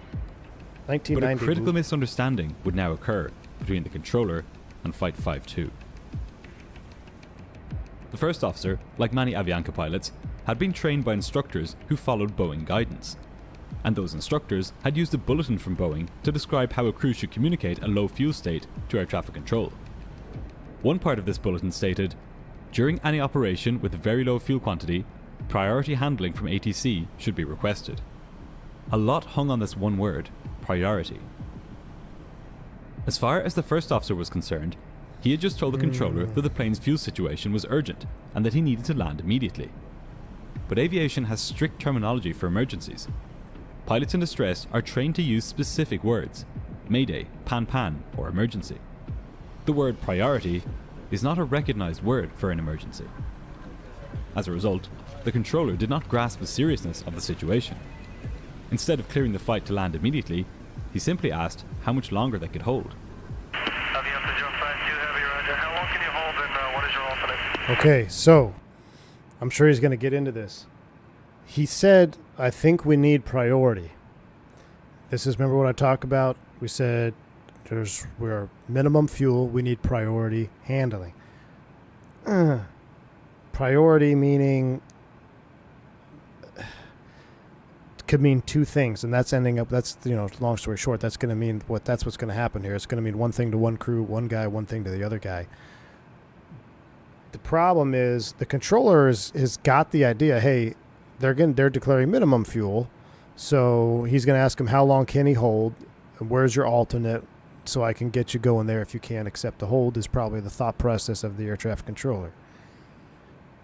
I can only imagine that if the captain or the flight engineer was fluent in English or knew English to some extent and heard them discussing fuel, that maybe a light bulb would go on and somebody would check, and somebody with more experience in the cockpit, because there's plenty of experience in the cockpit, would say, hey, what is our fuel? What's our fuel to our alternate? So we go back to that first Swiss cheese hole that we said that's the only one guy speaking English. Legal, but is it safe? No. So, getting into the weeds on this now. Had the first officer said mayday or even pan, the plane would have been given immediate clearance to carry out an approach. Instead, the misunderstanding would now only deepen. The first officer responded that they could hold for 5 more minutes. The controller asked for their alternate airport. The first officer replied that Boston was their alternate, but quickly added that they no longer had enough fuel to reach it. Unfortunately, just as he said this, another controller spoke to the one handling their flight. This crucial detail, that they could not reach Boston, was missed. Yet another opportunity to recognize the severity of the situation had slipped away. From the controller's perspective, the flight had 5 minutes to decide whether to continue holding or divert. But the reality, which only the pilots understood, was that there was no decision left to make. JFK was now their only option. Wow. That's a really cool graphic, too, how he's shrinking the range down on the fuel. That's a really good way to look at it, actually. You know, as you're burning fuel, they got that ring around you and the airports around you disappear. That's hats off, Nabili, if you came up with that one. But this is it. Now this is the conversation that should be happening. That's not happening. The conversation should be, hey, Captain or FO or flight engineer, we have all three of us. Look, we have one shot to get in here. We are critically low on fuel. Even now, if they caught their mistake right now, hey, we've totally been asleep back here. We have 0 fuel. We have to land on this approach, period. We don't have the fuel to go around. We don't have the fuel to do this. We don't have the fuel to do that. We need to land on this approach. It needs to be perfect, and we got to get down. We should probably declare an emergency while we're at it. Because if you declare an emergency, then you can go below minimums, right? Because you got nothing else to do. I mean, you're going to go below minimums when you crash into the ground. So you got to go. You're going to declare an emergency. That relieves you from getting below minimums. You just got to do what you got to do to get down. None of that appears to be happening. This communication, the controllers did their best to accommodate the request for priority. They instructed the crew to reduce to a speed of 180 knots, descend to 7,000 feet, and proceed directly to a radio beacon near the airport. The pilots, understandably but mistakenly, assumed that they were now being handled as an emergency aircraft. With the winds favouring an approach to runway 22 left, flights arriving from the south, like Flight 52, had to take a longer, more indirect route to properly align with the runway. This added distance would prove critical. Barely 10 minutes after receiving this clearance towards Kennedy, the pilots were told to do a 360, in order to put more space between them and other aircraft. So that is what I would consider a non-priority handling, right? If you get asked to do a 360 and you already said, I need priority handling, you say, no, unable. We're unable 360. I told you we need a priority. It's frustrating. It's so frustrating to watch this continue to break down because there are so many opportunities here where this one little iota of acknowledgement of the fuel situation and the crew probably would have realized what's going on here. But nobody is realizing what's going on here. They're just blatantly complying with all these holds and these patterns, and now we got a 360 on final so somebody else can get in front of them. It's frustrating. Strangely, but again, perhaps not surprisingly, the first officer accepted this without any protest. If the controller knew that 666 Avianca viewers, Flight quick, somebody leave. 2 was in a fuel emergency state, as the pilots believed he did, then there is no way he would have told them to do another loop. And with the plane at a much lower altitude now than it had been earlier, the few minutes it spent in this loop would cost it more precious fuel. Their fuel had now gotten so low that the flight engineer was leafing through his manuals looking for a section on the special go-round procedure which is used when there is less than 1,000 pounds of fuel left in any of the plane's tanks. The controller cleared the pilots down to 5,000 feet, and Captain Caviedes continued his descent. Given the level of congestion at Kennedy, the Avianca flight was far from the only one experiencing fuel issues.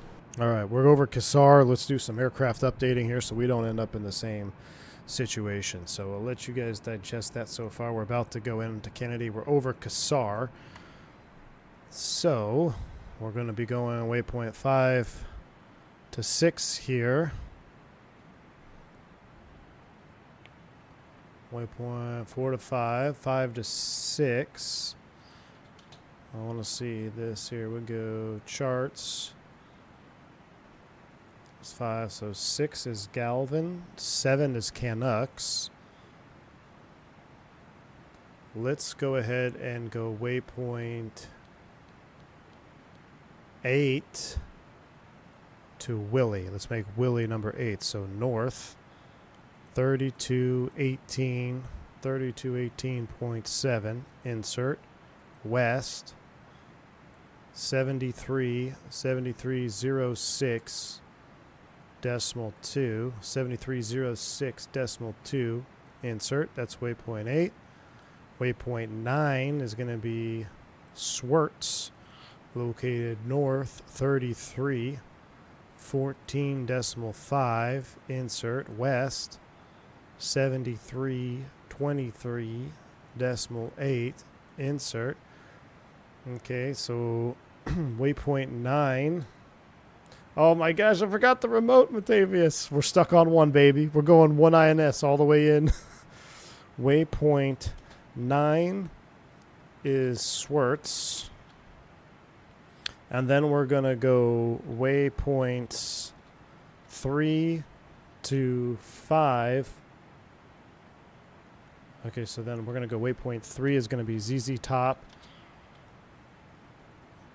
Waypoint 4 is going to be Oksana. I've gone over that fix. Waypoint 5.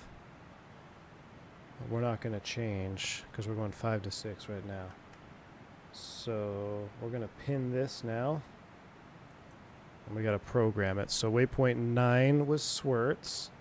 So now we're going to go waypoint 1 and 2 are our DME updates. Waypoint 3 is going to be ZZ Top, located north, 3350.0, insert, west, 7335 decimal 2, insert. Waypoint 4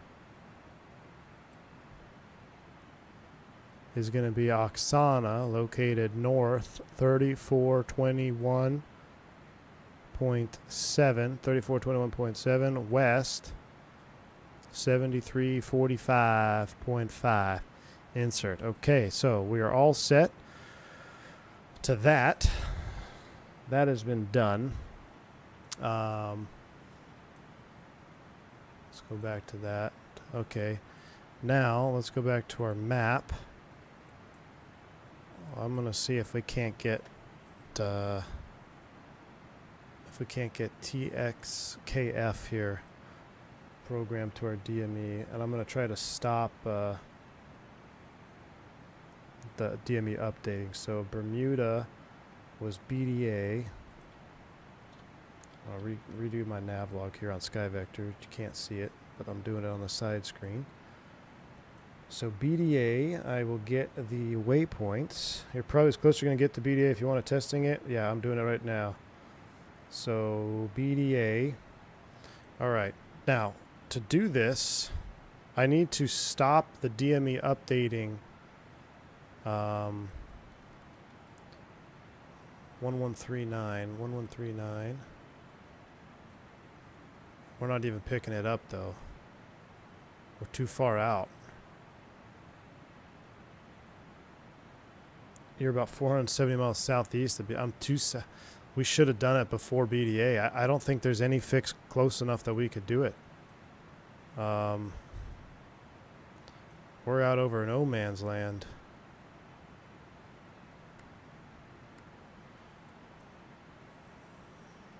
We might just be stuck with our drift. What I think the problem was... There's nothing closer. Freeport Marsh. I doubt we'll be able to pick this. That's up. No, we can't get that. 13.2. Nope. We're literally over no man's land now, Chad. It's too late. The good news is we still appear to be on track. What I need to do, though, is put this out of DME update mode. And to do that, I need to CDU into DME mode. Put the CDU into DME mode with waypoint page. Waypoint page. Waypoint 1. Put it into DME mode. 9.7. Okay, that was our DME mode that we were in.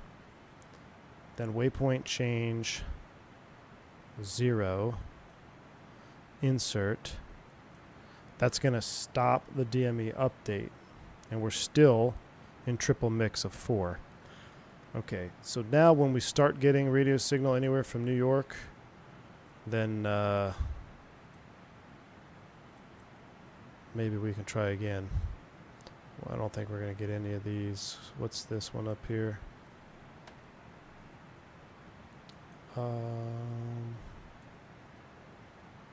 Charleston. 13.5. Why is it red on the horizon? Does it look red out there? Oh, we are in the thick of night, chat. Yep, we're out in no man's land. Savannah 11.6. Nothing. All right. I tried Charleston, Savannah. Can't snag him yet. I'll leave 11.6 up there. I'm hoping that because it was still in, like, we just dropped it out of update mode. We never shut it off out of update mode. So I'm wondering if that's what happened. We'll have to see. But we're going waypoint 5 to 6. We've got 6, 7, 8, 9. We look like we're still on course. Do a fuel hack here. We have fuel remaining 65,000 pounds. How much longer do we have? An hour and a half. We're burning 6, 12, 18, 24,000. Let's call it 27. Let's call it 25,000 pounds for easy math. 25,000, 2 hours would be 50,000. Ugh. So we have just over 2 hours of fuel. Okay. All right. We're now free to move out the cabin. Resume our regularly scheduled programming, chat. We'll bring up our IFE again. And I liked having that map up there too. Let's do that. Let's go here. Let's go over our position. You can see we're out. We are in waters plus airspace right now. So that looks good. I'll try Matty. I'll try RBX in a little bit. All right. Want me to turn around and come get you and guide you to JFK? Please, Zippy, please. Loran C. I also think newer planes should incorporate video recordings of the cockpit. Don't even get me started on that. That's what they're trying to push for. Get that out of here, man. I don't want to be on video. No, we're not lost. We're good. The IFE bezel should be a little less bright. Well, I need to get Zippy to send me a different bezel for the TV. Just ahead of them, Actually, an I think he American did. Airlines flight announced to the controller that they were at a minimum fuel Hey, state. there's Zippy, A300 again. Ticket 692, I want to advise you we're at minimum fuel. We're about 12 or 14 minutes from declaring an emergency. There you go. Why the pilot... Let's see. We're at 27:31. Let's go back there. 30 seconds. Watch this. About 12 or 14 minutes from declaring an emergency. So he's already made the Why- fuel calculations, the same scenario that everyone else is in that night. Avianca, American, who knows? So TWA is probably flying in. Everyone's in the same boat. He's like, hey, we only got 14 minutes of mess around fuel, and then we're out. We're declaring an emergency. So make up your mind with what you're going to do to us. None of that came from Avianca. The pilots of Avianca 52 didn't also declare that they were at a similar state is unknown. The captain, with his limited English, may not have understood this transmission from the American Airlines pilots, and First Officer Klotz, who would have understood the transmission, probably believed that he had already said something similar himself. The pilots had now completed their loop, and were back heading northeast towards the airport. The controller then handed them off to New York Approach Control, but not before providing them with some unwelcome news. The crew of a Boeing 727 had reported encountering wind shear while on their final approach to the runway. Juice. Wind shear is a sudden change in wind direction or speed over a short distance, that FSS? and it's one of the most feared weather phenomena encountered by pilots. Bill, that's 72. If you experience it, you must go around immediately, or risk being thrown to the ground. This Well, approach unless you get a wind was shear already head hard caution, enough, you can fly through but a the wind now shear head exhausted caution. captain really could have done without the possibility of wind shear. He knew that given how little fuel they had, he may not have enough for a second approach. Okay. The pressure was now well and truly on. The first officer made contact with Kennedy Approach Control. Approach Avianca 052, leveling 5000. Avianca 052, heavy New York approach, good evening. Fly heading at 060. Heading 060, Avianca 052, heavy. Once contact was made, Flight Engineer Moyano began briefing the pilots on the special low-fuel go-around procedure. Crucially, if the crew had to go around, they would need to keep the nose relatively low and advance the power slowly. Any significant pitch up, and the remaining fuel could slosh away from the fuel pumps at the front of the tanks, That's possibly crazy. starving the engines of fuel and causing them to flame out. If the low fuel pressure lights illuminated, this would be their sign that the pumps were not drawing enough fuel. I wonder if that's modeled in this DC-9. As this briefing was or happening, 707. the controller checked in with the American Airlines crew, who were minutes from declaring a fuel emergency. Target 692, how are we making out? We've got enough fuel for the approach and landing, and that's it. Okay, I understand. The controller knew exactly what this flight situation was, as they had stated it clearly. By contrast, he really had little idea of Flight 52's situation. Wow, Mickey G says for us, low fuel procedure was 8 degrees up, 10 degrees down. Wow. Crazy. Mickey G, you ever had low fuel lights in the 707? Although they were warned of low-level wind shear, the pilots didn't brief on what they would do if they encountered it while landing. Much as it had been with their attitude towards the fuel, they figured that they would cross that bridge when they got to it. Once the flight engineer was finished with the briefing, the captain and first officer continued setting up the navigation radios to pick up the instrument landing system for the runway. Once lined up, they would use their instruments to follow these radio beams all the way down to the runway. Finally, the controller gave Flight 52 instructions to intercept the localizer for runway 22 left. Avianca 052 heavy, you're 15 miles from outer marker, maintain 2000 to establish a localizer. Clear RLS 22 left. At long last, it was happening. The captain, who'd been hand-flying for over 6 hours now, couldn't have been more pleased. The flight was well and truly on the home stretch. Clear RLS 22 left, maintain 2000 to establish Avianca 052 heavy. The captain asked for the flaps to be lowered to 14 degrees, helping the plane to fly at a slower speed as it prepared to land. Shortly after, the controller asked the flight to bring its speed back to 160 knots, about 300 kilometers per hour. The captain slowed down, and the first officer lowered the flaps further. Pretty good to modeling on 25 that degrees. throttle quadrant. Anxious to know how much distance they had left to the runway, the captain asked the first officer how far the outer marker was, approximately the point where they would start their final descent down to land. The first officer told him that they were 10 nautical miles from the outer marker. The outer marker was 6 miles from the runway, so 16 they had miles. 16 miles until touchdown. The localizer needle came alive, and the captain turned to fly towards the runway. Shortly after, the approach controller handed the pilots off to JFK Tower. Avianca 052 Heavy, contact Kennedy Tower 119.1, good day. 119.1, If all went well, the next controller they would be talking to was the ground controller. And with just 18 minutes of fuel left, all really did have to go well. The pressure the captain was under to get it right the first time was immense. So Samuel, yeah, so when the low fuel lights come on, they want you to climb out at a lower deck angle so you can still drain fuel from the fuel tank pumps. I guess the scavenge pumps or whatever, it's not suitable to drain fuel if the fuel's all the way sloshed to the back of the tank when you get at a critically low level. If you have enough fuel in the tanks, that's not a problem, because even if you pitch up, it's still going to cover wherever the fuel pumps are. That's going to send fuel to the engine. It's just to help prevent a flame out due to loss of fuel or fuel starvation. Behind him, the lives of 155 people depended on it. The captain slowed to the final approach speed of 140 knots. The plane was now very much configured for landing, except for one thing: the landing gear. The captain asked the first officer if he should lower them, but the first officer was wary. He warned him that if they lowered the landing gear and then had to go around, the extra drag the gear created would mean they would have to hold the nose higher in order to climb. And with their low fuel state, this was not the best idea. Not to mention just the drag. What's of more, the fuel even if out they there. didn't have to go around, the extra drag from the gear would increase their fuel burn, which they really couldn't afford right now. Their fuel indicators were teetering just above zero. These instruments were not precise enough to give an exact figure, but the pilots knew that at any moment, their engines could simply flame out.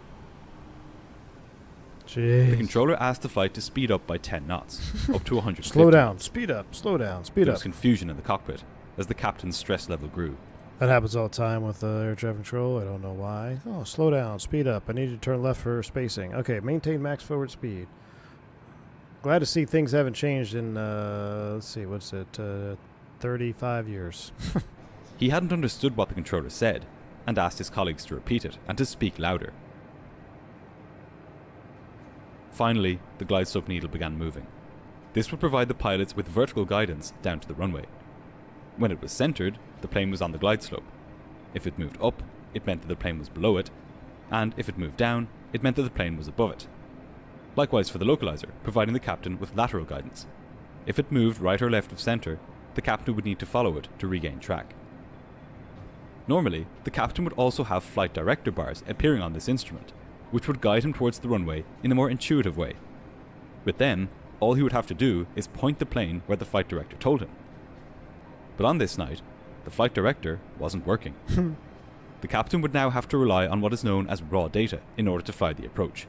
That is, he would have to fly it entirely with reference to the glide slope and localizer needles, which only told him where he was in relation to the ideal path, but not how to fly it.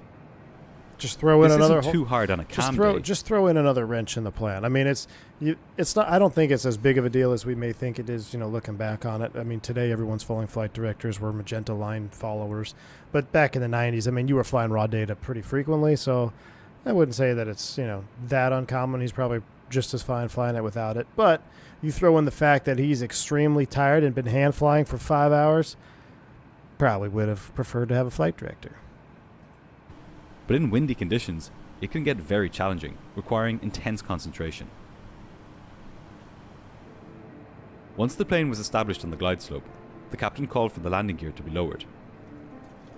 Then, he did something which was specifically forbidden for 707s whose engines were fitted with hush kits. He asked for the flaps to be lowered to 40 degrees. According to the aircraft's flight manual, when hush kits are installed, anything beyond 25 degrees of flaps is prohibited. That's because, as well as creating lift, flaps create a lot of drag. And what overcomes drag? Thrust. With their critically low fuel state, the last thing the pilots needed right now was to send more fuel to the engines. But nonetheless, that's exactly what they did. Why? Fatigue? Got to be fatigued, man. He's got to be cooked. He probably doesn't even remember that he has hush kits. Let's just be honest. I'm going to say he probably didn't even remember he had hush kits. They're stressed out. They're tired. Now you're going flaps 40. Fuel. I mean, I try to delay flaps 2.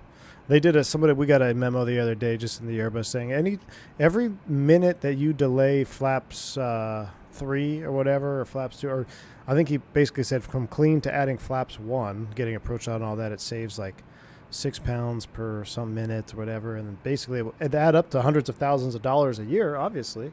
So I'm like, yeah, let's just delay the flap extension. The last thing I'm going to do when I'm critically low fuel is go full flap or flap 40 here when unnecessary. Heck, even doing I don't know, Mickey G, if you can do like a flaps 25 landing in this thing, maybe a reduced flap landing, better for a go-around if you do get a wind shear, even though you can't go around. I don't know. I'm just spitballing here, but fatigue does weird things to your brain. About 6 miles from touchdown, the pilots were cleared to land. The captain then called for the final stage of flaps, 50 degrees. Dang. This created a huge amount of drag, which the captain overcame by adding yet more thrust. The plane was now burning fuel at a prodigious rate. At this point, it was almost running that cockpit on looks fumes. pretty good. I might have to pick this up. Normally, when following the glide slope, pilots try to fly at a constant rate of descent. Their rate of descent at any given moment is shown on this instrument here, the vertical speed indicator. The ideal rate of descent depends on the plane's ground speed. Naturally, the faster a plane is travelling over the ground, the faster it will need to descend in order to stay on the ideal path. A standard rate of descent for a jet like the 707 flying at normal approach speed is around 800 feet per minute. But the strong headwind which Flight 52 faced meant that the plane was travelling much more slowly over the ground. So the captain needed to make his descent more shallow in order to stay on the ideal profile. But for some reason, the captain was descending as if he only had a light headwind, despite experiencing headwinds of up to 60 knots. What this meant was that he now started to drift below the glide slope. The first officer saw this and alerted the captain. The captain tried to correct it, but exhausted and under extreme stress, he struggled to maintain the glide slope for more than a few moments, drifting above and below it as he descended. The runway was still out of view, obscured by dark cloud. The pressure mounted as the altitude ticked down. Would the pilots see the runway and be able to land? It was crucial that the captain stayed exactly on the glide slope and localizer so that when they did see the runway, they would be lined up correctly.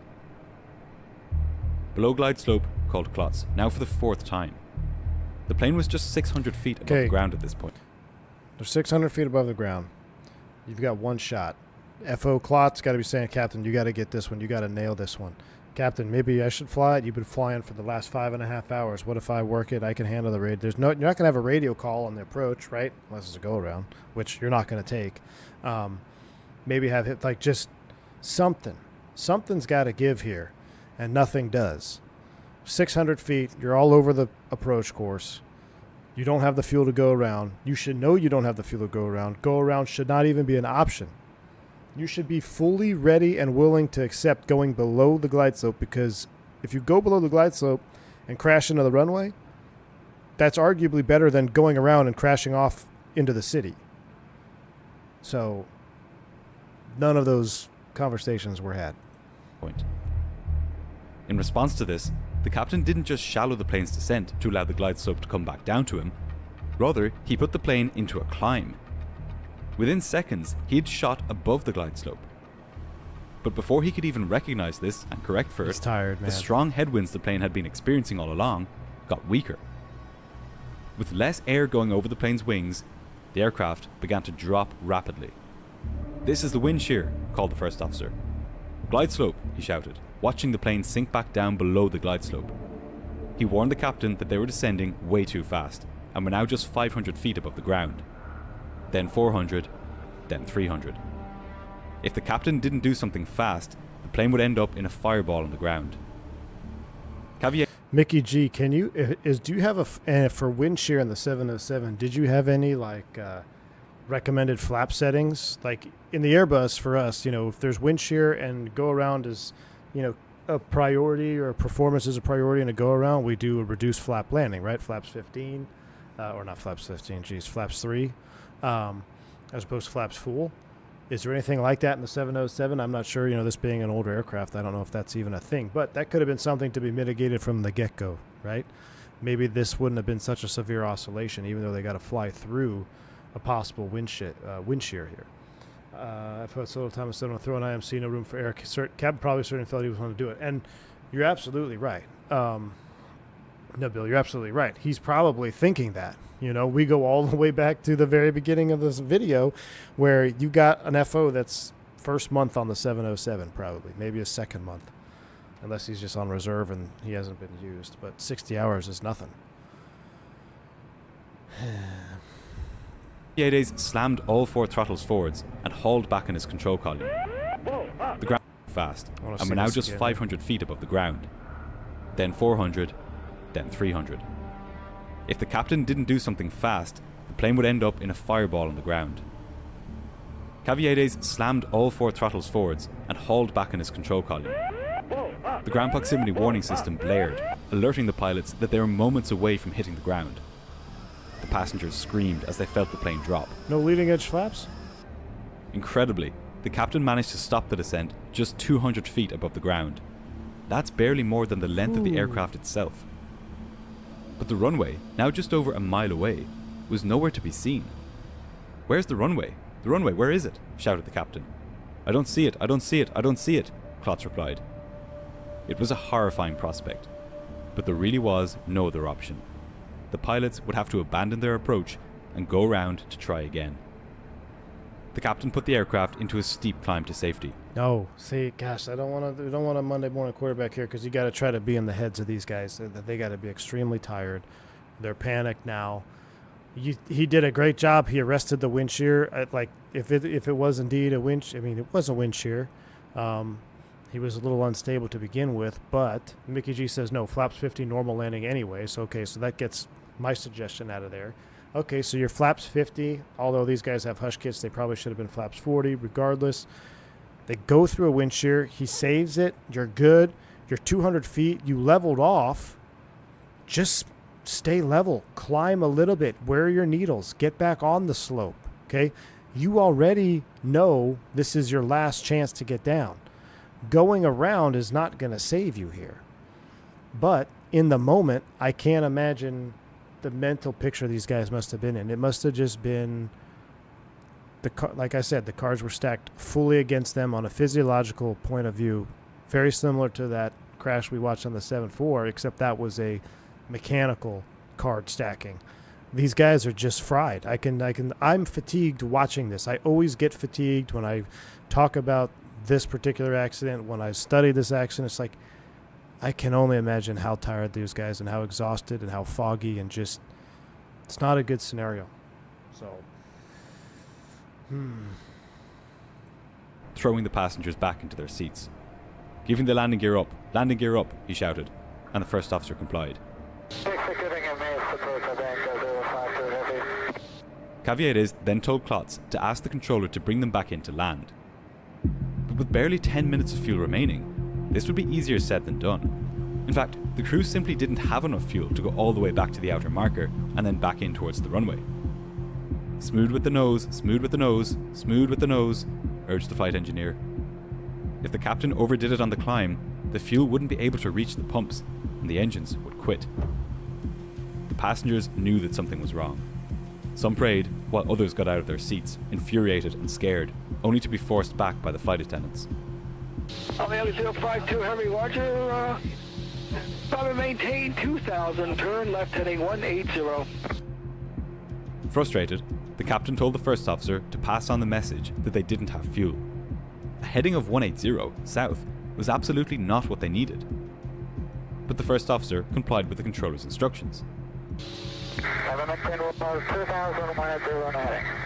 The pilots then started retracting the flaps to 25 degrees as their speed increased. "Tell him we're in emergency," the captain ordered. This was the first time that the word emergency was used in the cockpit of Flight 52. The first officer simply had to explain the true severity of their situation to the controller. But all he could muster was, "To 180 on a heading, and we'll try once again, we're running out of fuel." Okay. Running out of fuel could have meant anything as far as the controller was concerned. The controller's like, yeah, so is everybody else in my sector. So, that's the language thing there. We're running. He's saying it like we're running out of fuel. I need an immediate vector back to the middle marker, for that matter, anything. But when he said, yeah, we're running out of fuel, the controller's like, okay. Like, yeah, you and all other 56 airplanes that are lined up on approach. Most likely, it meant that the flight crew was now eating into its reserve fuel, giving it maybe 45 minutes or so. But Flight 52 had closer to 5 minutes left. The captain asked the first officer what the controller had said.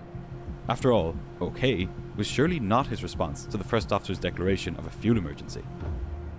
Maintain 2,000 feet, 180 on the heading. I already advised him that we're going to attempt again because now we can't. Tell him we're in an emergency. Did you tell him? Demanded the captain. Yes, sir. I already advised him. Whether Klotz didn't want to admit to the captain that he hadn't, or whether he thought that saying we are running out of fuel was equivalent to declaring a fuel emergency, didn't really matter now. The fact was that the controllers had no idea how severe the flight situation was. Mickey G says it right here. I can't preach this enough. Words mean a lot in aviation. Words mean a lot, and they can mean that they're the difference between life and death. They can be. So now the captain is like, are you sure you declared an emergency? He's probably thinking, like, this is not the type of handling I would expect. You know, if you said we were in an emergency, Klotz doesn't, we don't know. We're not in the mind of Klotz. We don't know if he's, trying not to, admit his mistake that he didn't declare an emergency, or he honestly thinks he's already said it's an emergency. The only people that need to know if they're in an emergency don't know, and that's the controllers. You could have done an immediate vector back around to the base leg, get me in on the inner marker, something. The tower controller then instructed them to turn left heading 150, southeast, before he handed them back to approach control. Approach Avianca 052 Heavy, we just missed the missed approach and we're maintaining 2,000. Avianca. I almost don't know, listening to his communications, I almost don't know if maybe the first officer genuinely doesn't know how critically low their fuel is. Because his voice, you can tell a lot by voice inflection and tone. And being completely objective, his radio transmissions have remained almost identical from when they first checked on. So it's almost like he might not even know genuinely how low they are. Maybe he's relying on the experienced flight engineer to tell him, hey, you guys, this is it. We need to land now. And he's not getting that from the flight engineer or from the captain. Who knows? Who knows? But it is kind of weird that his voice on these transmissions are completely the same, even keel all the way through, which is a good thing. You don't want to panic, but when you realize you don't have enough fuel to come back around and make another landing, you're probably going to be a little bit more terse with ATC. Avianca 052 Heavy, New York, good evening, climb maintain 3,000. Tell him we don't have fuel, the captain insisted. He wanted to make absolutely sure that this new controller was aware of their situation. We're climbing maintain 3,000 and we're running out of fuel. Okay, fly heading at 080. This still... We're running out of fuel, sir. Okay, so is everybody else. Fly this heading. That's just New York for you, man. That's New York. Wasn't the emergency vectoring that the pilots needed. But they said nothing. The passengers were still terrified after the near crash on the first landing attempt, but they had no idea that the wind was now the least of their concerns. Wanting to get a sense of the crew's fuel state while still maintaining a good flow of traffic, the controller ran his plan by the pilots. And Avianca 052 Heavy, I'm going to bring you about 15 miles northeast and then turn you back home for the approach. Is that fine with you and your fuel? This was certainly not okay. The crew didn't have anything like enough fuel for such a lengthy approach path. But First Officer Klotz simply responded, I guess so, thank you very much.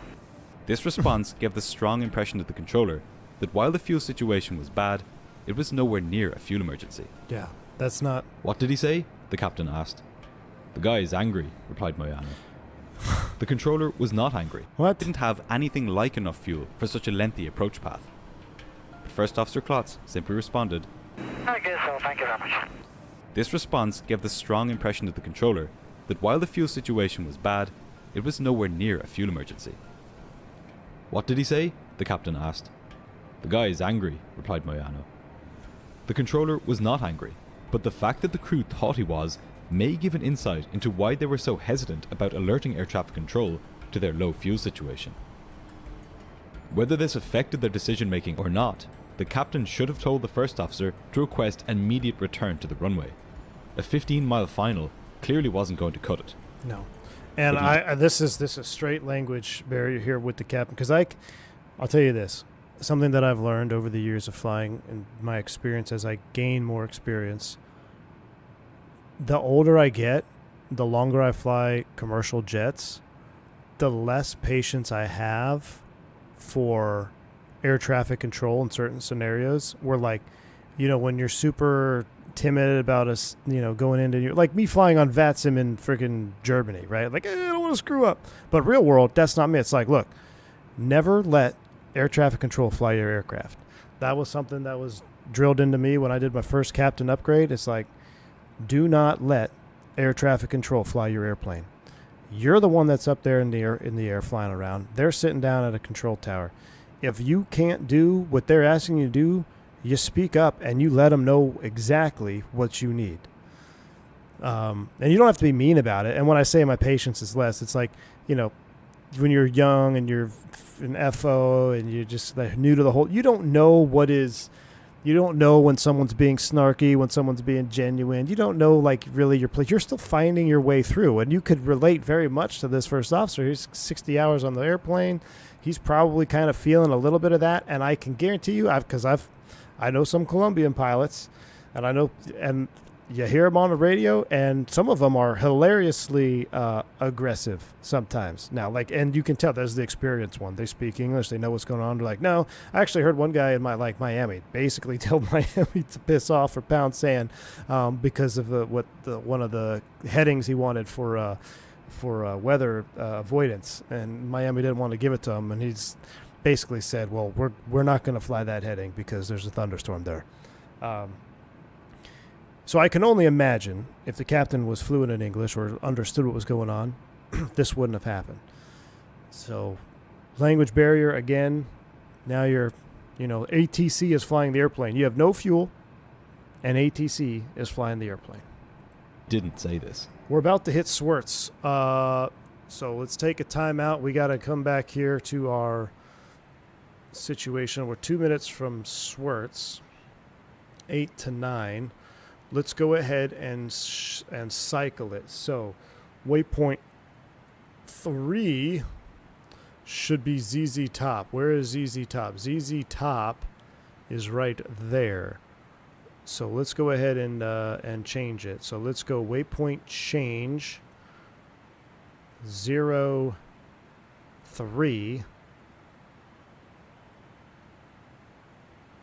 Please work. 54 miles, that checks 6 minutes. Okay, so now we're cycled waypoint 3. So we're going waypoints 3. Waypoint 4 is Oksana. No. Yeah, waypoint, yeah. ZZ top and Oksana. Looking good. And we're on track, so we're still looking good. We got to finish this video, and then hopefully we come back. And we got waypoint 3, then waypoint 4. And then waypoint 5 is used, right? We got waypoint 5 in there? All right. I think we're looking good. Fuel check. It's 52 thou. Balanced. Looking good. We might have to dial our Mach back, Chad. I feel like we are... I feel like we're burning a lot of gas up here, man. 6, 12, 18, 24, 3, 6, 9, 12, 25, 26. Call it 27. What's 27? So 25 and 25 is 50 and 4. 54,000 pounds would be 2 hours. We're at 52,000.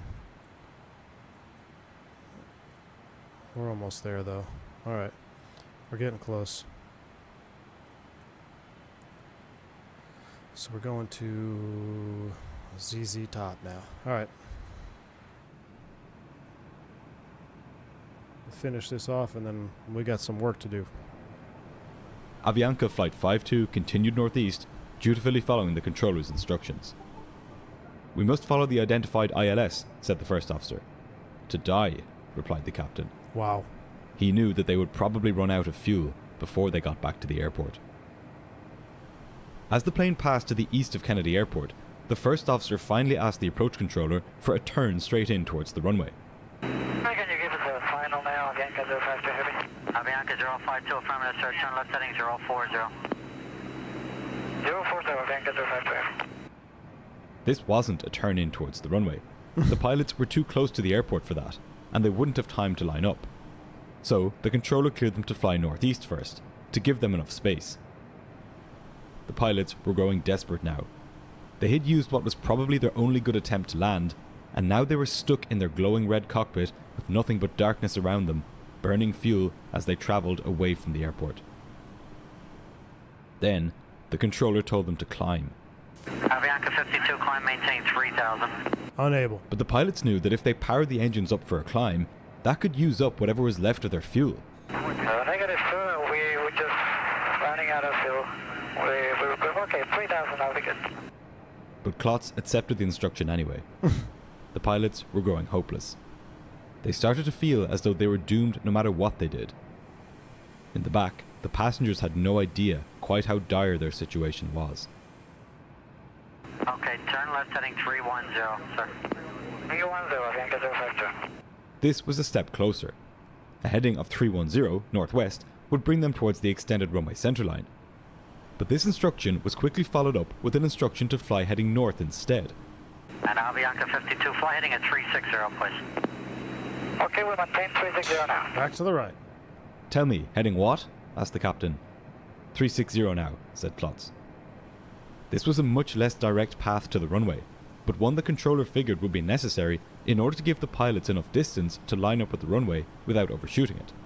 Okay, and you're number 2 for the approach. I just have to give you enough room so you make it without having to come out again. Okay, we're number 2 and flying 360 now. 1 minute later, the controller told them to turn left towards the extended runway centerline. Avianca 052 heavy, turn left heading 330. 330 on heading Avianca 052. As the captain started turning left, the lights in the aircraft began flickering on and off. It's like they knew Almost it. immediately, They knew it was coming. the outboard engine on the right-hand side quit. Wing up. He's Flame wing out! up. Flame out on engine number 4, Moyano announced. The pilots were horrified. It was actually happening. Just 17 miles from the airport, they were now losing an engine due to fuel starvation. I like how you showed the oil pressure light out on number 4 because there's no real fuel pressure gauge in there, or fuel light gauge, so good job, Nabil. Seconds later, the other engine on the right-hand wing flamed out. Flame out on engine number 3, said the flight engineer. They could still make it to the airport on 2 engines, but was there enough fuel left to keep those engines running? The captain begged for the runway to come into view, but dark clouds enveloped the aircraft. Avianca 052, we just lost 2 engines and we need the priority, please. Jeez. Avianca 052, turn left heading 250, intercept the localizer. Roger. The full gravity of the situation was now clear to the controller. The flight, which he figured was just low on fuel, had in fact been in a fuel emergency state, which the pilots had never announced. The captain began steering the plane to a heading of 250, desperate to make it to the runway. Select the ILS, he said, urging the first officer to give him the ILS display on his instruments. In the same wind shear conditions, he would now try to make a second approach on just 2 engines. He was hoping that he could make it to the runway before running out of fuel entirely.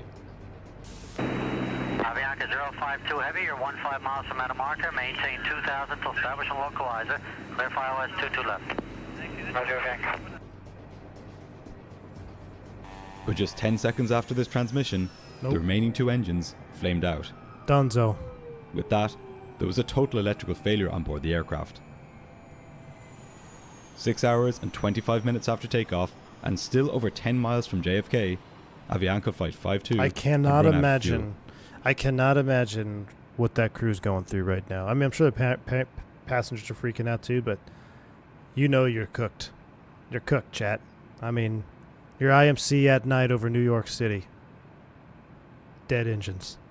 AJ, thanks for the $3 super chat. Klotz, more like Klutz, anti-330 driver. Yeah, this Klotz is the opposite of 330 driver when it comes to air traffic control communications. We're getting close to our waypoint up here. I wonder if we should do some updating. 3-4 Oksana. I think we'll be okay. Then it's going to go waypoint 5, right? We did all those. Let's see if we can't get the last 3 minutes in before Oksana. In the pitch black cabin, the passengers cried and prayed as the plane fell towards the ground. Without engines, the only external sound was the haunting whoosh of air rushing past the fuselage. The captain tried gliding the aircraft, controlling its descent as much as possible.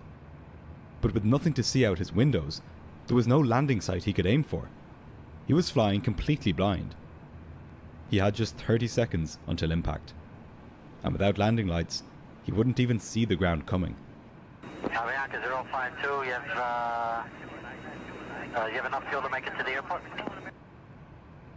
There was an ominous silence. Avianca 052, New York. The controller could see the plane on his primary radar descending much lower than it should have been at that distance from the airport. Moments later, the aircraft crashed into the community of Cove Neck in New York. Avianca 052, radar contact lost.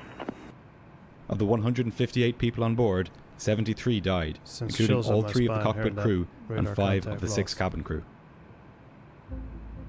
As a result of this accident, major air safety reforms were brought in, aimed at preventing something like this from ever happening again. Pilots are now required to explicitly declare a fuel emergency using Mayday when they need immediate priority, eliminating ambiguous language like low on fuel. Air traffic controllers must now proactively confirm distress signals and relay fuel critical status across sectors to ensure priority handling. Crew resource management training became mandatory following the incident, emphasizing assertive communication and decision making, while fuel management training now includes strict thresholds for emergency declarations. Airlines around the world have since revised their fuel reserve policies, ensuring that final reserves are untouchable, except in emergencies.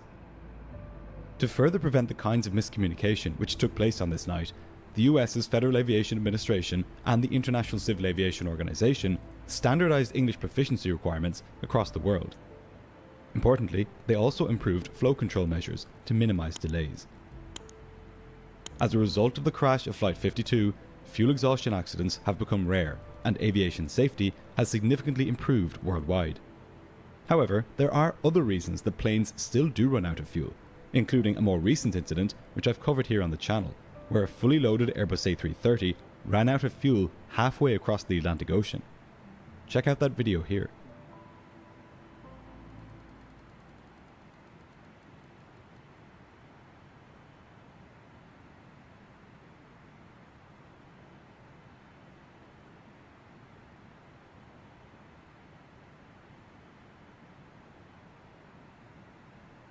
All right, Chad, we're gonna have to figure that out here in a minute. We're gonna talk about that here soon. We got to re-get our box programmed here.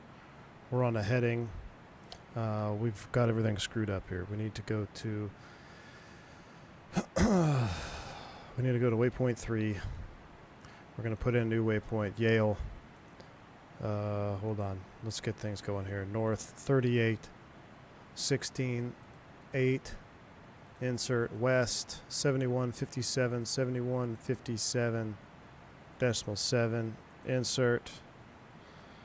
Okay, waypoint change 03. Insert. All right. Distance and time 30 minutes. So let's go INS nav, INS recapture to Yale. Give me a second, guys. We've got to monitor our own aircraft here. We don't have the fuel to be floating around over no man's land here either. So waypoint 4 is going to be Moog, located north 3859.2. Insert west 71. West 7156.7. Insert. Waypoint 5 is shade north 39095. Insert west 7207.4. Insert waypoint 6 Owens north 3949.4. Insert west 7249.8. Insert waypoint 7 north 3948.6. Insert west 73.15.6. Insert waypoint 8. Lisi north 39.55.6. Insert west. My eyes are going cross-eyed. 73.37.4. Insert waypoint 9 is Cameron north 40.010. Insert west 73.51.6. Insert. Okay, cool. We're good. We're going waypoint 3. That's going back up. That's going on. We're cooking. We got to do some DME updating here real quick. Oh my goodness. My goodness, chat. Man, hearing that radar contact loss makes you sick, doesn't it? Yale is out over here, that's where we're heading. Let's get a DME update, maybe Norfolk 1395. Should be able to pick them up. Yeah, 1395. So let's try this again.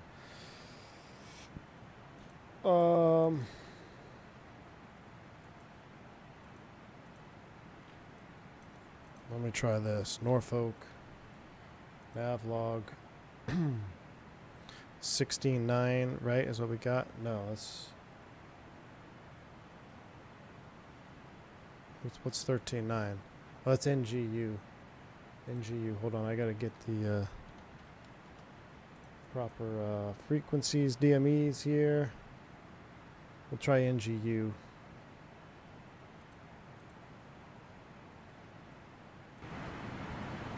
But we got, okay. I'm going to put you into waypoint mode. We're going to put you on waypoint 1. We're going to go DME update mode. We're going to hold DME. And we're going to hit 7. Now we're in DME update mode. All right. Now we're going to go ahead and put in north NGU, located at 36.56.4. Why are my engines doing weird things? And located west 76.16.6. Insert distance and time. That checks. Okay, so then we go back to waypoint mode. We got to go DME frequency mode. We're going to press this for the freak of 11395. 1395. Insert. And then north for the altitude of 0, insert. Go back to distance time, waypoint change, 1, insert. Ladies and gentlemen, we're updating. We're updating. Captain, please check next waypoint coordinate.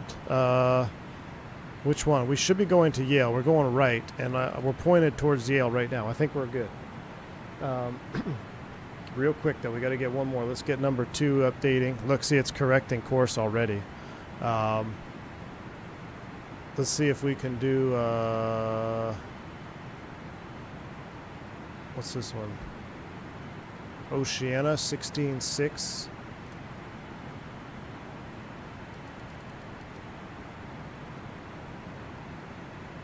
That doesn't look right. Elizabeth City 1575. We can't tune that. Roblox 11.6. Yeah, nothing on Roblox either. Really? Snow Hill 12.4. Yay, we got Snow Hill, but no DME. Let's turn off waypoint. So DME enter mode. Okay. Then we're going to hit waypoint change 0, insert. So that shuts off DME updating for number 2. Alright. I think since we're on 1 INS, we should be fine. I'm sorry, Roblox? Yeah, close enough, right?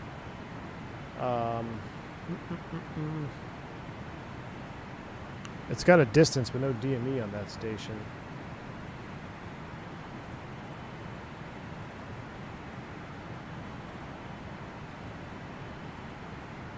What's this VOR here? It's gonna be... Man, it's modern Sky Vector. It's so hard to pick VORs because everything's freaking GPS Airways only. Let's cut the corner. Let's go, instead of Yale, we're gonna go to Yeti.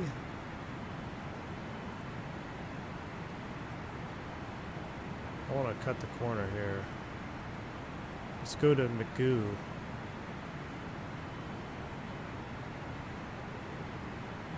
Or Muji? Yes, so Yale is where we're going to right now. So if I go in here, we're going Waypoint 3 Yale, Yeti, Waypoint Muji. So 3, 4, 5. Waypoint 5 is Muji. So let's go Waypoint change 0, 5, insert. Should be a slight left turn. There's a slight left turn. That looks good.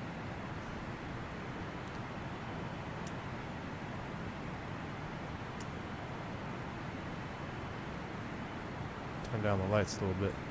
All right, we're going to Muji.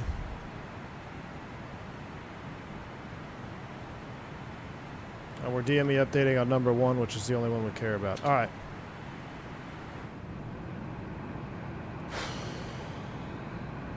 Okay, we Yale have the wrong coordinates. All right, we're going to Muj. Thank you. All right. So who be blaming for that accident? Someone asked. There's so much, dude. There's so much you can blame that accident on. It's not just one thing.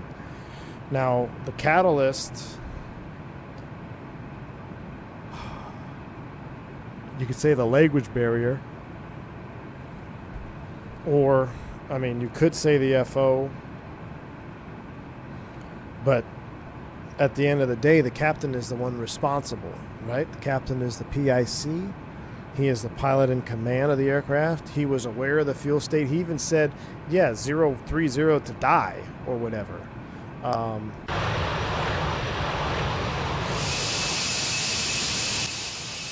That's, you know, I mean, should we not fly at nighttime here? What do you guys think? We have to, should we do like another sunset? I think that's land or clouds. I can't tell. There's too many to blame it on, dude. There's too many things to blame it on. You can't just sit here and say that CFO's fault because he didn't declare an emergency. Yeah, he didn't declare an emergency. Why didn't the captain double check? Does he know the word emergency? Even though he didn't speak English, he probably knew the word emergency. Or maybe the flight engineer did. Or why didn't the flight engineer and the captain talk about, hey, you only have one shot at this approach. You have one good approach here. We've got enough fuel to shoot the approach. Flaps 50. Even though we're not supposed to, we have hush kits on. We're going to do flaps 50. But, hey, you saved us from the wind shear. Good. We didn't die. Level off. Fly the rest of the approach in because we have to see the runway. We don't have a choice. I don't know.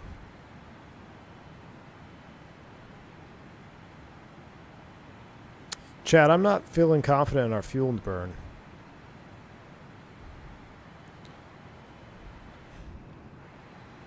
This says 44,000 pounds of fuel on board. How are we getting 44,000? So we got 10, 20, 30, 40, and a couple of reserves. 9, 18, 27, 36, 40.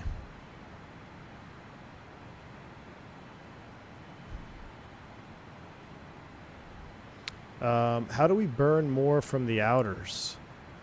Turn these boost pumps off. Burn more from the outers now.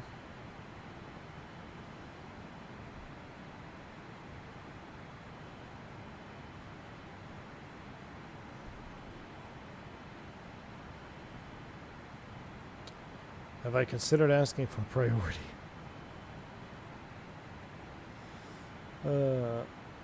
ATC didn't relay the information to the controller. That's also true. But it's just, that's what makes that whole, that's what makes that entire accident so frustrating. Is there's so many different things to blame, but there's also so many people responsible. And any one of them could have saved it. Any one of them could have said, hey, this is what we got to do. Air traffic control could have saved it. Flight engineer could have saved it, possibly. First officer definitely could have saved it, possibly. Captain could have saved it, possibly. If they all got on the same page and realized what they had to do. Even before they got to New York. Like, why did we even go? What happened to the alternate discussions? It's a frustrating one to watch, but there's a lot of good lessons there. There's a lot of good lessons. And, you know, one of the main ones I always took away, and what I tell guys now going through, like, whether they're new on the Airbus or whatever, just people in training, for anybody in chat that maybe a private pilot or working towards something. I know Canadian, I know you fly, but I mean, you're always pissed off, so I'm sure you don't have a problem with ATC not flying your airplane, but don't let air traffic control fly your airplane. You can't let them do it. I've witnessed it as an FO on a line check. I was a first officer. Captain was getting a line check. He was a new captain, but he also just got back from like 7 months leave, and we were landing in Dallas on 3-1 right with like a 40-knot crosswind, and ATC was vectoring him all over the place. We're getting low on fuel, and I told him, hey, like after the third time, I said, hey, dude, we need to make an approach here pretty soon because with the winds, we're probably going to go around. We may not have enough gas for another approach. We're going to have to go to our alternate, so let's tidy it up. And we had that conversation. He agreed, and we're fine. Flight went on without incident. But Czech Airman also drilled into the captain on the debrief. He's like, hey, glad you guys talked about it and had crew communication, but you as a PIC, you need to be on that. You need to make sure you're not letting air traffic control fly your airplane. So, yeah. 505 likes. We doing well, chat? Can we make 550? Man, I was hoping we'd get 747 likes, but I don't think we'll be there. Maybe on an ultra long haul. Could you imagine flying this thing from Sydney to LA? Could this make it? Could we make it Sydney to LA? I'm going to have to go pee here before we start doing our approach prep. We're getting close. Lucas, thanks for the 5. Hey, Iceman. It's never a single factor to blame. Sadly, too many Swiss cheese holes were crossed. Yeah, the thing, Lucas, is that... Thanks for the $5 super chat, man. The stack of cheese, if we were to stack up all the Swiss cheese slices on different accidents, they're all probably similar in thickness. 2-3 inches thick of Swiss cheese slices that get axed. This one was like an entire loaf of bread of Swiss cheese. Because there were so many opportunities for this to be remedied. Because at the end of the day, the airplane didn't have any problem. The systems didn't have it. So the airplane, the systems, whatever, other than the autopilot, being out. But that didn't crash the airplane. It was purely a mental, physiological accident. Language barrier accident.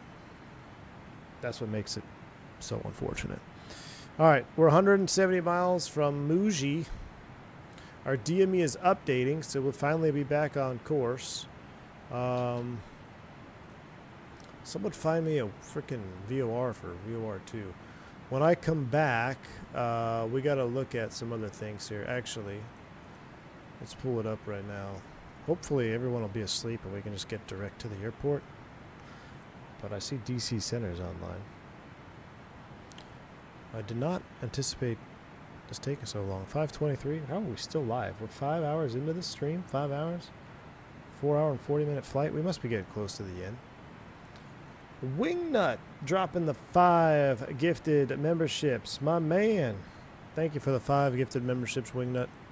Really appreciate the support. If you pick a membership up from Wingnut, you should feel honored. He's a U.S. naval aviator. Now flying 737s full of rubber passengers. That doesn't make sense. Anyway, I'm fatigued too. Thanks for the 5 gifted subs, dude. Appreciate all the support.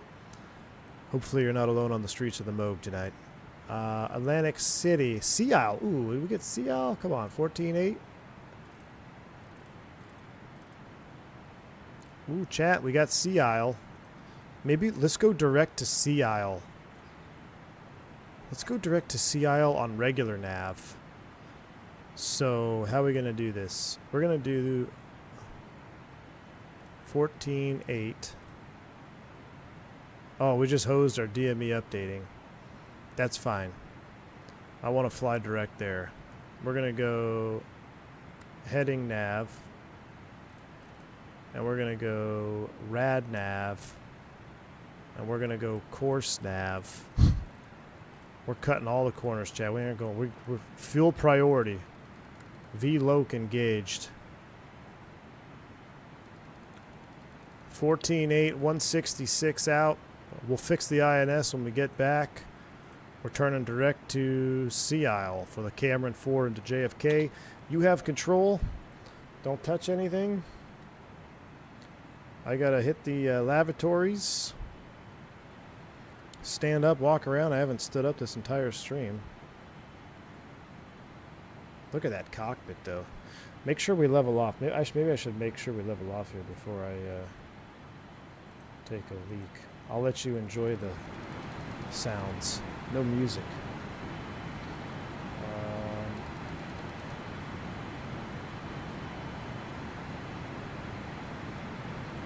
Where's my potty break message? There it is. Alright. Wingnut has control. Don't let him touch my flaps. Be right back. I suggest stand up, walk around, get those blood clots out. We got to figure out how to do a straight up raw data approach into Kennedy in a 3-crew airplane. And I'm pretty sure we're low on gas. Be right back.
again.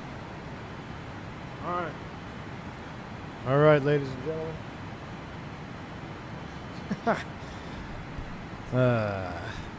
How we looking?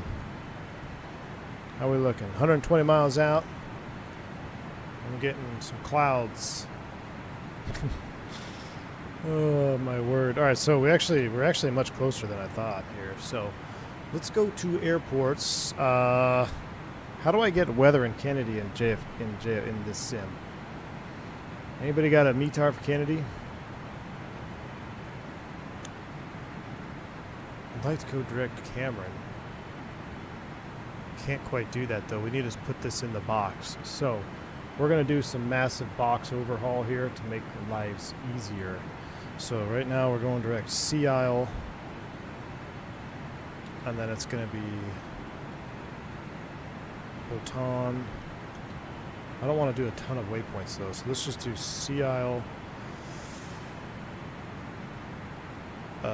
cars. Oh no, brother, what's that? After New York Center across Owens at 1/4 at 14,000. Well, that's great. I don't have Owens on my fixes, so Auto ATC can lick my arse. All right, it's getting old. It's getting late, chat. Sea Isle Cars, Karrs, from Cars direct to Cameron, CAMRN,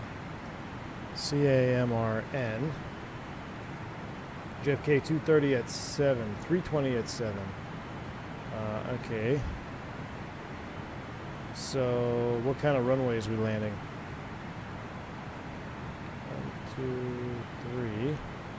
Alright, JFK back, approach. Probably 4 left. JFK 10 miles, 350 at 9. Let's get the airport, 10-9, 20-9. We will land 4 right then, most likely, right? Or we're going to 3-1? 3-1.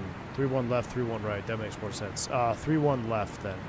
So JFK approaches 3-1 left. ILS 3-1 left. Okay, and then I'm going to put Chant, Zax for the ILS. Okay, I need to navlog this. We're 14 minutes out, and this is going to go by fast. So, first things first. Remote. Boom. Boom. Okay, so we're going to start from waypoint 3, because we're going to have 1, 2, 3, 4, 5 waypoints. Perfect. That's it. That's all we need. So waypoint 3, new waypoint is Sea Isle. I'm going to put this in the nav. 39057, insert west. 7448.0, insert. It's waypoint 3. Waypoint 4 is going to be Cars intersection north, 3950. 3950.4, insert west, 7359.1. Make sure you're paying attention. Waypoint 5, north Cameron, 40.01.0. Those are the tricky ones that get me. West, 7351.6. Checks, waypoint 6. Chant is north 40189, insert west 7345.4, insert waypoint 7 is Zax, that's the FAF, north 4031.7, insert west 7333.2, insert waypoint 8, JFK Airport, in case I get scared and lost, north 403.7, 784, insert west, 7346.7, insert. Done. All right. So, waypoint 3, 4, and 5 are all set. Remotes are coming off. Remotes are coming off. The remote is coming off. We're still navving. We're looking good. Let's go ahead and DME update CIL again to number 1. So distance time. And what we're going to do here, we're actually going to go INS nav. And we're going to go waypoint change 03, insert. And we're going to go INS nav. Outcell nav mock. We're cooking with gas now, chat. We're cooking with gas. Stand by. Now we need to go DME updating for number 1. So waypoint mode. Waypoint 1. DME enter mode. 9-7 north. Let's redo this. CIL. It's already in there. It's already in there. Boom. Okay. And then distance time is already there. Go back. Waypoint change. 01 insert. Oh, we need to tune it. 14.8. Oh, we need to stop it. So I guess we got to stop it and start over. 9-7. Okay. Waypoint change 0 insert. That kills it. Okay. Waypoint CL 3905 3905.7 insert west 7448 0 insert distance time that checks out. Go back to waypoint. DME frequency mode, altitude 0, insert frequency 1148, 11480, insert distance time checks, waypoint change 1, insert, voila, boom shakalaka turnip. All right, now we're DME updating waypoint 1, beautiful. Now we need to cross-reference waypoint 2. And because we're going to have a nice accurate nav system. Can we get Kennedy 15.9? We sure can. Your brake message is still on screen? Oh, sorry guys. I'm heads down. I'm heads down for the... That's all right, I'll fix it. We're looking good now. So I stopped this already. We already shut it off, right? Let's just try again. Yeah, waypoint change to 0. So all we need to do is put up JFK VOR, navlog you. You're navlogged correctly. Let's load it up. Okay, so north, JFK, 4037, 4037.9, insert west, 7346.2, boom. All right, distance time, 139, that checks. Go back to waypoint mode. We need to go DME frequency mode.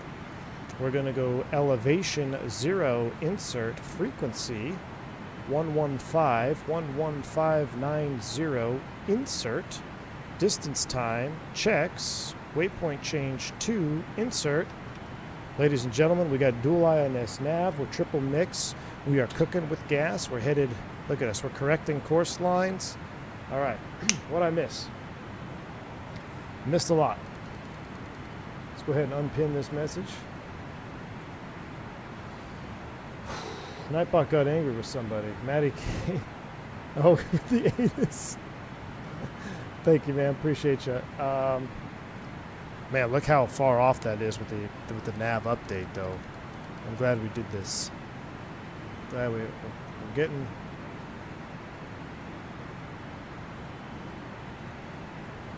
You're not really going to CIL, are you? Where are we going?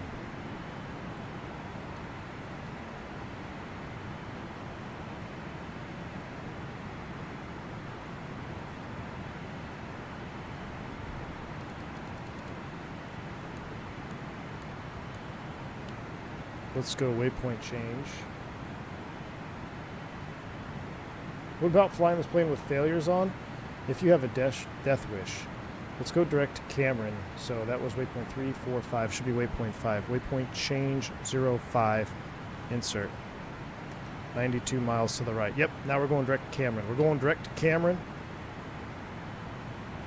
Don't need that nav log anymore. Get away from me. Okay, we're going direct Cameron now. We're going all the way up here.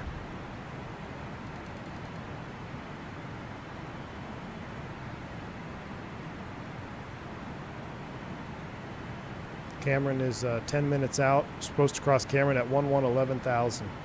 Oh boy.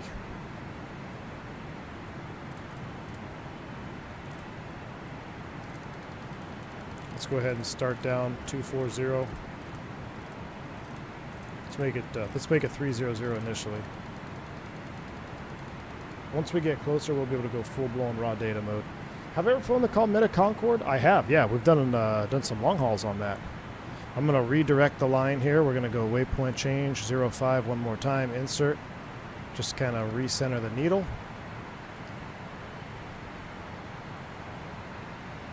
Okay, we're looking good now. Yep, now we're turning on course. Cameron is, I wish I could see it on here. But we are higher than a van full of hippies. So let's go ahead and descent prep. No smoking seatbelt signs come on. The X-plane sounds are coming on. I'm going to turn off, Gasper's been off. How's our fuel? Let me go ahead and reboost these. Those are being reboosted. Let's see if we can't dial back the speed a wee bit.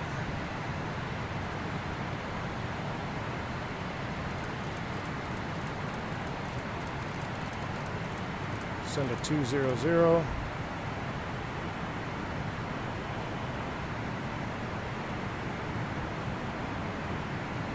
And we got to do a couple things here. We need to go speed. About to overspeed. There we go.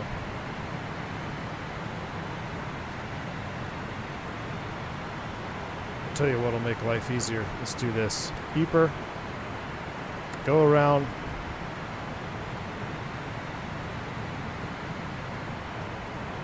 Vertical speed.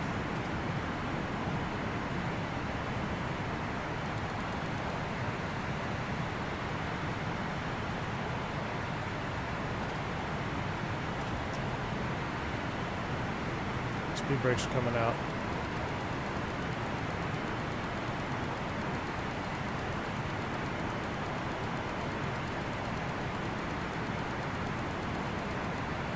Why couldn't I?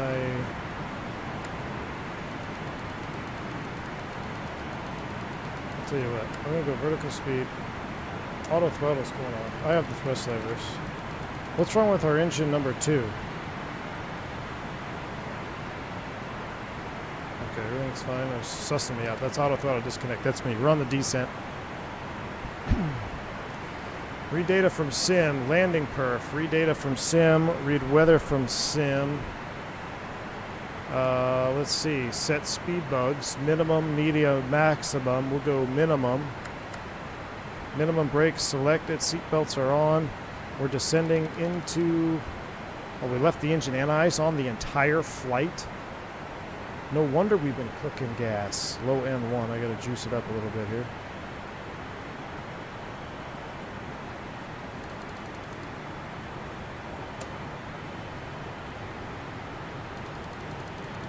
Alright, set speed bugs. Checklist, descent approach. Let's start it.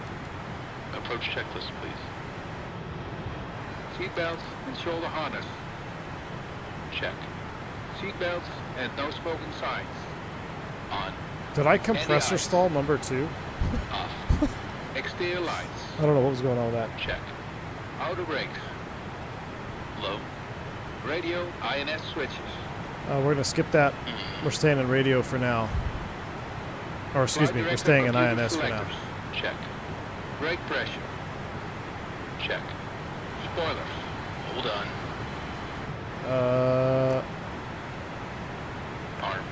There we go. Altimeters. 113, set and cross-check. Landing data, EPR, and airspeed bugs. Set and cross-check. Seatbelts and shoulder harness. Check. Fuel panel. Check. Fuel heat. Let's see. 6 minutes out, 49. Fuel heat's got to go off. Off. EPR computer. Go around. Cabin altitude. Check. Circuit breakers. Check. Approach checklist completed. Alright, I'm going to turn this light off.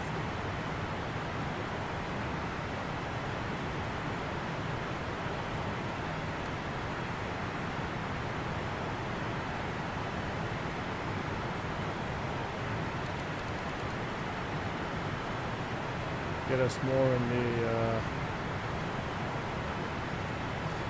zone here. Alright.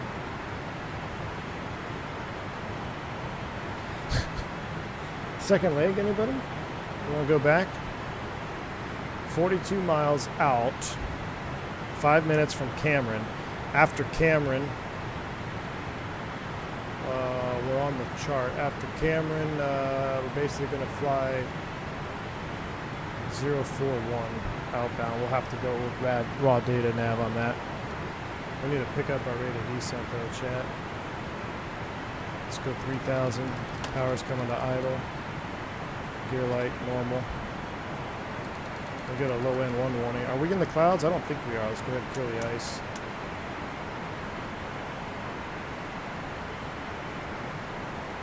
Let's see, if we do 3,000 feet a minute for a 12 minutes, 12,000 feet, 26 minus 12 is 14. Cameron's supposed to be at 11. We're a little high.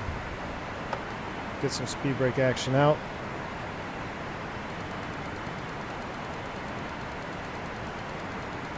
Number 1 and 4 reserve valves open.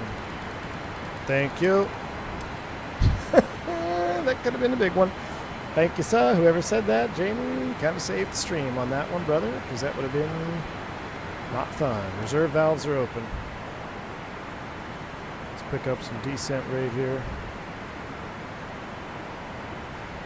I mean, triple mix with the INS updating. Yeah, we're juicing now. We might actually go into cars. I might have missed time 5 and 6. So it's 5 is cars, 6 is Cameron, 7 is Zach's, 8. I don't know. I don't know what that's all about. Is that the strobe light on the ice? Okay, that's going to give me a seizure. That's coming off. Jeez.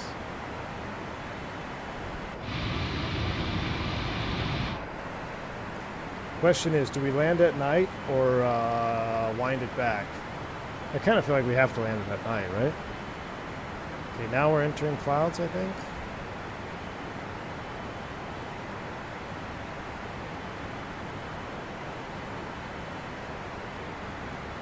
Alright, land at night. We'll do it. Alright, hit the like button if you want to see it at night. You think we can hit 600 likes before the stream ends? That'd be kind of cool. Ooh, I just hit something on my yoke and I heard a click. What was that? 1,000 level off. Check. Oh, is that the level? Oh, no. Keep going, keep going, keep going. Let's just set 10,000. What's CTAF for this place? Almost just kill rash my airplane trying to type .ctaf.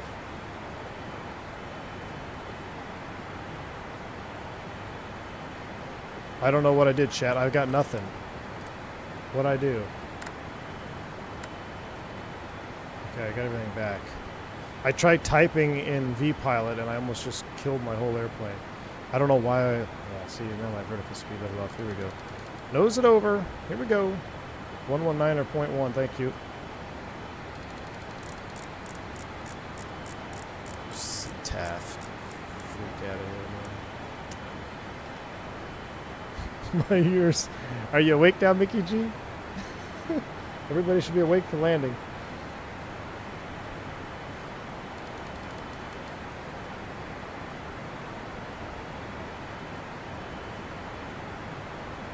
Let me go up to one of these Nightbot timed out messages. Meter was 2988.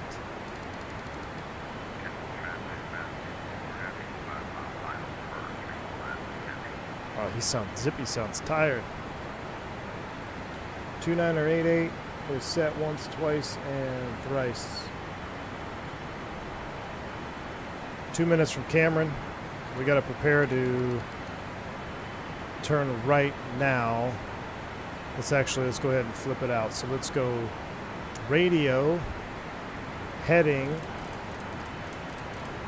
041 roughly. We might have to do a hold at Cameron actually. That's going to be off the Dupage. This is going to kill our DME update. That's fine. 17.7.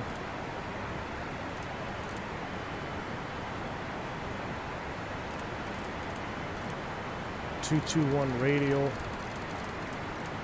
which is gosh, what's 221? So that's my brain. 041. 244, clear runway 31 left, good detect terminal 4, final call, any traffic. Let's come to the left. We're heading. We're going to end up having to do a one turn on the hold here at Cameron. We'll make left turns. Kennedy traffic, Avianca 357 heavy out of 13,900. We're setting up for ILS 31 left into Kennedy. Might do one turn and hold here at Cameron. We'll see if we can make it or not. I think we should be okay. Actually, the 048 is what we want. That'll lead us all the way in. Screw the hold at Cameron. Let's come left. Let's continue descent down now to 6,000. Outcell is armed. 17.7. Lope frequency is 111.35. That'll kill DME update for number 2. That's fine. 111.35. Final approach course will be 314 degrees. 10,000. Get the lights here in a minute. I know we're speeding. 314. Shallow out that descent just a hair.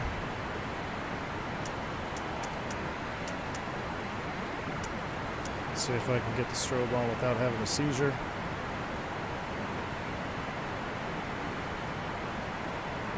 Miles. Yeah, we got plenty of time here. We got to shallow up that descent a little bit. Canadian traffic, Avianca 20 is about 30 miles to the southeast. We are setting up for the ILS 1 runway 31 right at 11,000. Alright. Auto thrust is still off behind us, so we still have control of the thrust levers. Gonna bug 250.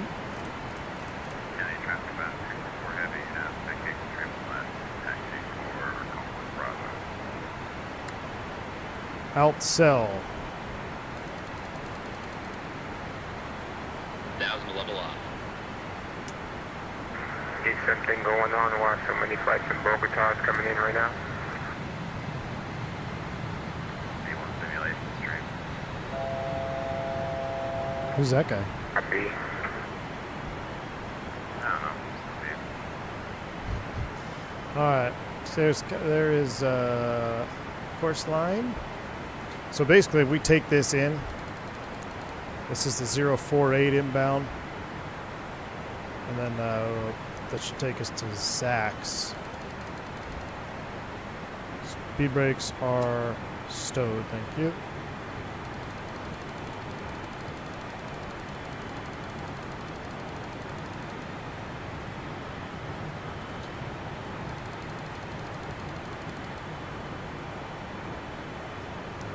Fly a separate heading, so we don't even need that anymore. This will be the chart that we need. And we should be about 15.8. That looks good. 048 course line to get Zax, which I believe Zax is going to be waypoint change 07 insert 22 miles. So that's the final. And desired track to Zax is about 026. That kind of checks out, actually. Let's stay on this for right now. Lennart Koopman, welcome to Commercial Pilot, my friend. Thank you for the support. Welcome on board, man. It's about to get pretty spicy. Watch your ears. Wow, what's up with the lighting effects? Need to update that. Something's happening to my wing. Are we burning more gas than we should be? Yeah, we're 32,000 pounds.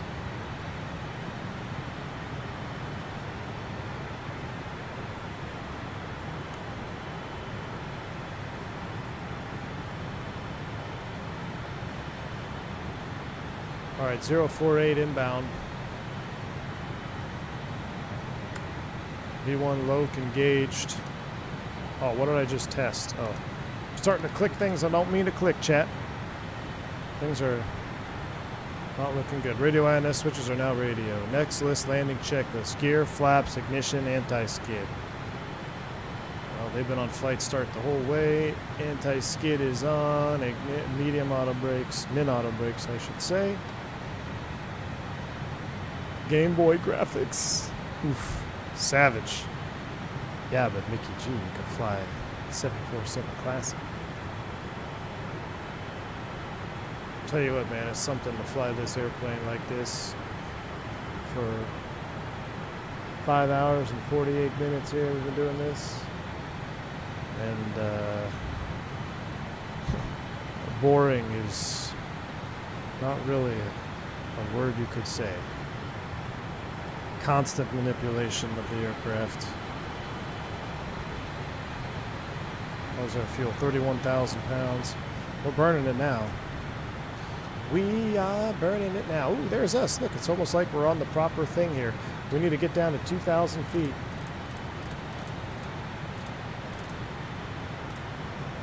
$2,000. Alt limit. What are our bugs? Perf calc. VREF 138.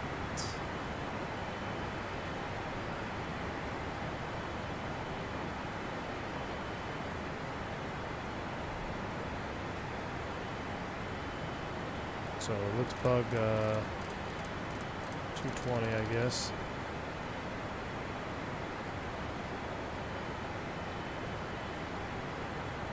DME VOR localizers alive on number 2. That's good news. That'd be a heck of a crosswind right here. They want us to enter at 2,000? Oh, brother. We'll be hiring a van full of hippies. Heading select. Let's go ahead and flip you over. We'll join it manually. 111.3 is the localizer. 111.35. I love the click sounds. Final approach course. I'm going to just wind you back to 180. I'm going to ride the speed brake out. And I'll tell you what, let's go manual throttles. I have the throttles. We're coming to idle. Speed brake is out. We're descending down. Vertical speed. Crank it down to 2,000. 2 to level off. Reset U. Final approach course is 314 degrees.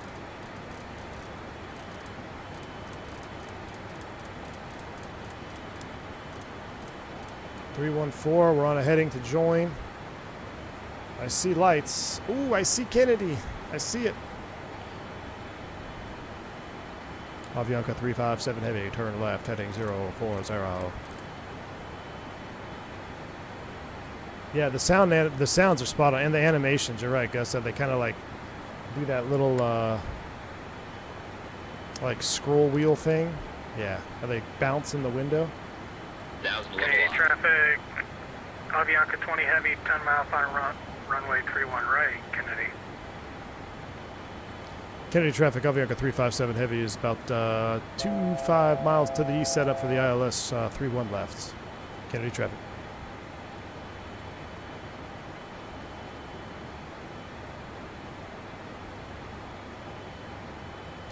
We level off here. It's going to slow down rapidly. So we got to be Johnny on the spot. Localizer alive. Oh, brother. Avianca 357 heavy, turn to the left. Got your vector through the localizer there, a little bit high. Turn to the left now. Flight heading 300 to join. 30 to join Avianca 357 heavy. Whoa. Whoa. I have control.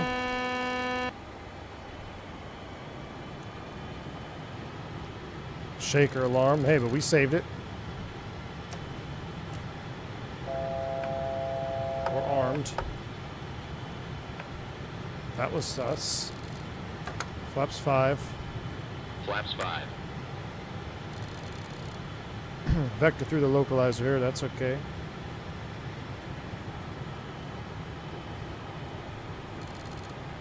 That was not fun. I told you it was gonna be wild as soon as we made that turn. That's all right. We'll stay here about 1,700 feet.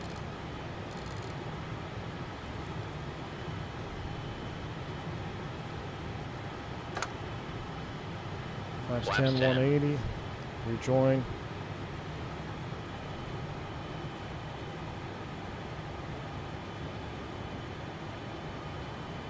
Set car on altitude here of 3,000. I see traffic on final for the right side. That's the gear horn. That's on me.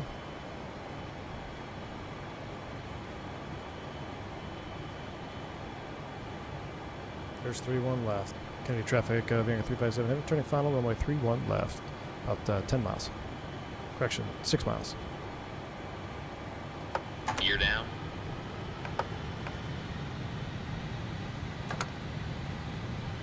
Flaps 20.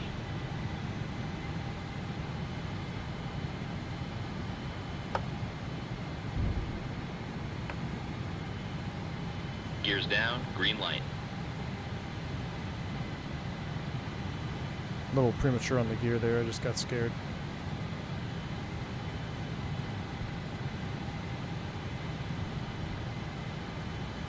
Anybody got a wind check?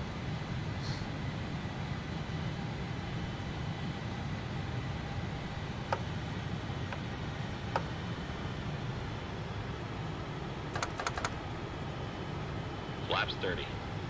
That one's 3407.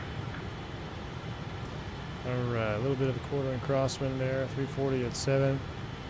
SOV 138. Checklist start. Landing checklist. Gear. Down and check. Down and check. Flaps.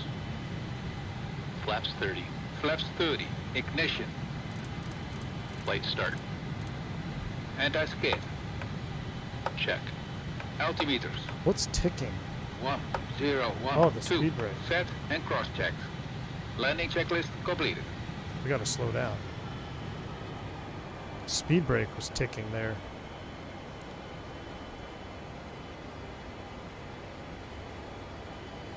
A little bit high, correcting.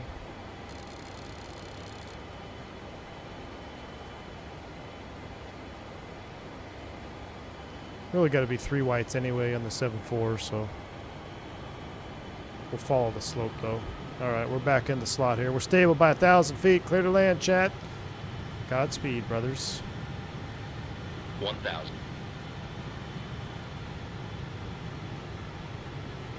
I'm going to manually deploy the spoilers because I don't know if they're actually armed or not. Kind of a weird...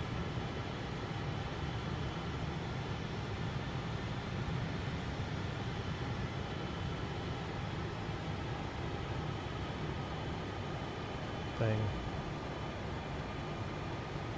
Trying to do it, as someone was saying, they just use the 2 middle throttles for speed. 138 and 5, we're still a little 500. fast. We'll go low, let's see, that'll help slow us down here.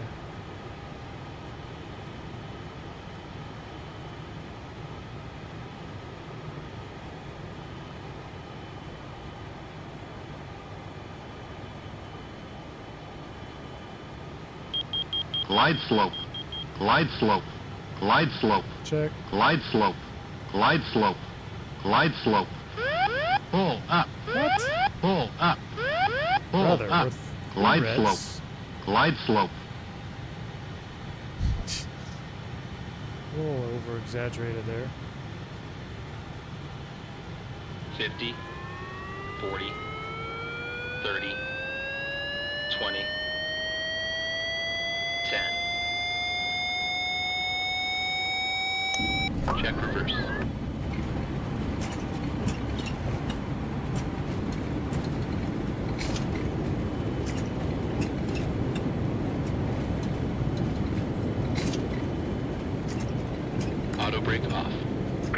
traffic. Avianca Out 20 off Heavy is cleared reverse. runway 31 right. We're taxiing over to Terminal 4. 60 knots. Whew, brothers. Alright, well, I definitely need more practice with approaches. But I'm pretty sure that was a butter, too. I'm pretty sure we buttered those biscuits.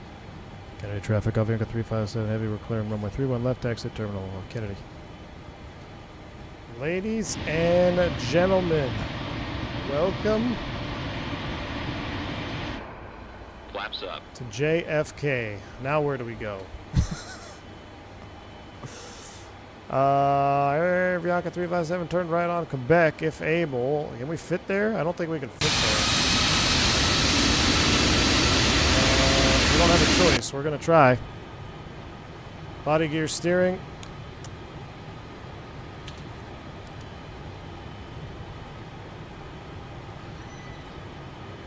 Can't do it, cam online here. Let's go.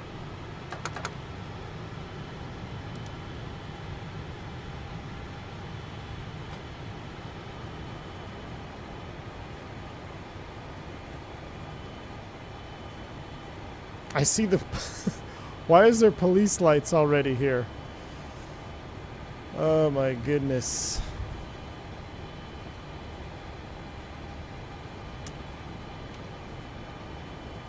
I don't know what the after landing is. We're going to have to do a lot, but let's run it.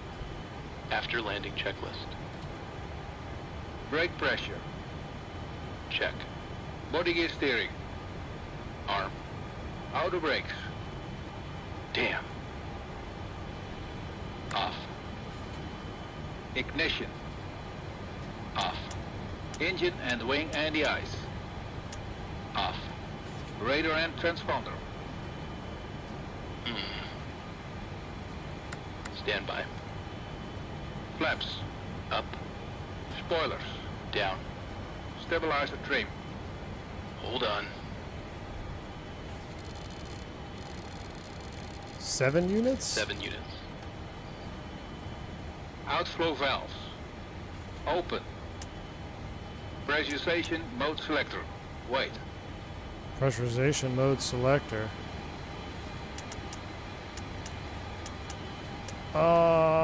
Skip it. I can't figure it out while I'm taxiing. Aft cargo heat. It's gonna come off. Wait.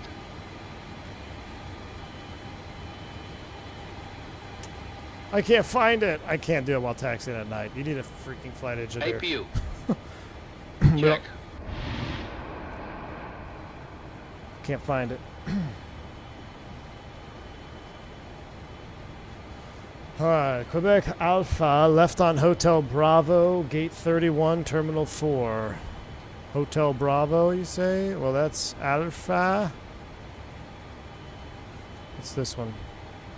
That's Mike Alpha. Hotel Bravo. Alpha all the way around? Really? Do we really have to taxi all the way around? Alright, let's do it. Yeah, the ground ops on this thing, like, what you need to do is just stop. Do the after landing checklist, and then continue taxi.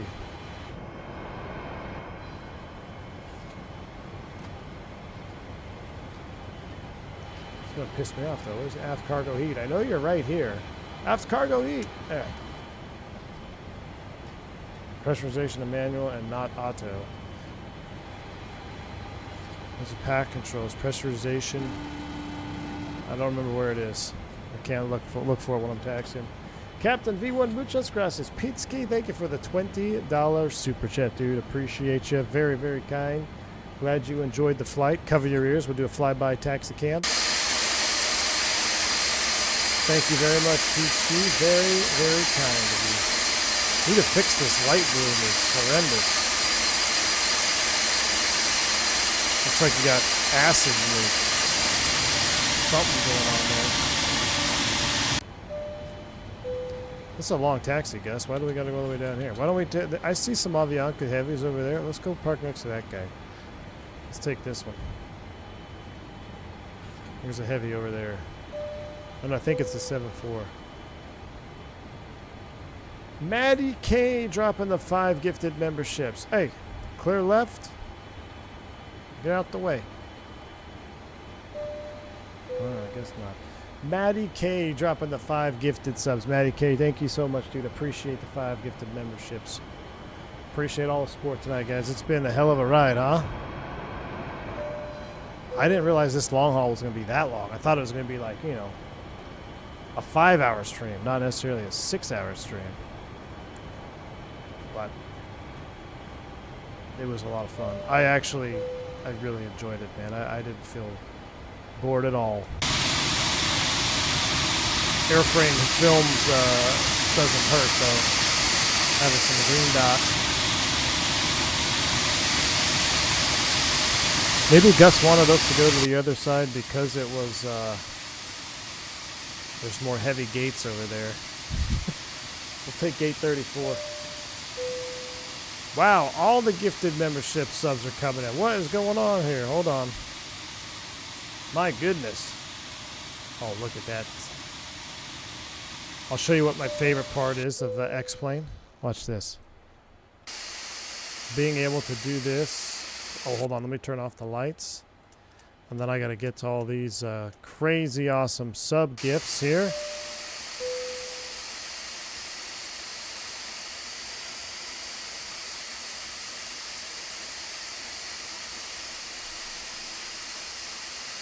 My goodness, what is going on in the chat? Hold on, let me park this beast.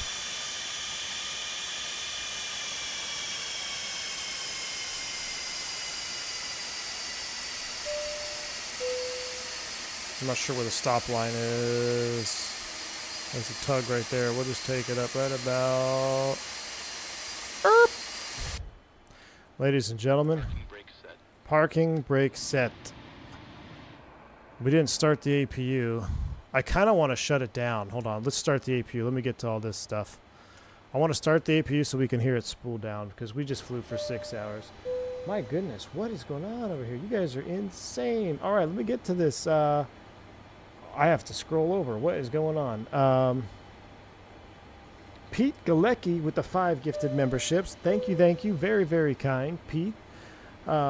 Big Sierra dropping 5, Aviation Dude 95 dropping 5, Drew Smith dropping 5, Greg Schlomer dropping 5, JP dropping 5, JJ Stevens definitely learned what not to do. Thank you for the super chat, man. Matty K dropped 10 more memberships. Oh my gosh, I think we want more X-Plane. I think that's what this means, chat. I think we need more long hauls in X-Plane. Long haul Friday. Maddie K, thanks again for their 10 gifted subs. Andy B dropping 5 gifted memberships. Thank you, Andy B. You've been here all night. Appreciate the support. Owen Tomlinson, thank you for the $10 super chat. Thank you. Very enjoyable flight. Thank you, Owen. I had a lot of fun doing it. I'm glad you enjoyed it. Thank you. Big Sierra, welcome to Private Pilot. No comms, dropping 5 gifted memberships. Thank you.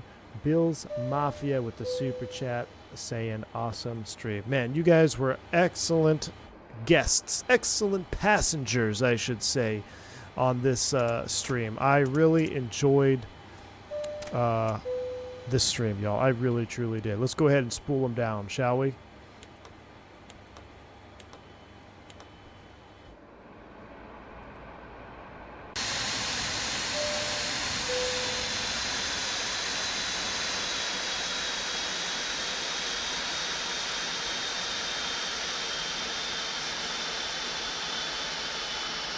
Avianca 357 is home in JFK. Looks like we're going to have to do a return leg back to Bogota sometime this week, yeah? Thank you, Todd. Broke Pilot. Thank you, Ryan R. for the 22 months. Yes, yes. And Johan Jacobs, thank you for the support. Duke. Tolas 339X. I don't know. I don't know if I could fly X-Plane and then fly an Airbus, man. Especially an Airbus that we have, and we have a 330 in Microsoft. You know, the biggest draw for me for this aircraft, or the sim really, is that this aircraft is only in this sim. So that's a huge draw. All right, let's see if we can get a replay going. Let's see. Let's throw up the replay cam. I don't know what's going to happen. Do I have to put these to run? I don't know. Let's see if we crash it. Toggle replay mode. Auto disconnect. That's good.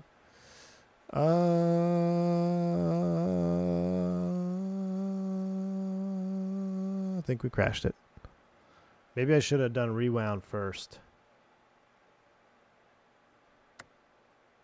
Oh.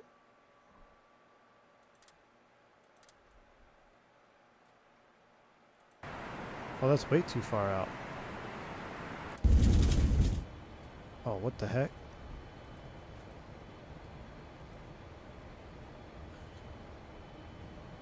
Oh, we gotta rewind it here. So I shouldn't have shut the engines down. Alright, fast forward.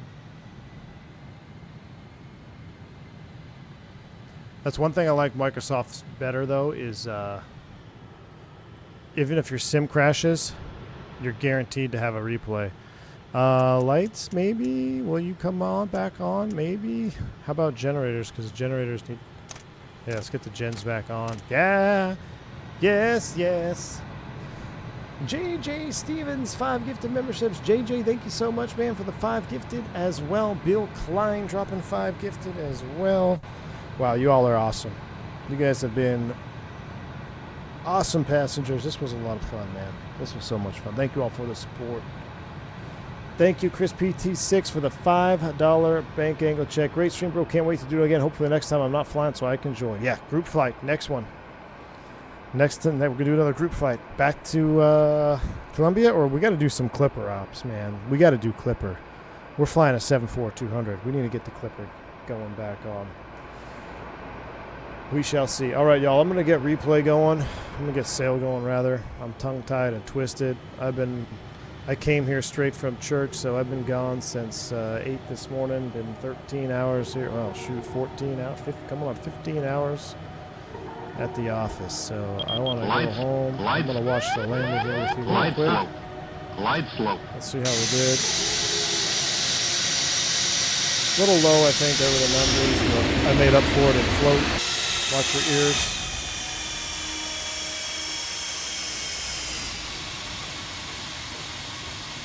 Oh my gosh, 2 for 2 butters. I like to drop that right main, don't I? I like to drop that right main to find the runway. Bang on centerline. The reflection is so freaking sweet though. Chat. The reflection on the belly, I noticed that on the last one. Early touchdown right here. Let's do a shift 2. Let's do a this. Let's do a this. Let's do a slow-mo. My back. Get out of here, Mickey G. Look at this grease. Spilling grease all over JFK. Right main truck. All comes down. I guess probably wasn't as smooth as my last one, but that's why I like X-Plane slow-mo. They all look smooth in slow-mo. I gotta figure out what the landing tool is called in this one again. Let me know what landing rate tool I need for X-Plane. That one might have been a little bit harder. Not as hard as Avianca 52 though, whatever it was. Alright, y'all. I'm done. I'm cooked. I'm cooked, chat. Watch this beautiful approach over JFK airport lights. Alright. Y'all stay safe, stay healthy. I'm out. Medicaid, I'm all for more X-Plane, but Tour de Americas. How about we do Tour de Americas tomorrow? Since we did long haul X-Plane this weekend instead of Tour de Americas, we might spool up the Duke tomorrow afternoonish just for some. We got to get the Duke going again, and then maybe back in the 7-4. Yes, yes. All right, y'all. Stay safe, stay healthy. I'm V1. Nabil smashed it on that that video, dude. Absolutely excellent work. Y'all take care. Sup?